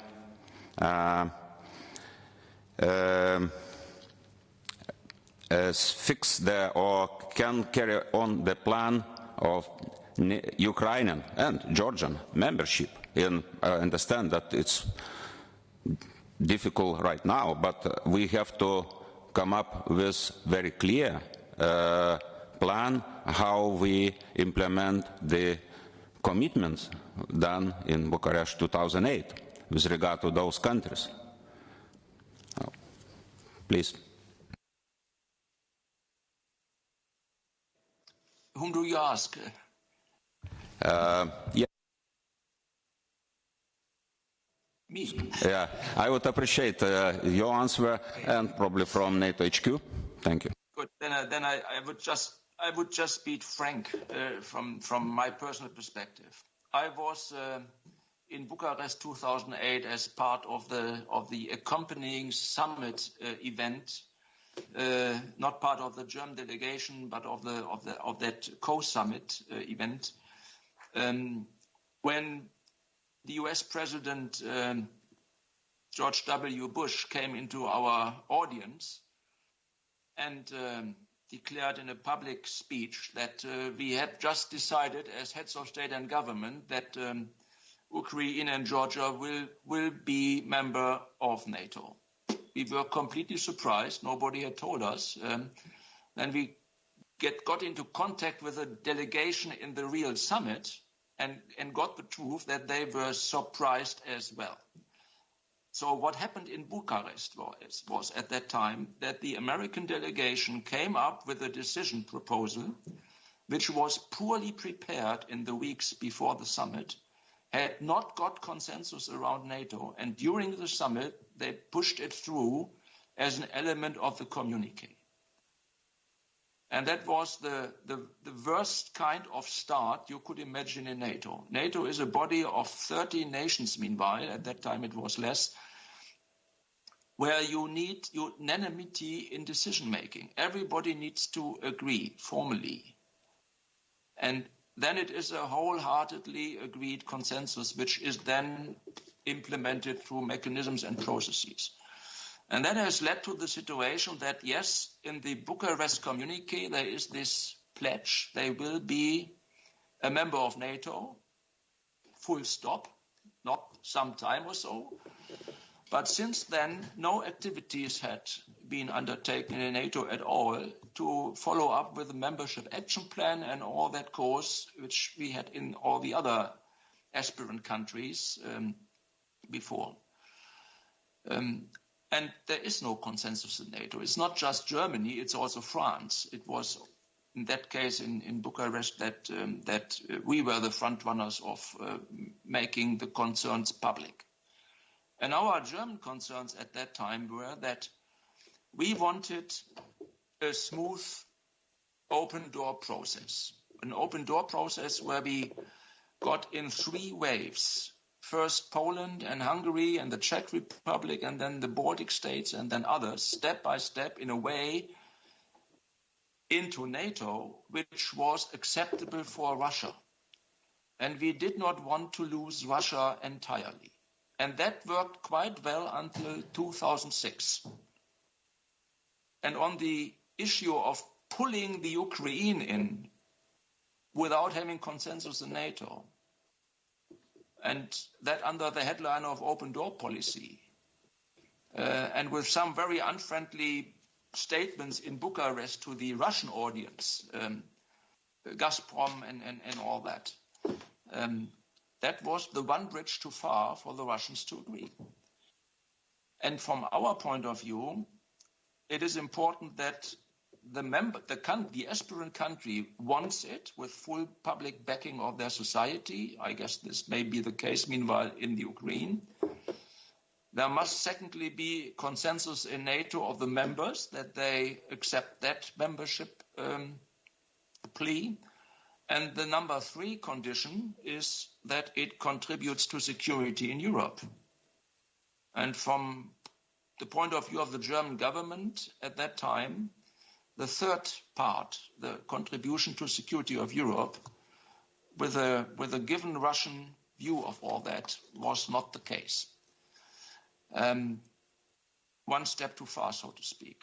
So we were successful in getting the way open and have the NATO expanded, including the Baltic states, also former Soviet republics, which is a big step in history. But Ukraine, not really possible from the point of view of the German government. I'm telling that only to explain how we think that through. And that is the historical background of the process. Since then, we have it not on the agenda. We have kept the Ukraine case on ice, like Sweden and Finland, hoping that we can go with that for quite a long time. But what Putin is now doing is really challenging also these kind of pragmatic arrangements. And I have not an answer to your question how we should proceed. That is what the delegations in NATO, the current governments, need, and it will be very difficult to find a consensus on any question relating to full Ukraine membership in NATO.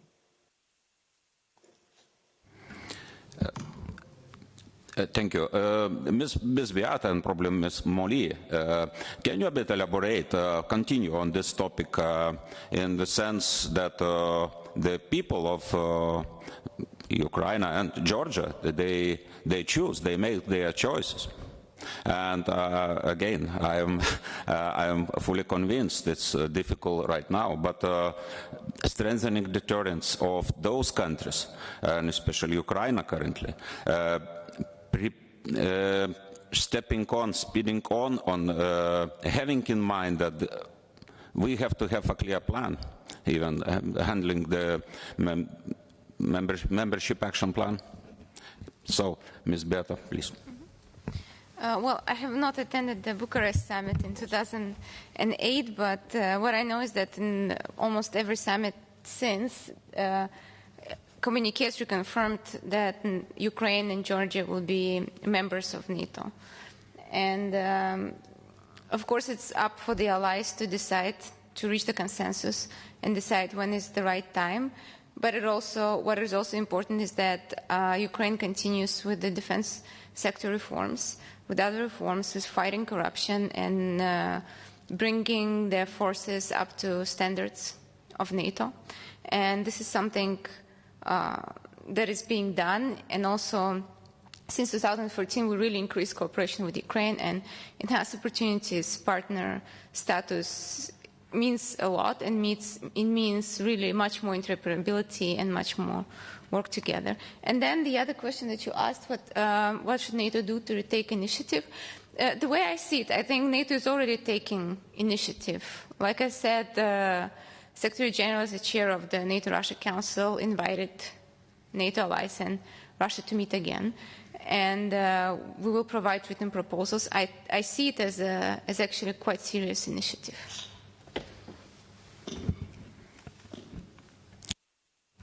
Yeah, Ms. Molly, do you have any thoughts on this issue?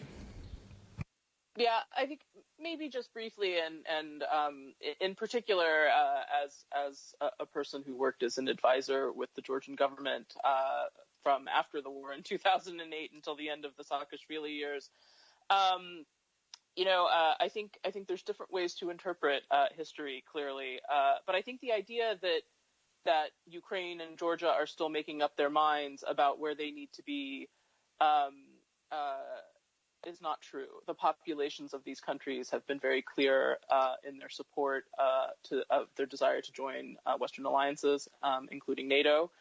While there have been ups and downs with governments at various points, depending on what's happening, you could argue that we're leaving that door open for Russian manipulation when we ignore the desire of these populations and not give them a clear path to NATO. And since 2008, Russia has been clear that they will try to shift that line.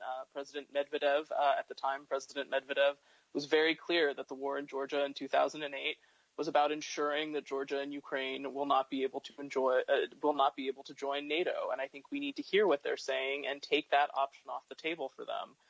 I think it's really hard to have this, can't have it, the German and French messaging, which even our German colleague here has mentioned. You can't have it both ways. Germany or Georgia and Ukraine actually contribute significantly to NATO missions and deployments. Both were in Afghanistan. Georgia was in Iraq.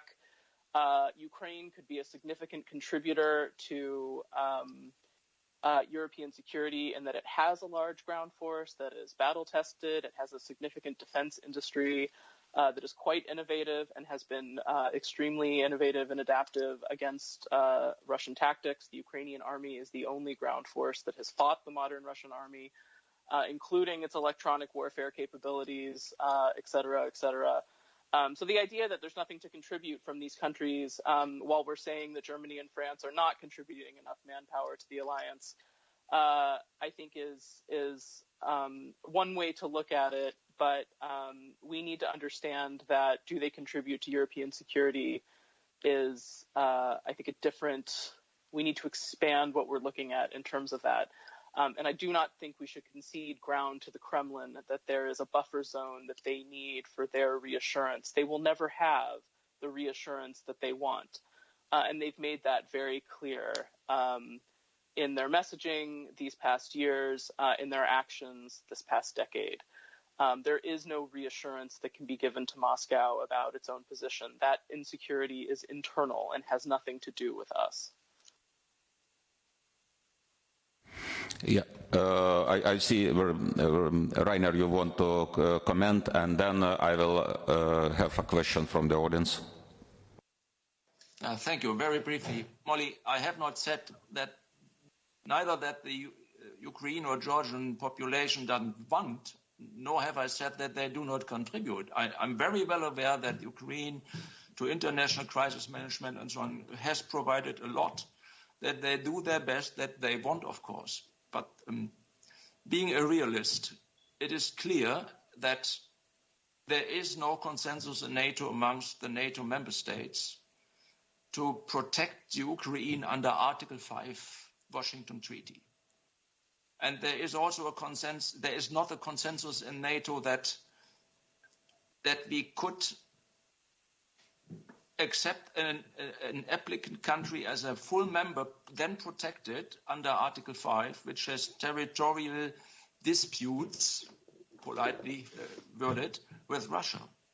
That is a matter of real politics. So in the very moment when Russia imposed that territorial conflict on the Ukraine in 2014 or on Georgia in 2008, the perspectives to get from NATO an offer for membership action plan based on a consensus in NATO significantly diminished. That is part of the truth.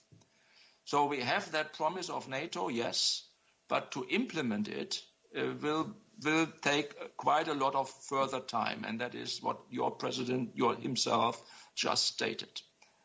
And also the preparedness of the Americans as superpower, as P5 nation, as guarantor for the state sovereignty of the Ukraine once the Ukraine gave away their nuclear weapons heritage from the Soviet Union. Even the United States doesn't give any kind of equivalent to an Article 5 protection. And we take, as Germans, traditionally, the Article 5 commitment very, very seriously.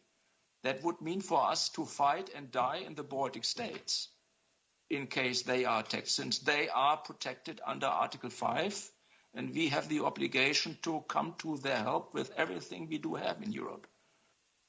We do not do that commitment with Sweden and Finland. They are not protected under Article 5, just under EU Lisbon Treaty 42.7, which is significantly less. And from thinking from that end, what would that mean in crisis and conflict? We have here taken a very clear decision for us. So thank you. Mr. Konstantin. Yes, thanks a million. Actually, I have a further question to our German friend. Looking back now, don't you think that? Do you think that not giving a green light to maps for Georgia and Ukraine in 2008, comparing it to what we have today, do you think the situation could have been worse if this acquiescence by Merkel and Sarkozy was achieved at the time? I mean, essentially, your argument is a very well-known Berlin argument, but since 2008 we had quite a long history of what Moscow was doing. So my question is, do you think it would have been worse if you accepted? So again, please, but I would ask keep short.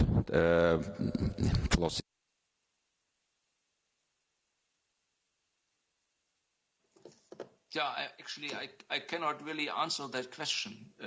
I can only explain how it came to that position in 2008. Again, ill-prepared, not really a consensus. From our and other nations in NATO point of view, one step too far for the Russian government at that time, and not compatible with our idea we had at that time, that based on the idea of combining both open door policy with an accompanying strategy for Russia to accept that what NATO was doing, in essence, really moving to the east. I think it was the right decision at that time. And by the way, it is not true when Putin or other Russian leaders pretend that they had got promises from the West that they would NATO never expand to the east. That is a lie. But there is an element of truth in it that in the 2+4 treaty on Germany reunification, that was still at the time of the Soviet Union and before the Warsaw Pact and the Soviet Union crashed. We had agreed formally in Germany that we will not move Allied troops to the eastern part of Germany, only German forces. So there was an element of signaling. We do not go too far to the east, and this is what in the heads of many Russians, maybe still in the wrong context, be interpreted as a promise, not of the Germans but overall of the West, that Germany, united and still member in NATO, firmly embedded in the West, would not be followed by a NATO expansion to the east, what actually took place then afterwards with Poland and Warsaw, Hungary and so on, including the Baltic states and Poland. So we have gone a very long way where the Russians did not entirely oppose the approach. But with the Ukraine case and Georgia, I think it cannot be excused, but at least it can be understood that the Russian reactions to that were so dramatically in the false direction. And now we need to cope somehow with the consequences. If I may, just a very quick follow-up. Why exactly they can be understood if you look at the 1994 Budapest Memorandum and 1997 Yeltsin-Kravchuk Treaty, Yeltsin-Kuchma Treaty, which established Russian acceptance of Ukrainian borders. Why? I mean, we understand all the kind of historical connotations. You know, my family's from Königsberg. I mean, lots of people probably would like to get it back into Germany, although albeit in an unruined state. But it's all emotions. Why you keep essentially saying that Russia has some kind of exclusive, why Russia's exclusive attitude towards Ukraine and Georgia can be understood. I understand what you say understood and not excused, but you're not saying that, let's say, about Lithuania. As a moderator, I'd like to ask Rainer one sentence, and I still have another question. We stand on the Ukrainian side concerning the principle, and the principle is that even Russia agreed in the memorandum you just mentioned, and in all the other contracts and legally binding agreements we have concluded with Russia at the end of the Cold War, that it is their free choice, their full sovereignty. So, but this is not exactly the same as to say, and now this Ukraine needs to be a member state of NATO. So, thank you. I would ask audience. I don't want to that we discuss only about one topic. Any questions from audience? Then the previous during the previous session discussion, we discussed a bit on the sanctions, or how we can contain Russia, or the efficiencies of sanction. In your opinion, could you please share your view, having in mind very intensive economic relation between Russia, especially energy sector, how the European and United States possible sanctions how efficient they can be on Russia, example on energy sector or switching off SWIFT. It's doable or not? Thank you.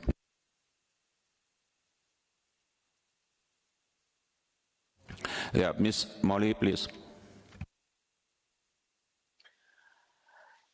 Sure. The question of sanctions is a constant one, and I think there's been sort of renewed discussion. There was sort of an interesting development last week relating to the U.S. Senate, where there's sort of warring sanctions packages being prepared right now. One, which was prepared by Senator Cruz, was specifically about Nord Stream 2, and I think the administration intervened to get Democrats not to vote for that one. In exchange for a more comprehensive package that's being offered by Senator Menendez from the Democratic side, which does include Nord Stream 2, but includes a range of other measures, including financial sector and other things. However, those are entirely punitive if there is further action and not about deterring additional Russian action. So I think there's still a debate about how we approach this, and when do you apply sanctions? When do they actually bite? What sanctions will actually bite? I think, as noted by others in this discussion, Russia is aware of what those things are that we consider. I think they have prepared potential options to evade the worst costs of a lot of this. In some respects, and I think that if nothing else, they've prepared the population for what that might look like in terms of, not making their unhappiness about the Kremlin, but about the West.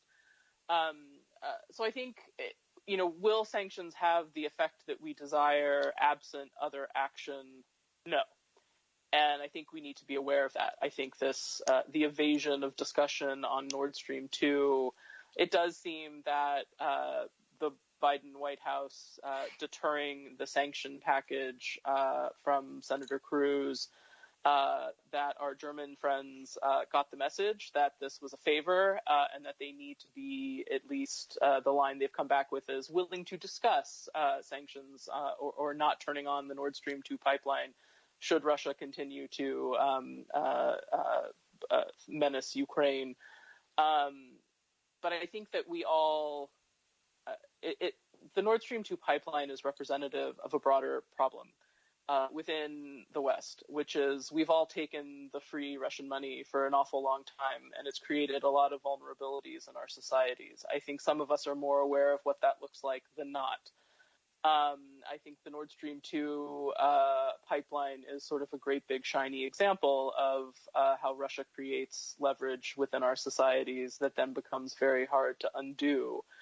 But it is not the only example. It's just sort of the most concrete and significant one that's easy to point to. And I think all of us need to have that discussion about if Russia will continue to use hybrid measures against all of our societies, which we see across the West, and we're all very clear on that, then we need to harden our economies and our political structures and our societies against these tools of Russian influence in ways that right now we're sort of pointing fingers at each other, like the UK is the worst, the US is the worst at Russian money laundering, Germany has this Nord Stream 2 problem.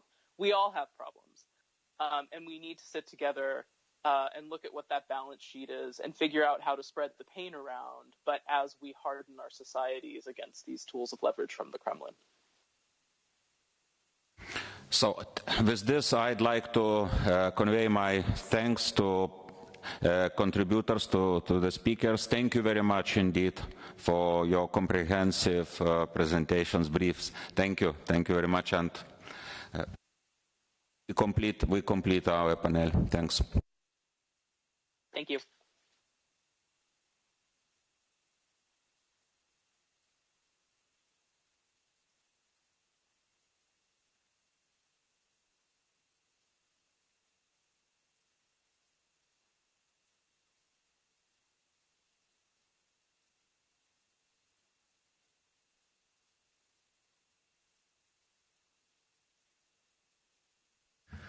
Okay, Let us continue with our last but not least session.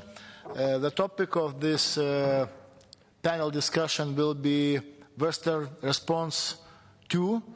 And I would like to introduce a moderator of this session, Dr. Timo Herenberg. He is a Chief Executive Officer and founder of Herenberg International. He has served as a special advisor in EU and foreign affairs.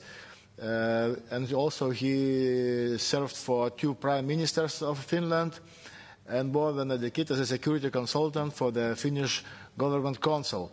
And he has 25 years of academic and crisis management researcher, including at the United Nations. So, Timo, floor is yours. Thank you, Vaidotas. Ladies and gentlemen, I would like to thank the organizers today, Lithuanian National Defense Foundation and the CIMA, giving this particular possibility to take part once again to the annual Vilnius Security Forum. My particular thanks, very warm thanks, go to Colonel Vaidotas Malionis and his staff, Emile, all the others, for their tremendous work for the annual Vilnius Security Forum, which has already become the leading Baltic Sea security platform for this type of actual discussions. So it's an honor to be part of this process, and it's a great privilege to moderate 3 excellent speakers in this afternoon session. Before I give the floor to our 3 speakers today, Mr. Rasmus Hindren, Thomas Jermalavicius and Adrian Siatkovsky, I would like to use this opportunity to a little bit warm up our debate in this panel. As we heard today in the morning, US Secretary of State Blinken is today in Kiev. On Friday, he will be meeting Mr. Lavrov in Geneva. Brigadier General Meyer Zumfelde pointed in the previous session that there is Helsinki Final Act, which is an intergovernmental arrangement to make sure that, at least in the West, in the Western societies, we are free to choose on which alliances we join and belong. Marko Mickelson pointed out this morning that Russia has never been a democracy. I have worked 3 decades with the Russians and Russian society, and I think that to understand the Russian behavior today, we need to look a little bit backwards to the 16th century Russia. Exactly 300 years ago, there was the New START Treaty, which took place between Sweden and Russia. Actually, it was signed on 10th of September. Last year, we had anniversary, 300 years anniversary of the New START Treaty. At the same day, the Russians started Sabad 21 military exercise. Was it coincidence? I don't think so. If we look at the Russian behavior today, we can derive a lot of things from the past. And I would say that it is quite telling that this year we have also 100 years memorable year from the establishment of the human experiment called Soviet Union. We will discuss about this issue today, of course, and we will discuss why Russia is exactly today, this year, imposing this brutal, medieval, one-sided set of demands for the open societies in the West. Is this timing coincidence? I don't think so. So how can we respond to this Russian policy, one-sided policy, using the existing intergovernmental mechanisms, or can we? How can we overcome the everlasting dilemma of rapidly growing need for cohesive response while preserving our sovereignty? And most importantly, at what stage we could define that this Russian drastic one-sided pressure can already be defined as a weapon, as part of the warfare? Or should we continue our wait-and-see policy and urge for discussions? Konstantin Eggert referred to the fact that we should already consider these Russian policies and movements as acts, not as an aims, and I think it's a very interesting point of view.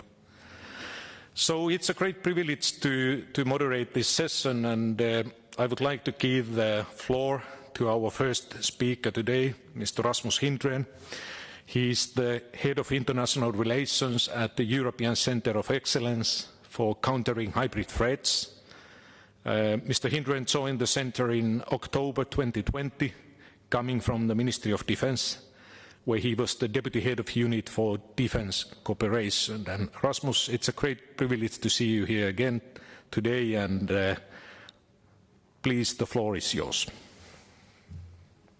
Thank you, Timo, and thank you to the organisers for the kind invitation again to this conference. It's a very timely discussion, and we've already heard a lot of good inputs today. I'll try to add my 2 cents from the perspective more of the international organizations, and from a hybrid threat perspective as well, in a way. But let me be clear, saying that hybrid in this case doesn't mean excluding military means or the threat of their use. On the contrary, hybrid, the way I see it, is about the combinations of different means that the malign actors, in this case Russia, are using exploiting the vulnerabilities in the target countries, and the ways also that we as the West should define our responses, namely in a comprehensive and an integrated fashion.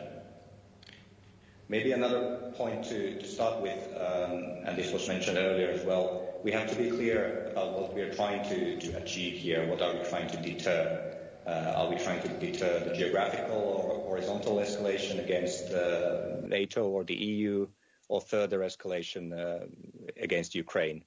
Obviously, we should aim for both, but we need to be nuanced in our approaches, because that depends on the different instruments and differing interests also that the West might have. So these are, in a way, separate lines of action. So with those caveats, I'll proceed to my 2 main points. First one is what could and should the intergovernmental responses look like, and the second one, what might be the roles of individual institutions. So on the first aspect, in, let's say, more general terms, what might the responses look like, and how should they look like? I think a good starting point is stating clearly the principles. As was mentioned in previous comments, the West should be unanimous in saying that the Helsinki Final Act applies, the freedom for each country to find their own way, the Budapest Memorandum applies, and so on. And so far, those have been quite impressively stated by all. Now, looking at the more specific responses, I'll mention 3 types of responses that have been already raised. First one is strengthening the resilience of NATO and EU countries, including military posture, especially in countries bordering or close to Russia. Second one is supporting Ukraine, including by providing material or expertise. And the third one is restrictive measures against Russia. And I think those examples already showcase the challenges of having a coherent and effective international response.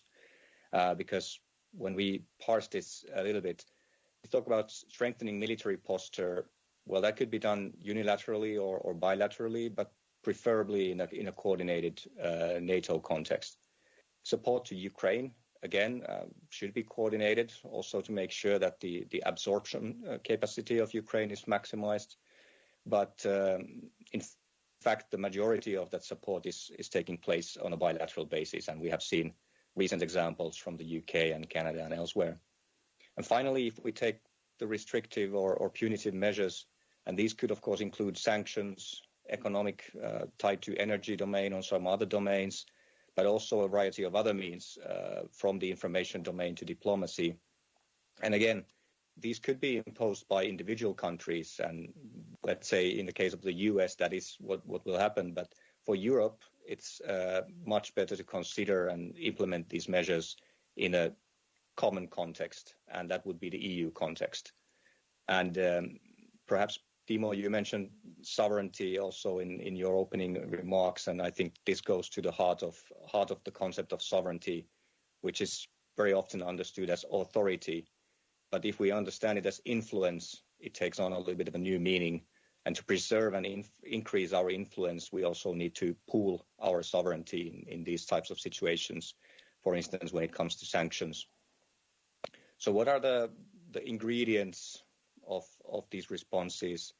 I think the first one is resolve. And usually when we talk about hybrid influencing, something that happens under the radar and slowly over the years, it's kind of hard to get the sense of urgency. It's hard to get the resolve.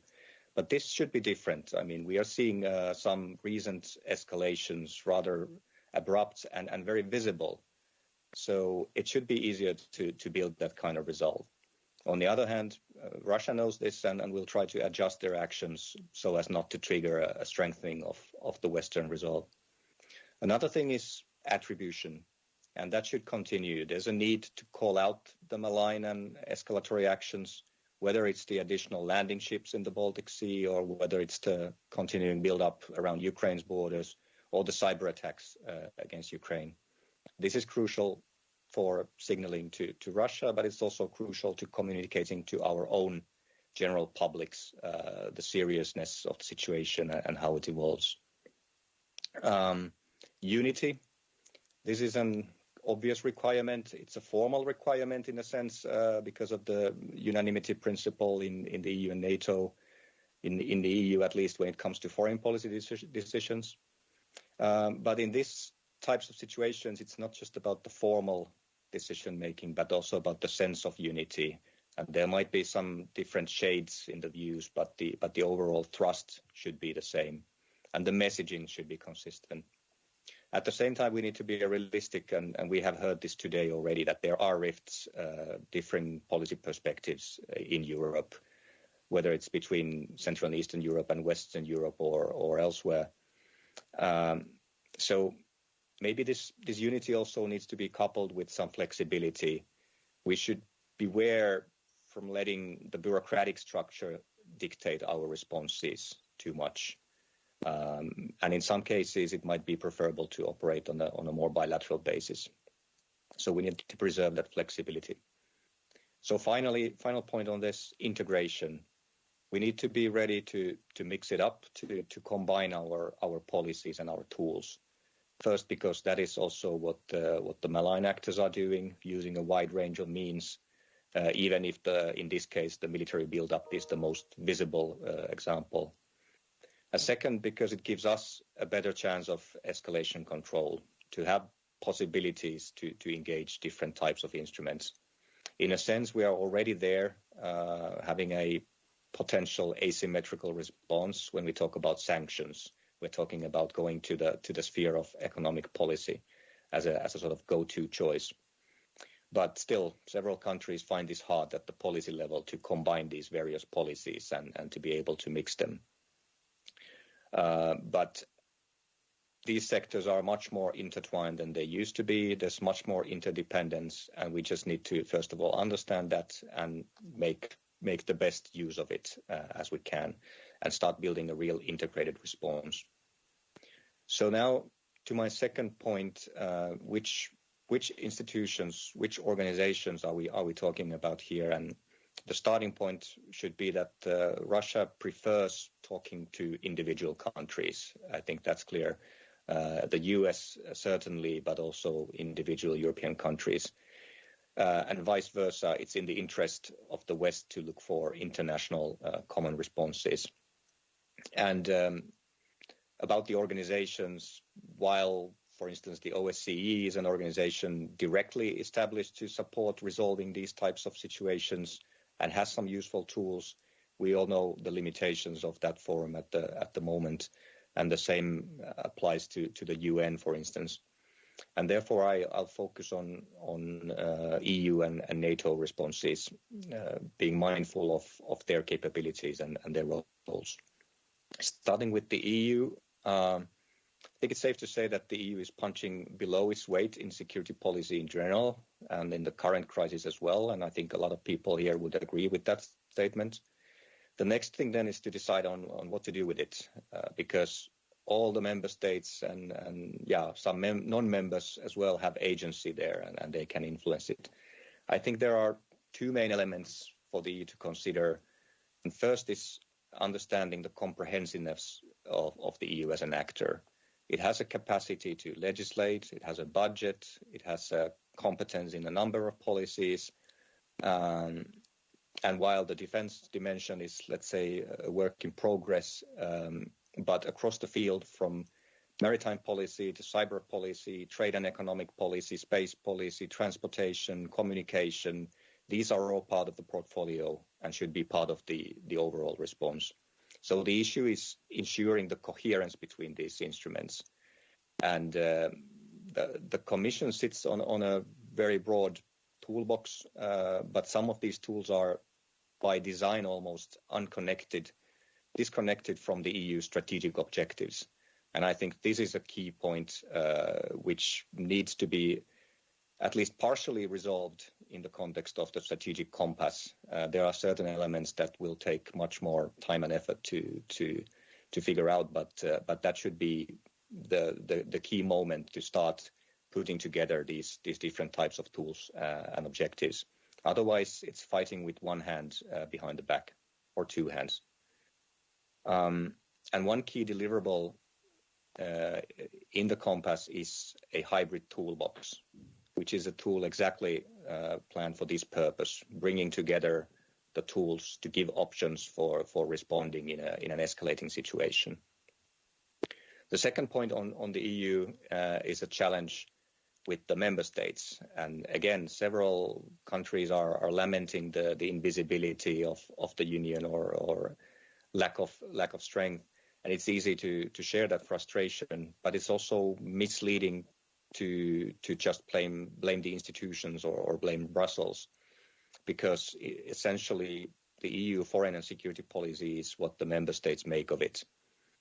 So I think it's possible to get a more, let's say, positive trajectory here, again, in the context of the compass, but I mean in all and every situation that we encounter now in the short term or in the longer term.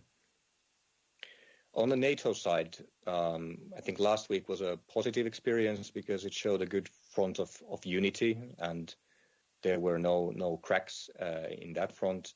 But again, I mean, there are differences in the background, and that's again where the flexibility comes into play, and certain things that might be implemented by individual allies and instead of the alliance as a whole. And it doesn't mean that the mechanisms have failed somehow. It's just more of an example of the flexibility in the system. And the other thing for NATO is to balance carefully between its nature as a defensive alliance and its sort of more principled approach towards upholding the security architecture. So yes, it should support Ukraine, but at the same time should beware of provoking aggressions against its own members. And this is a balance that can be tackled, but has to be kept in mind. The other thing is, of course, again, goes back to the tools. NATO has certain types of tools, first and foremost the military ones, but doesn't have the same kind of broader toolbox that the EU has. And this is the reason, this and not something else, is the reason why the EU needs to be involved in these discussions concerning checking the Russian aggressions and the security architecture. So my final point is that there has to be much more direct and deeper EU-US and EU-NATO cooperation. And this was also echoed in some other comments today. On EU-US cooperation, there have been encouraging signals about really unprecedented levels of coordination, and this should really become the new normal. The EU-US security and defense dialogue is just about to be launched, should be another venue for ensuring this kind of coordination and strategic alignment. And with regard to EU-NATO cooperation, in the current circumstances, could be strengthened at least on two levels. On the more tactical operational level, there needs to be intelligence sharing. And on the more strategic level, there should be a common situational picture and a coherent strategic communication. And this should not be too difficult to achieve given the stakes at the moment. So I'll stop here and look forward to the discussion. Thank you. Thank you very much, Rasmus, for excellent presentation. And talking about influence and hybrid toolbox, Russia established the Controllable Information Society instrument in 2000. And I remember I was at that time Moscow, and the aim of Russian government was at that time to stabilize the country after the quite a heterogeneous area after the time of the Yeltsin era. So the justification for this instrument was to secure the foreign direct investments in the federation. It took 2 decades for the West to understand that this was the tool against them, not to stabilize Russia as a country, but to use this destabilizing tool against the West. And I hope we are more alerted today. It's a great privilege to introduce our next guest speaker, Dr. Toomas Jermalavicius. He's a very well-known figure in the security policy issues, and he's positioned in Tallinn. And prior to joining the ICDS in Tallinn in 2008, Toomas worked at the Baltic Defense College, first as a deputy director of the College Institute, and later as the dean of the college. In the latter capacity, he has been also editor of the Baltic Security and Defense Review, and we all know Toomas very well. So Toomas, it's a privilege to have you here today, and please, the floor is yours. Thank you very much, Timo, for the kind introduction. It's a great pleasure to speak in this forum. Regrettably, not physically in this great hall, very historical hall of the Lithuanian Parliament, but sitting from my home in Tallinn. It is indeed a very interesting discussion that we are having today. It's been a long day, and a lot has been said. And very little new can be added really to all the topics that have been discussed. But let me start by saying that we've got to, and it probably builds on Timo's remark about Russia's long-term sort of very strategic use of various instruments against us, that Russia, the Kremlin, has been practicing what we in the West termed comprehensive approach, which we wanted to practice in Afghanistan. It has been practicing against us.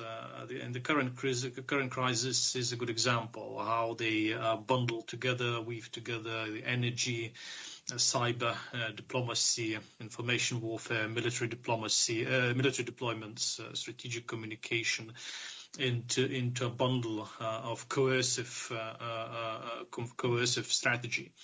And this is where also the state and non-state actors cooperate, the corporate entities are brought in. So while we've been dreaming about, theorizing about the comprehensive approach, whole of government, whole of society approach in the West, the Russians have actually been practicing it in a very multi-pronged, very multifaceted way. So let's call it maybe a dark side of comprehensive approach, or dark side of resilience. And we've got to give it to them, at least for now. And this is probably a benefit of them being an authoritarian, top-down hierarchical system. They achieved perhaps a greater effect than all our strategies combined. But if we really want to have freer hands in helping Ukraine and give a backbone to our alliances, we also need to ensure that our own states and societies are safe and resilient and cannot be intimidated into paralysis, into inaction, abandonment of Ukraine, abandonment of our own principles, and sort of thrown into a panicky mode of making concessions and appeasing Moscow, and basically committing a collective West suicide. So we certainly have to do a lot of homework, and this is where, again, the whole of government approach, whole of society approach are pivotal. And so I would like to sort of quickly highlight a few things from those both two sides of the coin from the Baltic perspective before I broaden it up to what let's call it whole of alliance and whole of a union approach. And indeed, in the Baltics, when it comes to the whole of government approach, we have had concepts in place, legal frameworks evolving in the right direction, exercises held, interagency exercises, but the reality really often falls short when the real contingencies happen, and it becomes even more difficult when we have several overlaying crises. Some of them are even deliberately synchronized by the adversary. And an example, of course, is the recent and still ongoing border crisis, or rather the hybrid attack by Belarusian regime against borders of the European Union. Initially, of course, we saw a lot of confusion, lack of strategy in Vilnius, in Warsaw, in Riga, no signs of proper preparedness, quite poor coordination, very messy strategic communication. And unfortunately, this kind of a pattern is repeating itself in handling other contingencies, whether we now talk about China's coercive actions against Lithuania, or the Russian military buildup around Ukraine. And the factors within the Baltics, and especially my native Lithuania, are multiple for these kind of deficiencies. There are institutional rivalries.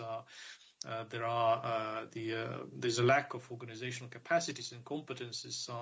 Sometimes it strikes me that as Erasmus mentioned, how sometimes our responses are hijacked by the bureaucratic processes and bureaucratic structures. The problem in some of the Baltic states is that we often really mistreated our public sector, and after years of neglect and poor treatment, and the public generally seeing them as a bunch of slackers and slumberers of thieves for years, we don't have a sufficient talent pool, well-motivated, well-paid talent pool to strategize, to drive energetically our kind of policies forward. We also have a tremendous lack of strategic anticipation. It seems that we really listen to weak signals way too little. And all those, because often those creative solutions, so to speak, of the adversaries and threats made in our direction by our adversaries, they are often out in the open quite a while before they happen. But we just don't take them seriously enough. And this hybrid attack on our borders, this is quite a good example. And often we also face a poor integration of our plans, of our information, of actions, lacking some kind of a central hub to coordinate everything. And the impression is that often our government actors are not on the same page, or even sometimes not even reading the same book when assessing the big geopolitical picture and understanding their own role in managing national security and regional security challenges. So we really need to become better at that. Being originally from the defense sector, I can't help but notice that defense organizations become pools of good solutions, emergency backstops in handling crises. because and also as a source perhaps of good examples to be emulated by the civilian structures when it comes to the importance of intelligence gathering, planning, preparedness, and resilience. But they often also take a lead in response. And there's a good, interesting example when the the hybrid attack on Lithuanian borders began. The organization in Estonia, which actively took a lead in assisting Lithuania, or even building a consensus within Estonia around the fact that it's a hybrid attack, it's not just a migrant crisis, was the Minister of Defense. So again, the question, the formal roles and informal roles can actually really differ, and sometimes the defense, because of being more sensitized to the geopolitical picture, acts first and acts as a catalyst of a national response. But again, this is not a perfect picture, and then if you throw it, and it's very difficult to achieve this whole of government coherence, even in the small countries where everybody literally knows everyone. But the challenge is even multiplied when we need to achieve a whole of society approach, because our societies sadly are getting more and more polarized. Our politics is becoming more and more confrontational and polarized, and we certainly lack a great deal of trust and cohesion within our societies, and we are witnessing a certain degree of collapse of critical thinking, a general trait that is of high relevance to national security. And all those societal differences and polarizations are now coming to haunt our foreign policies as well, and they are further propelled by all these pervasive disinformation campaigns waged by our adversaries against us. Of course, there are bright spots. The crisis after crisis we've seen over the last few years, we are witnessing, how private sector is mobilizing itself to coming to as a kind of a surge capacity for the state to provide the resources, how we retain the capacity for massive self-mobilization and grassroots action. And these are very encouraging signs, but we should not deceive ourselves that we are there being coherent, cohesive kind of societies in handling external and internal challenges. In November, in the Riga conference, one Latvian senior minister was bragging about Latvia really practicing this whole of society approach, and received lots of praise from the session moderator. And at the same time, while outside the conference halls, there was a massive wave of COVID-19 driven by an unvaccinated population. So, while praising the whole society approach, while seeing basically society's divisions driving a major crisis, the crisis outside the walls of the conference hall, that didn't lend much credibility to this approach. So we are not there, but that takes strong leadership, persistence, and actually years of building societal resilience. And unfortunately, the time has been running out. And at the higher level, of course, the whole of society, whole of alliance, and whole of union approaches are very important. I cannot add much to what Rasmus said to the whole issues of NATO and EU approaches, or solutions to the ongoing crisis. We seem to have internal consensus both within NATO and the EU on the short, medium, and long-term threats and priorities, and incredible unity demonstrated in rejecting Moscow's demands while leaving some room for further dialogue.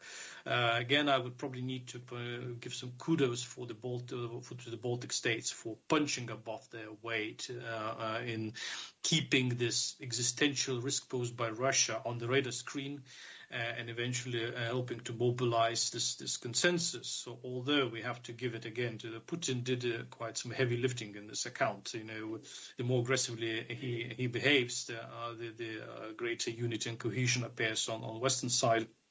And hopefully he will say a few more nasty things in the direction of Helsinki and Stockholm, so we finally can see Sweden and Finland joining NATO.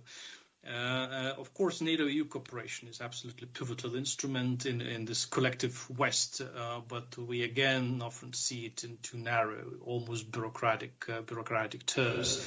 And despite being this sort of very kind of having this broad range of tools and so on. I'd say that Rasmus has put it very mildly. It's not just punching under its weight.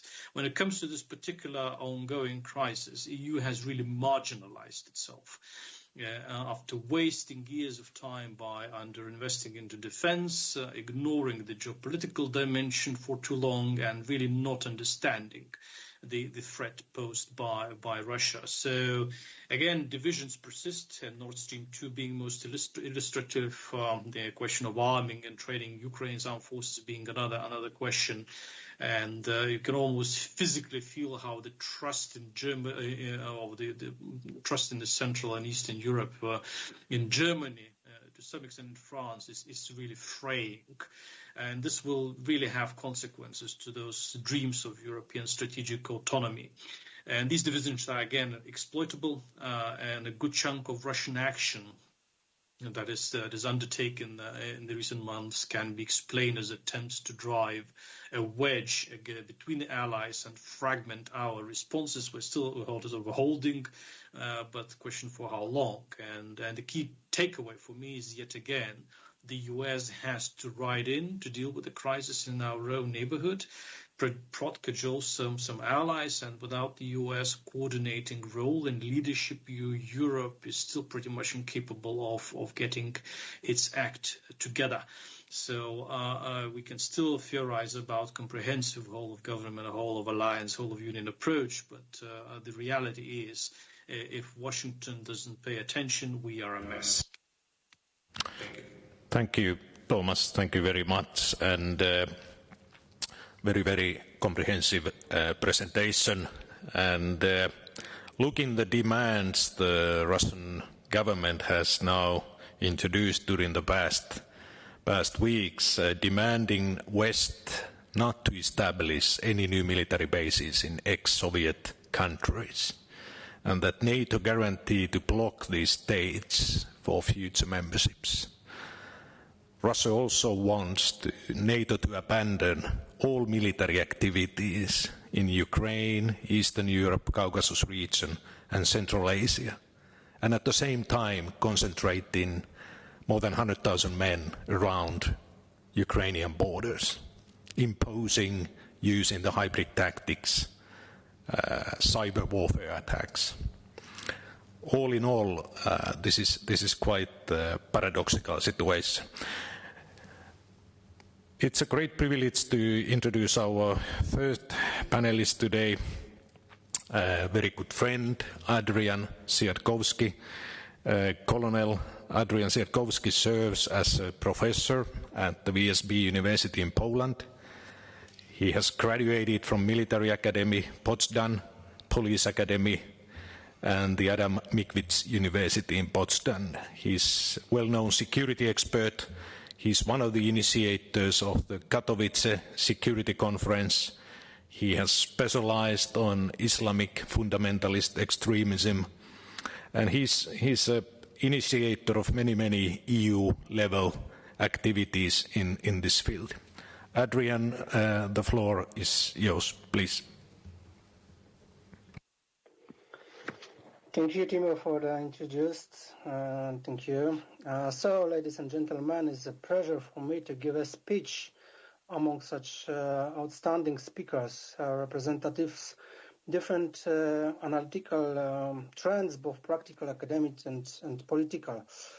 So, Timo said I'm a colonel, but I'm colonel retired, and I was advisor to Commander-in-Chief of Polish Border Guards. So, I would like to share with you the issue of Polish-Belarus border. So I'm acting here as a centralist, and opinions are my personal point of view and, of course, university science point of view. So from the Polish centralist, I would like to relate to the background course and first and foremost the conclusions from the border lesson that still continues and not the end now.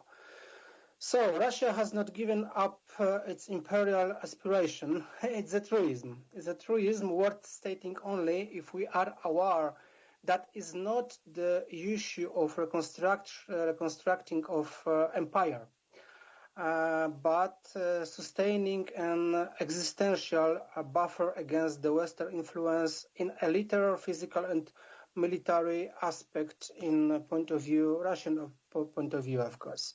Sergei Ryabkov, Russian Vice Minister of Foreign Affairs, expressed that before the USA and Russia summit in Geneva, saying a sentence containing an escalation of demands.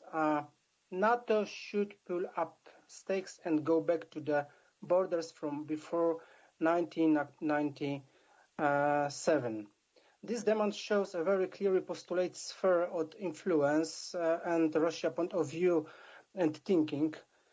What's important, while the EU member countries are lost for the influence on Russia, but the Belarus, Ukraine and Georgia are still the last territorial buffer against Russia's physical borders from the point of view of geopolitics, political realism and the military strategy in particular. The NATO open door policy towards these countries is an existential threat to Russia's interests. So, Russia has been fighting for this interest comprehensively and a multidimensional and multi-channel way. Look, indirect activities include fake diplomatic talks, important, however, from the perspective of putting off sanction, using instruments of energy policy, and socio-political antagonizing in the EU member states, and finally, of course, the military pressure. But the direct military action are aimed at the countries on which the Kremlin has real possibilities of influence, but without the threat of formal response from the organization like NATO. Yeah. So Russia tested this strategy by taking over Georgian Ossetia and the Ukrainian Crimea and supporting the separatists in Donbass. Strengthening military cooperation, cooperation with the Belarus regime occurred is a very clever way. Why? Because the Putin took advantage of the antagonism of the West towards the Belarusian dictator. The operation of hijacking airplane with a Belarusian oppositionist on board and causing the migration crisis was a test of Poland and Israel, the Lithuania, of course, reactions. At the same, Putin ensured himself dependence of Lukashenko dictatorship on the Kremlin helps. So, the regional situation, aggression testing mechanism. I would like to remind you the causes of crisis, because it's a lesson in action and reaction. It's a lesson how it develops step by step. So, of course, you know, one of the direct causes of the migration crisis and general crisis on the east flank of the EU and NATO were winning president election for Alexander Lukashenko in Belarus in 2020. Almost immediately, the authorities in Poland, Lithuania, and Ukraine, in a common statement of Minister of Foreign Affairs, gave a support to opposition powers in Belarus, especially Svetlana Tikhanovskaya. Yes, so the EU also did not recognize results. Especially in Poland, Polish government adopted a plan in solidarity with Belarus, and a real help for Belarusian community in Poland, as well a symbolic event was given a keys to Svetlana Tikhanovskaya by the Prime Minister to the Polish government to the new seat of Association Belarusian homes. In response to the Poland's support, on March last year, the Belarusian authorities arrested and following day judged and sentenced to imprisonment Angelika Boris, a leader of the Union of Poles in Belarus. And a similar situation happened to a journalist and activist of Polish minority in Belarus. But that was not the end of tested, because on 23rd May, a Belarusian fighter plane forced a Ryanair airplane, what is important, the airplane registered in Poland, to land in Minsk. Upon the landing, the Belarusian authorities arrested present on the board and opposition journalist Roman Protasevich and his partner Sofia Sapiega. Of course, the official cause of this operation was information and a possible terrorist attack. In reality, it was unprecedented act of national terrorism. Terrorism act of regime, Lukashenko regime.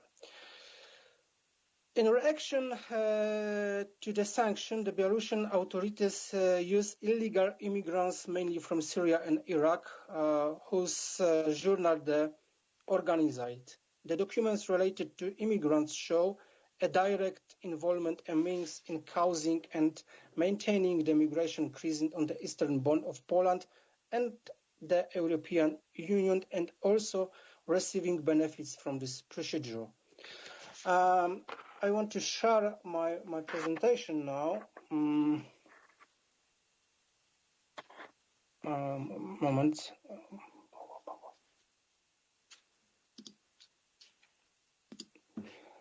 Here. So, I don't know, it's, yeah. This is some pictures from the causes of migration crisis, because that the attack of Lukashenko regime invented in Kremlin, of course.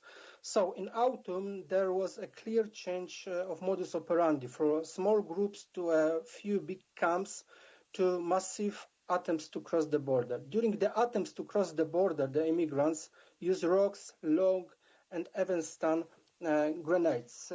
This is a picture from Polish border guards camera, and you can see here the picture from the small groups and the massive attack in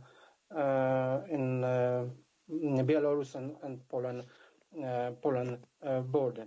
At the end of the October, the Belarusian authorities acted openly, putting pressure on migrants and provoking Polish services. Lukashenko, supported by the FSB board officer, and noticed that the good weather was coming to end. The dramatic climax took place on the 8th October, in November. Police authorities informed about thousands of immigrants heading towards the border in a tight column controlled by Belarusian services. Next day brought a series of organized attempts to cross the border by the groups of the immigrants. Look here, this is a picture from the border when the Belarus service and officer of special services joined to migrants. And what is important, all the time on the night on the border, Belarus and probably support from the Russian officers provoked the Polish border guard official and soldier on the border. Here's a picture from the border when the Belarus officer cut the cut the line. Yes. And this is a picture from the border crossing point Kuźnica, where was a very, very high point and were serious clashes between immigrant and police services in the region of a currently closer border crossing checkpoint in Kuźnica. This is a statistical information, and you can see how the migration crisis was increased and was changed. Yeah, in 2021, more than 39,000 of third country citizens tried to cross the Polish border with Belarus against the law outside the border crossing points. Look, it's that 300 felt more compared to 2020.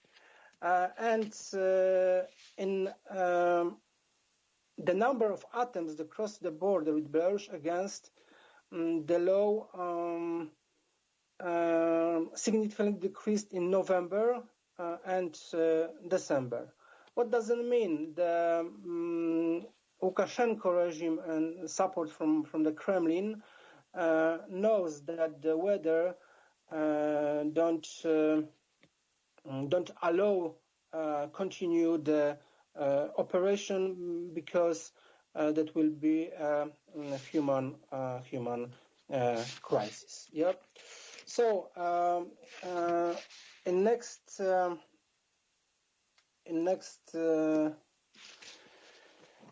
step, on the 15th November, Angela Merkel talked on the phone with Alexander Lukashenko, while Emmanuel Macron with Vladimir Putin.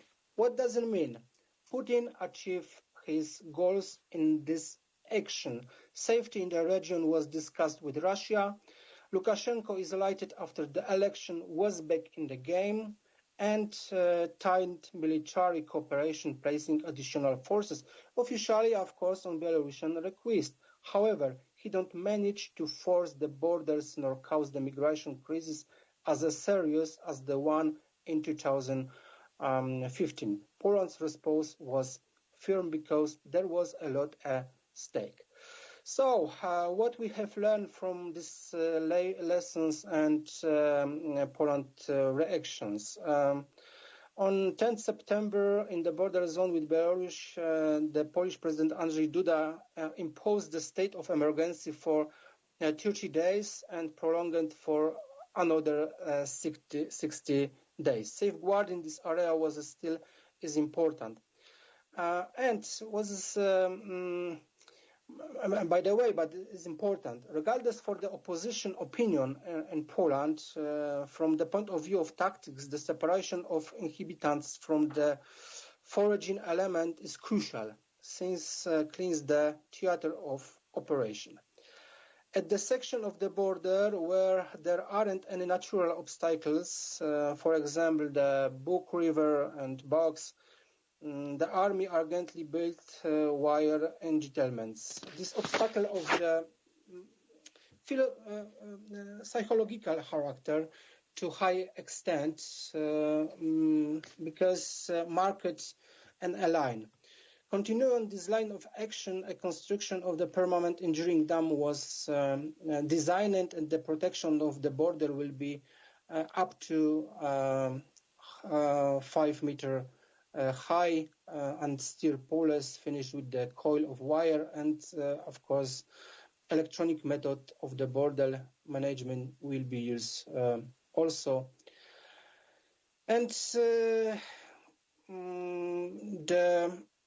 about the 20,000 officers of border guard, police and army altogether have been appointed to protect the border. And the youth forces have been adequate to the threat component. What's component? The border guard is a formation prepared to recognize and patrol, but not to repulse a massive attack. In the civil circumstances, the police is dedicated, and judging by the situation of the road border crossing in Kuźnica, they manage to deal with this threat by repulsing a direct storm. And third component, the army does not only support police formations, but also carries out the task of the military threat component.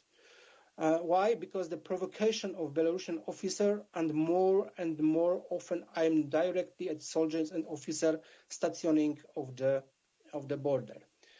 For example, beams of green laser were used to blind Polish officers. Shots were taken. Stun grenades were thrown. The goal of this action was to escalate and provoke an incident of direct reaction. And what's my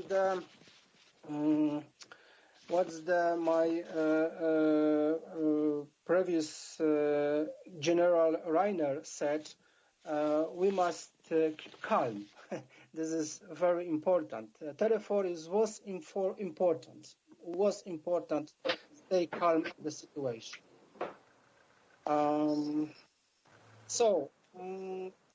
Conclusions. The concentration of Russian troops near the Ukrainian border, despite its scale, is of the demonstrative and provocative character. It causes to projection of power and puts pressure on Ukraine and the West. But of course, not only because Russia is ready to attack.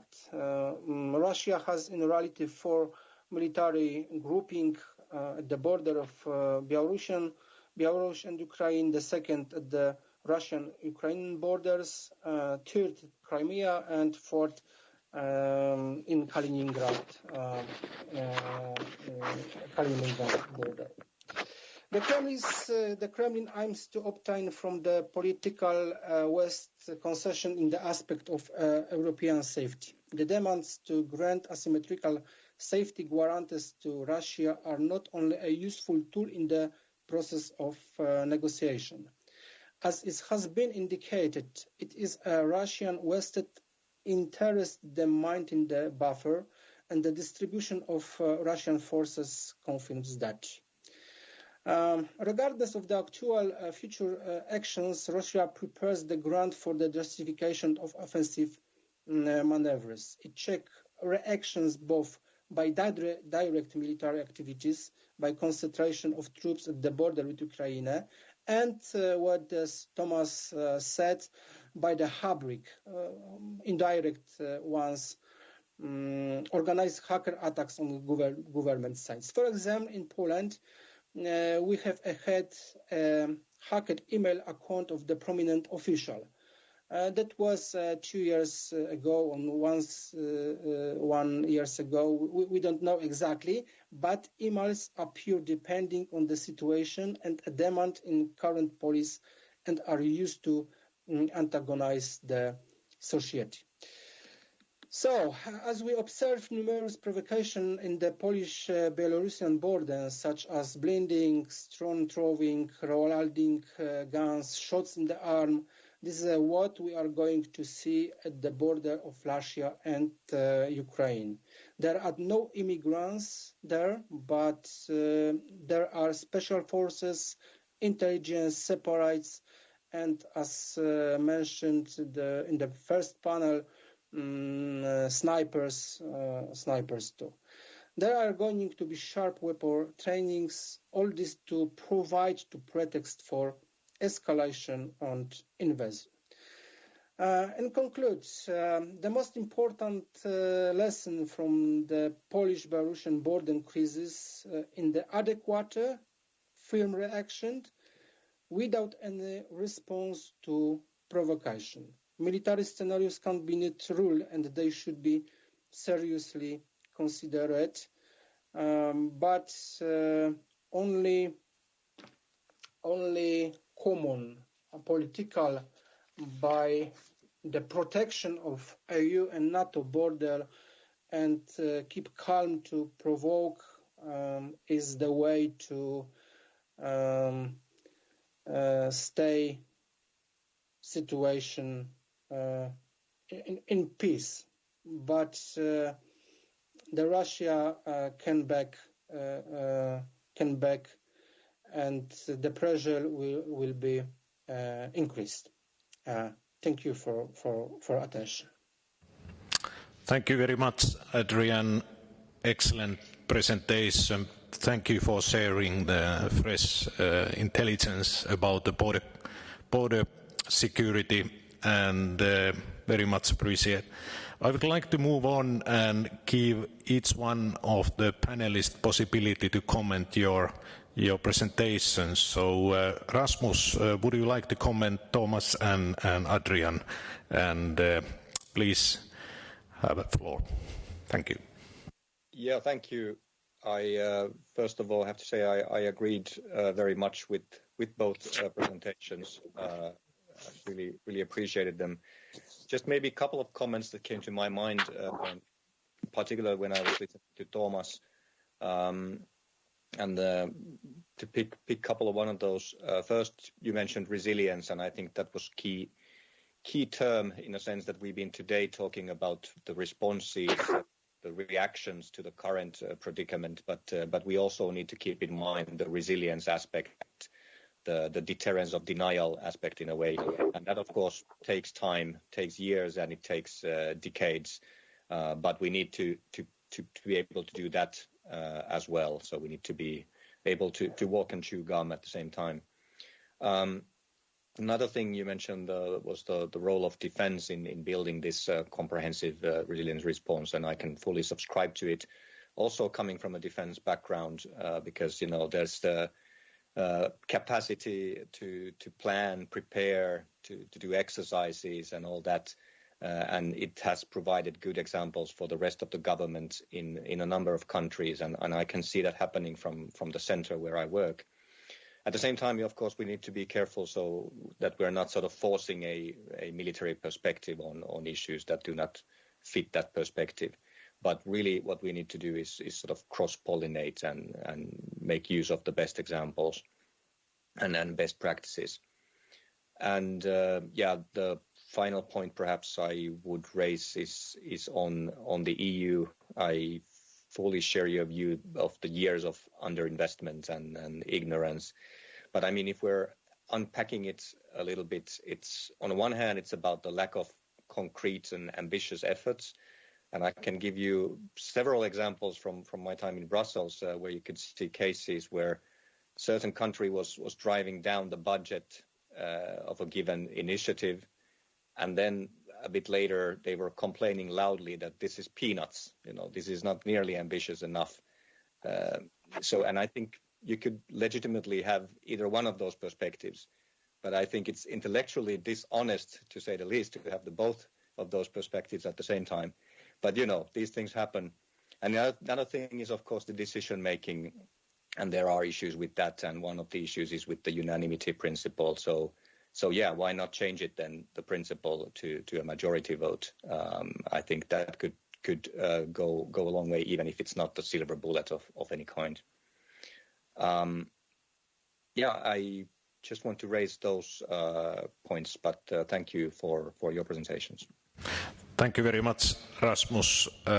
Thomas, would you like to interact, please?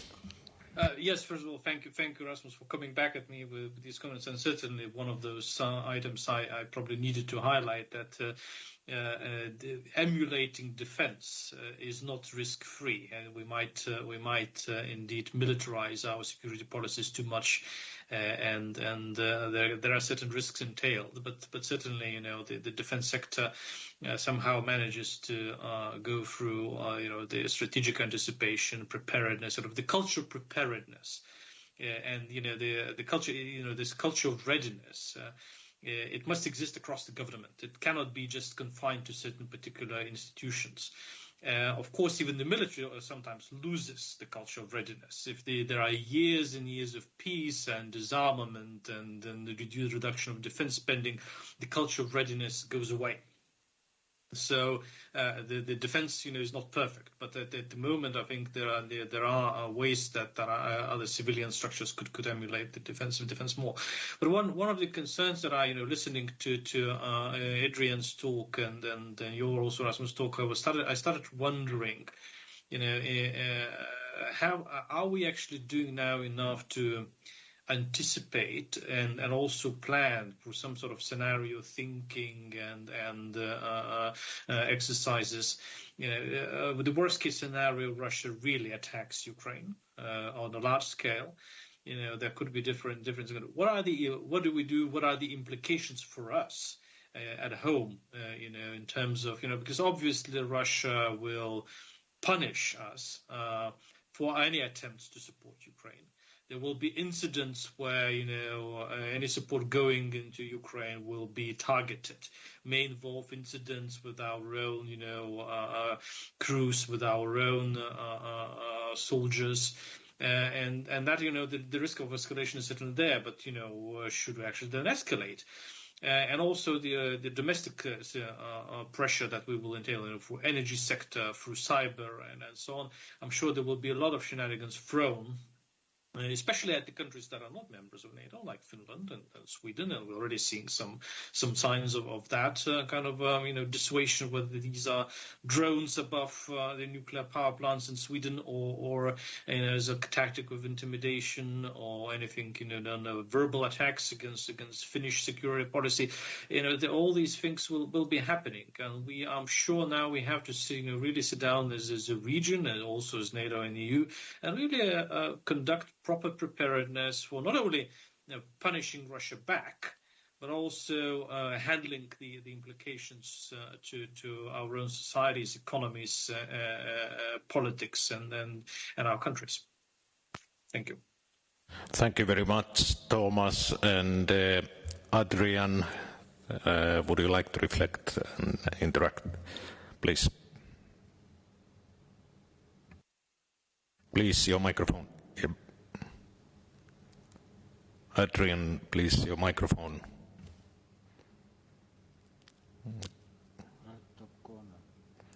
Yeah. Okay, great.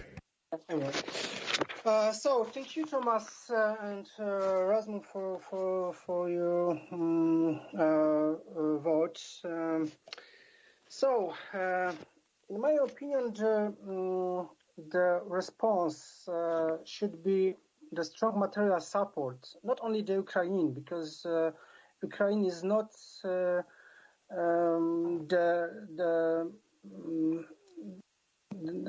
it's not it's only the part of the general situation. Yeah, we must strong support to border protection in Lithuania, in Latvia, and of course in Ukrainian borders.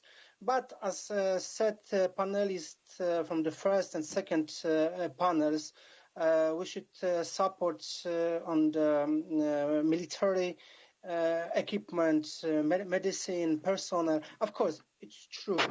But what is important now, in my opinion, my point of view, now it's very important common political and common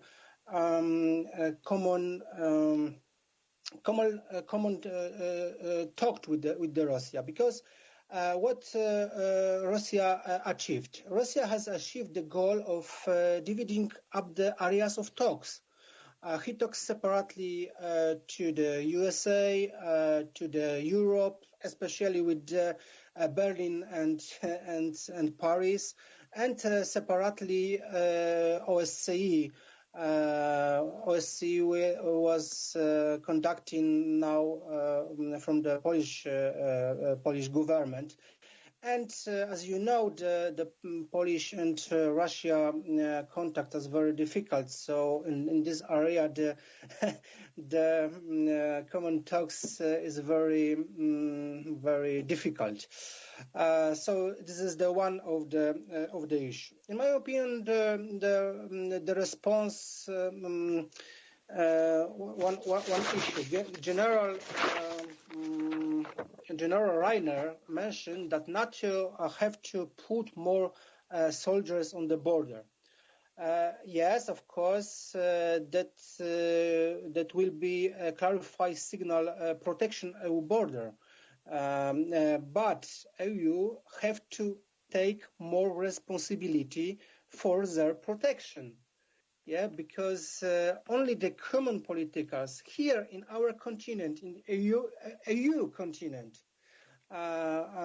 is a directly way to stability of the situation.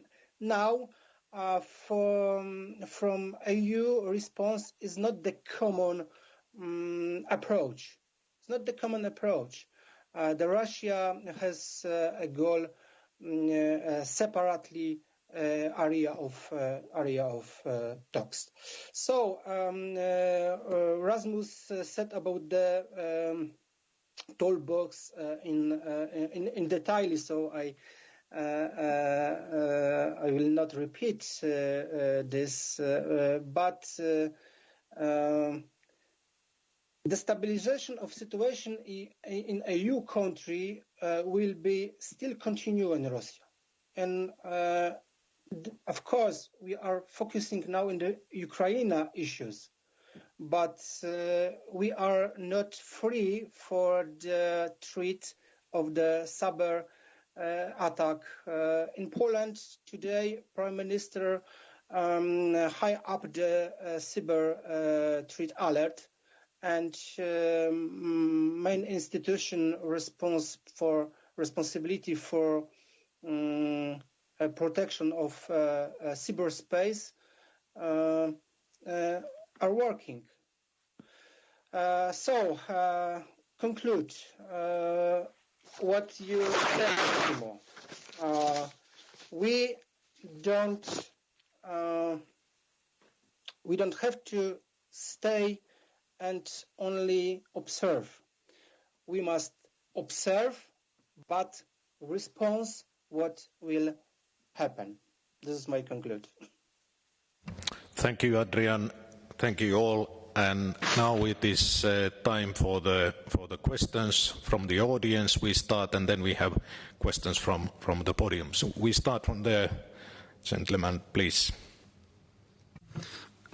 So, Michael Thiesmeyer, U.S. National AI and Cybersecurity ISAO. We're a NGO that operates under U.S. presidential executive order. Anything I'm saying is my opinion and my opinion only. Today we discussed hybrid threats, their relationship to societal resilience, and then how societal resilience is reliant upon a whole-of-nation approach, whole-of-alliance approach. I found that works often a lot the best where you have a lot of private sector and government collaboration. If I look at one example where this works out very well, maybe not to our best, is China. And if I go for one example where I see this where it didn't work very well, you would look at the United States where we had employees and companies protesting because the companies were having defense contracts. My question for the esteemed panel is, are there existing opportunities or missed opportunities to leverage private sector and government collaboration and cooperation to further thwart these hybrid threats that you're seeing, whether cyber or not cyber? It doesn't really matter right now. Thank you so much. Thank you very much for a very good question. And I would like to ask our panelists to reflect. Maybe Rasmus, if you can start. Yes, thank you. I think the question is excellent, and the starting point is really valid. So we should indeed, to get that whole of society approach, we need to be able to engage with the private sector and to leverage private sector as well.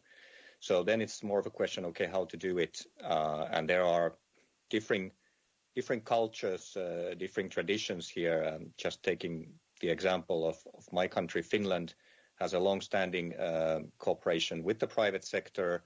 It's mostly based on voluntary arrangements. And of course, in that sense, it relies on the willingness of the private sector to chip in. So the fact that they are supportive of the national security objectives and so on. And that's, of course, an assumption to make, but it has been working so far. But again, this might not be applicable in all the cases, as we have also seen. So we need to be able to complement those types of arrangements with some more binding structures. Maybe we are looking at a new critical entities resilience directive in the EU, for instance, and that could go a long way of harmonizing this cooperation with the private sector in several critical infrastructure areas, at least.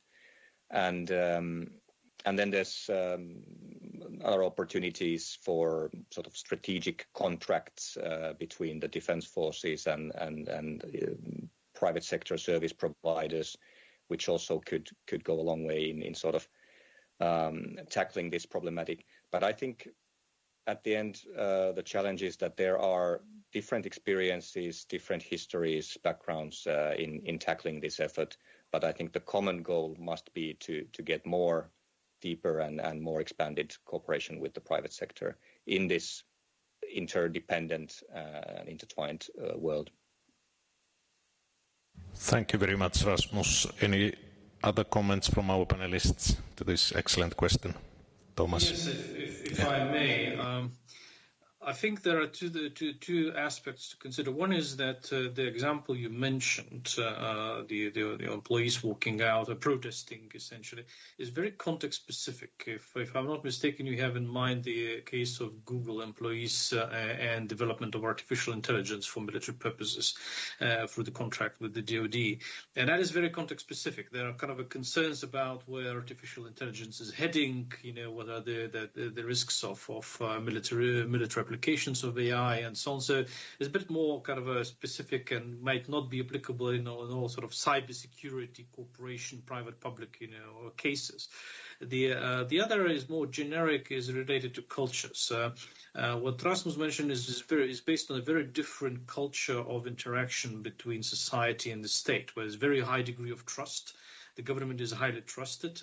So the interactions of this kind in the very sensitive sector, cyber security sector, are not seen as something endangering, privacy or private sectors, commercial independence, and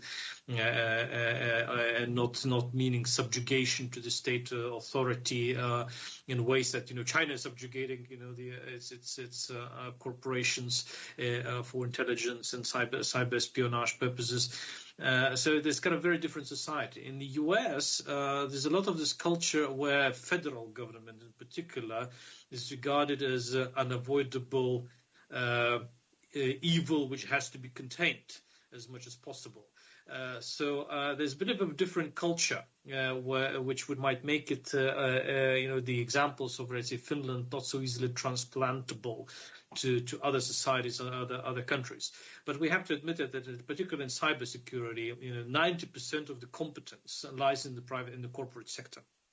And there must be mechanisms devised which would allow to bring to leverage this. In Estonia, one of the kind of interesting tools emerging is the cyber conscription. There's a cyber defense command in the defense forces, which has cyber conscripts who are actively encouraged by the defense organization to also, while they are serving, also kind of try to think of their own business ideas and so on. So the benefit of doing service is you go to the private sector, you actually become a start-upper. If you have a good idea, you can even access some of the defense organizations' assets to experiment with your ideas. So there's kind of a synergy that and the kind of degree of trust built between two ecosystems: the startup, private sector ecosystem, and the defense ecosystem. And that trust is a pivotal element, especially when we talk about such a sensitive area as cybersecurity. Thank you. And thank you very much, Thomas. Very precise. Adrian, anything to add? Anything to comment on this? Please. As Thomas said in detail, but without the cooperation with the private sector, goals are not being achieved in the time of serious crisis. In Poland, an example, the construction of the Inżernik Dam temporary was by the military service, by the soldiers. But the private companies are building a permanent dam. But the second hand, the first answer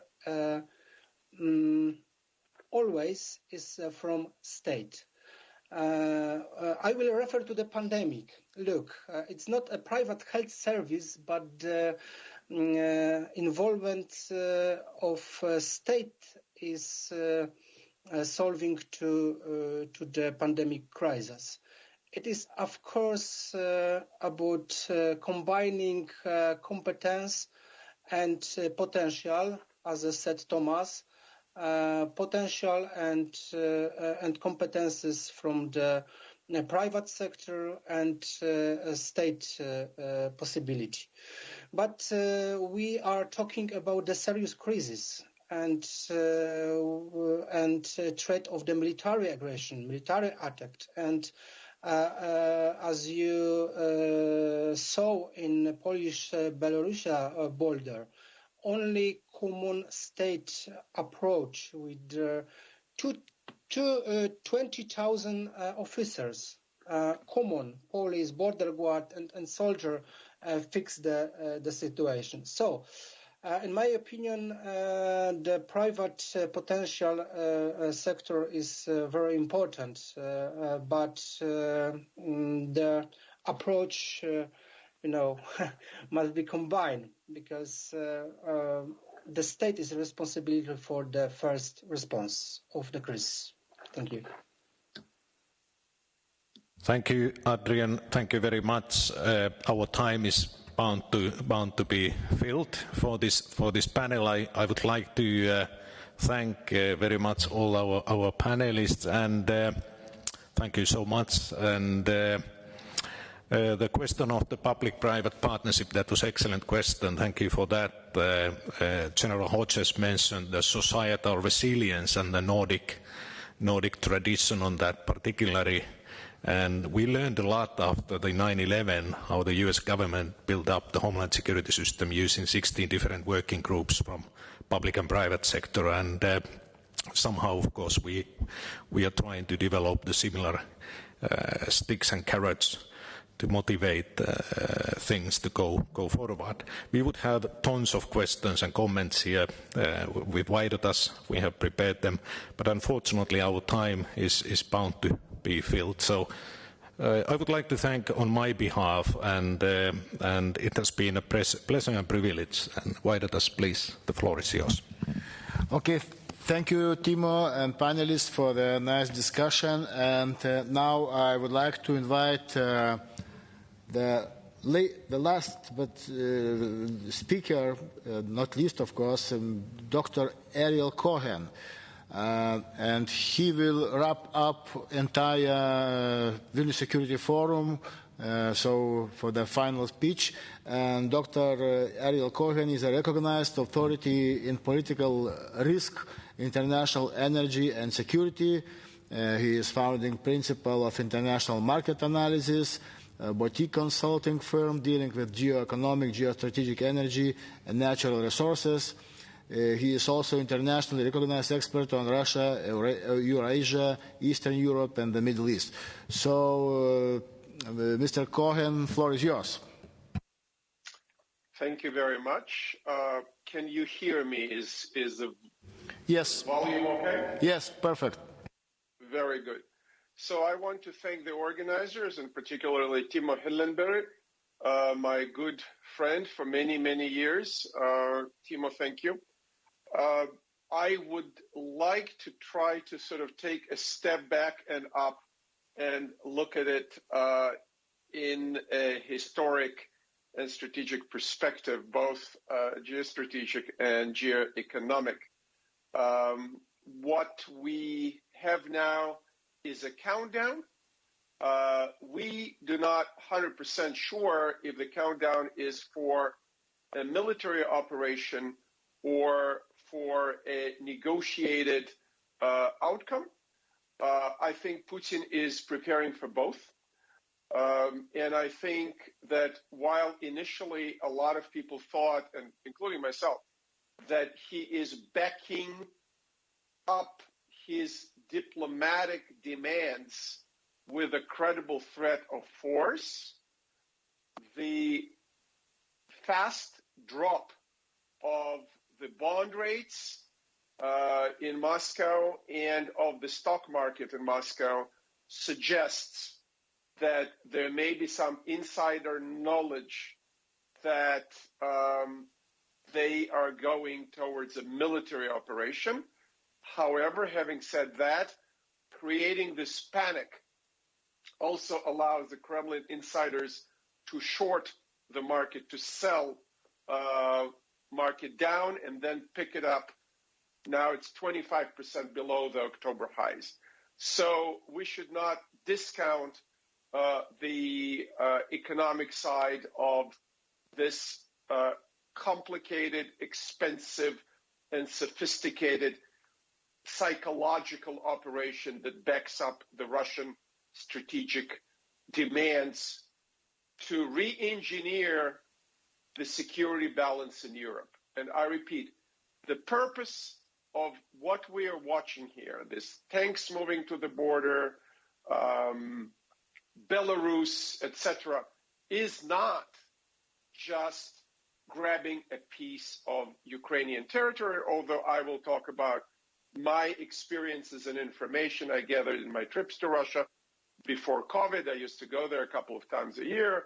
I spoke at their defense ministry conferences a couple of times and talked to a bunch of Russian policy wonks. The purpose of this exercise is to recognize that having moved from the post-Soviet collapse, having built an authoritarian state and investing, as the Russian tradition always is, a lot of money into the military-industrial complex and military technology, the relative balance of power in Europe has changed over the last 20 years. And it changed in the way we've seen over history several times. Russia would come from a weak position, falling behind in technology, to a political reform that consolidates the state, sometimes over-consolidates it, over-centralizes it, and modernizes the military.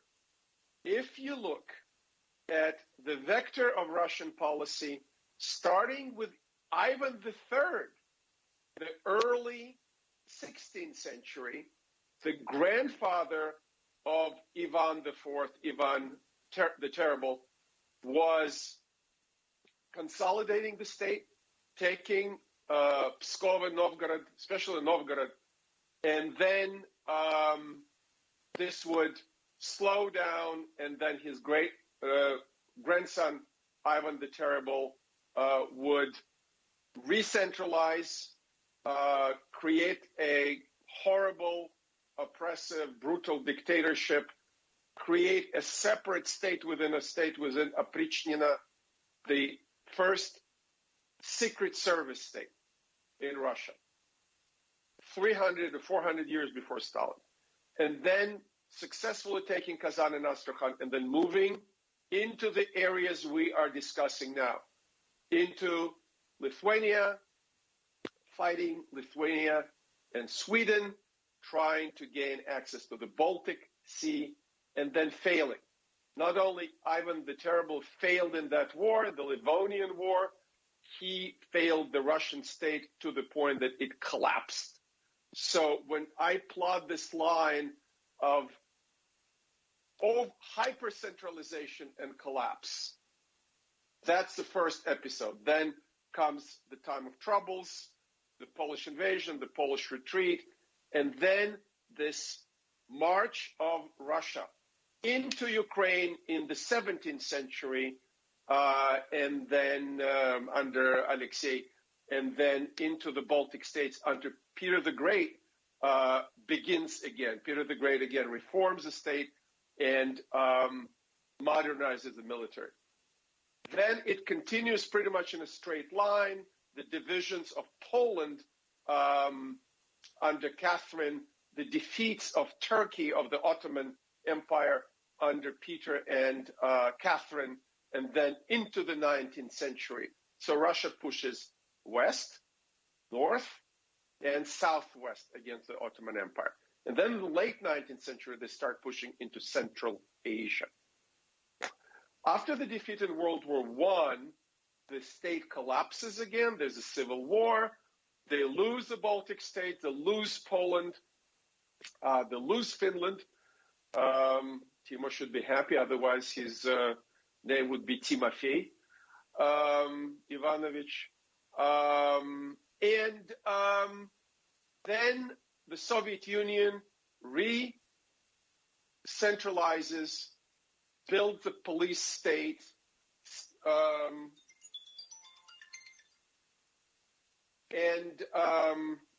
the Soviet Union expands and expands, and then it collapses again.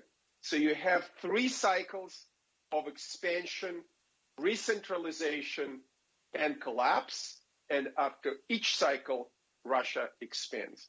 In 1993 and 96, when I was publishing my book, Russian Imperialism, I asked the question, Russia has an option of building a national democratic republic or rebuilding the empire. I think we have the answer now. After 30 years, I think it's time for me to write another book, Russian Empire, the Comeback Kid, or something like that. So what does it all mean for us? It means that Ukraine is just one theater. It's not the only theater. It means that if the West collectively is going to lose Ukraine, and Russia either invades or destabilizes, destroys the Ukrainian state, it means that the next front is going to be Poland, the Baltic states, possibly Finland and Sweden. That pressure will not stop until Russia sort of learns the lesson and says we need to be a status quo power, not an anti-status quo power as it is now. In that respect, as we know, the centerpiece of Russian economy is oil and gas. And in that respect, I would like to say a few words about what we see in that area. The European energy policy, and particularly the German energy policy, for several years now emphasized the renewables. I'm all in favor of clean air. I'm all in favor of fighting global warming. I'm all in favor of economically effective solar and wind. However, what the Germans did by killing nuclear and by increasing their dependence not just on natural gas, on Russian natural gas, and expanding their dependence on Nord Stream 2, influences the balance of power in Europe through a geo-economic means of energy dependency and increasing Russian revenue from the European energy purchases. And the United States tried in a very awkward, in a very heavy-handed manner under Trump to change that, to bring it to Germans' attention, unsuccessfully. Comes Joe Biden and gives a green light to Nord Stream 2. At the same time, since 2014, United States, UK, and others were sort of knocking on Germans' doors, asking, begging, pleading to increase the allocation of their GDP to at least 2% for the military. We failed. Then we said, okay, not just the military allocation, the military infrastructure allocation. And the military infrastructure allocation would include bridges, ports, roads, railroads, to allow the infrastructure to be built, that when we have a situation in which NATO members are threatened, the United States can bring its troops to Europe, including to German ports, and push the forces to the eastern border. We failed. Then in May, when the Biden administration made a deal with Merkel that we will lift our objections to Nord Stream 2 and allow Germany to increase its dependence on Russian gas. If Russia attacks Ukraine, Nord Stream 2 goes off the table. What happened now?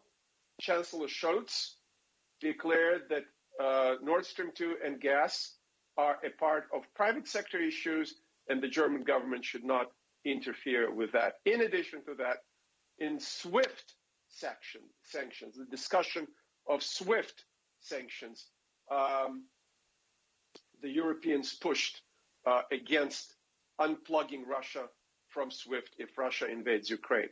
So in a way, I could interpret, I'm not saying that's how Russia interprets it, but I could interpret it as Putin saying, okay, so if I go and smash the china in the kitchen, Mom will still give me lunch and dinner.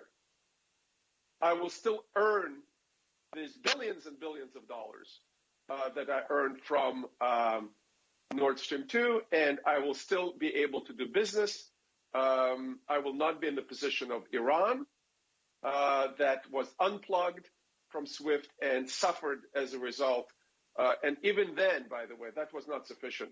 That regime continues doing what it's doing. You just saw the other day the Houthi proxy of Iran shot missiles at UAE, and as a result, the Saudis bombed Sana'a, and that did not change the Iranian behavior. The purpose of the sanctions is to change the behavior, and in order to change foreign policy and security behavior, the sanctions need to be very, very powerful. We are not there yet. Furthermore, in addition to Ukraine, I would mention the Black Sea Basin and Georgia as a southern flank of this confrontation, and what are we doing there? In the southern flank, Turkey is playing a very interesting game. It's on the one hand distances itself from NATO, talking to Russia. They bought S-400s. They want to buy possibly Russian fighter jets, but at the same time, Turkey pursues an independent policy in the Caucasus. We saw it in the Armenia-Azerbaijan conflict. There was no escalation, meaningful escalation between Ankara and Moscow there. And now Turkey is poking its finger somewhere which is very sensitive for Russia by supplying the Bayraktar drones to Ukraine and expanding the Turkish-Ukrainian military cooperation and trying to play a mediating role, which, by the way, I will go on a limb and say that Turkey will fail. The only country that is capable of bringing Russia and Ukraine together is not Turkey, it's the United States, and I'm not even sure Russia is willing to do that without getting very deep concessions along the Minsk process implementation in the Russian interpretation. Another point I want to make is that,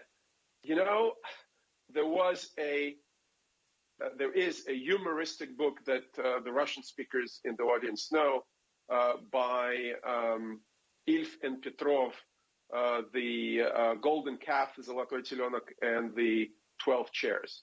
And it's funny. It has all kinds of funny expressions. And one of them is the saving of a drowning man is a handiwork of a drowning man. In order to save somebody, that person needs to save themselves. Спасение утопающих – дело рук самих утопающих. And in that respect, I have to say something about Ukraine. I love Ukraine. I was born in Ukraine. Majority of my family the 3 out of my 4 grandparents come from Ukraine, and my 4th grandparent, my grandfather, comes from Lithuania. So I sort of have 2 legs in both camps. Ukrainians have a tremendous defense and military potential.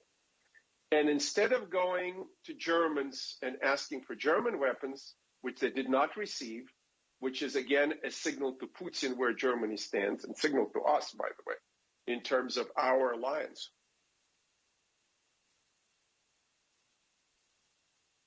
Ukrainians had at least 8 years since 2014, if not 30 years since independence, to build up their own military-industrial complex. For God's sake, in the Soviet era, the Ukrainians were the builders of the Soviet ICBM force in the Yuzhmash plant. if they could build ICBMs, of course they can build medium-range rockets that would come very handy as a deterrence. They still have 50% of their energy manufactured, produced in nuclear plants that they didn't shut down. They're not in good shape. They're kind of getting old and rickety. But nevertheless, that nuclear expertise is there. They produce tanks. They produce small arms and weapons. There is no reason why Ukrainians should not create these jobs for themselves and build their own weapons for their own defense. But weapons is not enough. The Ukrainians need Russia to be deterred not just by resistance that we read about, how Ukrainian military is so much stronger since 2014, which it may be. The question is, what is the strategic coordination and command level? I'm sure that on the battalion level, they're much better than in 2014. Maybe on the regiment level. I have questions about the division level and up. And the main thing is the reserves that are not there, that are not trained. There's no doctrine. There's no storage of weapons. And all these people who were serving since 2014, in my view, need to be called in every year for 3 weeks, 2 weeks, 3 weeks, 4 weeks, depends on the unit. Trained every year, know where they go, and their commanders have to have a very good level of coordination. I am not talking about territorial defense. I had lunch yesterday with a group of high-level Ukrainians here in Washington. And they said, yeah, we just passed the law. First of all, you're in a war situation for 6 years. Why did you pass the law just now? And secondly, they said, nobody knows what to do with these people. They will be responsible on a city level. And this territorial defense will be, as the word goes, for that territory, which may even increase the centrifugal forces in Ukraine. So the Kharkiv people will report to Kharkiv and the Lviv people will report to Lviv instead of having it under the general staff with a military strategy for the reserves. What do they do, how they do it, and equipping them for anti-air, anti-tank, etc. warfare. I loved what Thomas said about the cyber draft in Estonia. Ukraine already suffered from a cyber attack. They are not fully protected, my Ukrainian sources are telling me, and they do have a pretty good cyber industry, and they needed to build it up along the Estonian, US, Israeli, and other lines where there's a close cooperation between the military and the cyber. You mentioned the cyber recruitment in Estonia. I can tell you that probably the majority of Israeli startups in the cyber area come from the unit called 8200, 8200. And these are military guys and gals who are recruited early, talent spotted, put in training, then they serve, and then they go out and start these startups, and that system works quite well. Thank you very much. And finally, we do have a structural challenge, and I'll probably stop after that. And the structural challenge is that we still don't have a buy-in in Europe from what America considers the main European security partners. You notice that the group that Biden talked to on Ukraine is UK. I understand, close ally, etc. Although they're so preoccupied with the drinking that was going on in the Prime Minister's office, they kind of missed the rest of the security challenges, which are much more serious than that. The Germans, I spoke already too much about the Germans, won't make me popular in Berlin. the French, who do not consider Russia a threat and actually consider Russia a balance against Germany potentially. Talked enough with the French and also studied enough French-Russian relations over the last 150 years. And the Italians. And I will not spend any money talking about the Italian security role in the Ukrainian conflict because there's none. So if we do not address the coherence, and maybe, just maybe, the Nordic and Central European countries can be more active, proactive in NATO, in the EU, etc. If we do not achieve coherence in Europe, we will be at a huge strategic disadvantage vis-a-vis Russia. Why? Because the U.S. is really focusing now on China. We, in small, closed-door forums, told our German colleagues at the Loisach Group, at the Marshall Center in Garmisch and elsewhere, many, many times, this is coming. The Chinese challenge is not going away. It's going to get only worse. The nightmare scenario for me, I have it in my recent article in The Hill, probably, a week ago, the article called Putin's One-Two-Punch European Strategy to Defeat America in The Hill, where I say that the nightmare scenario for us is a simultaneous Chinese attack on Taiwan and the Russian attack on Ukraine. And even smaller scope attacks, like trying to take a corridor from the Crimea to the Dnieper to get water, or, as I said before, as I've heard in Moscow many times, a two-prong attack.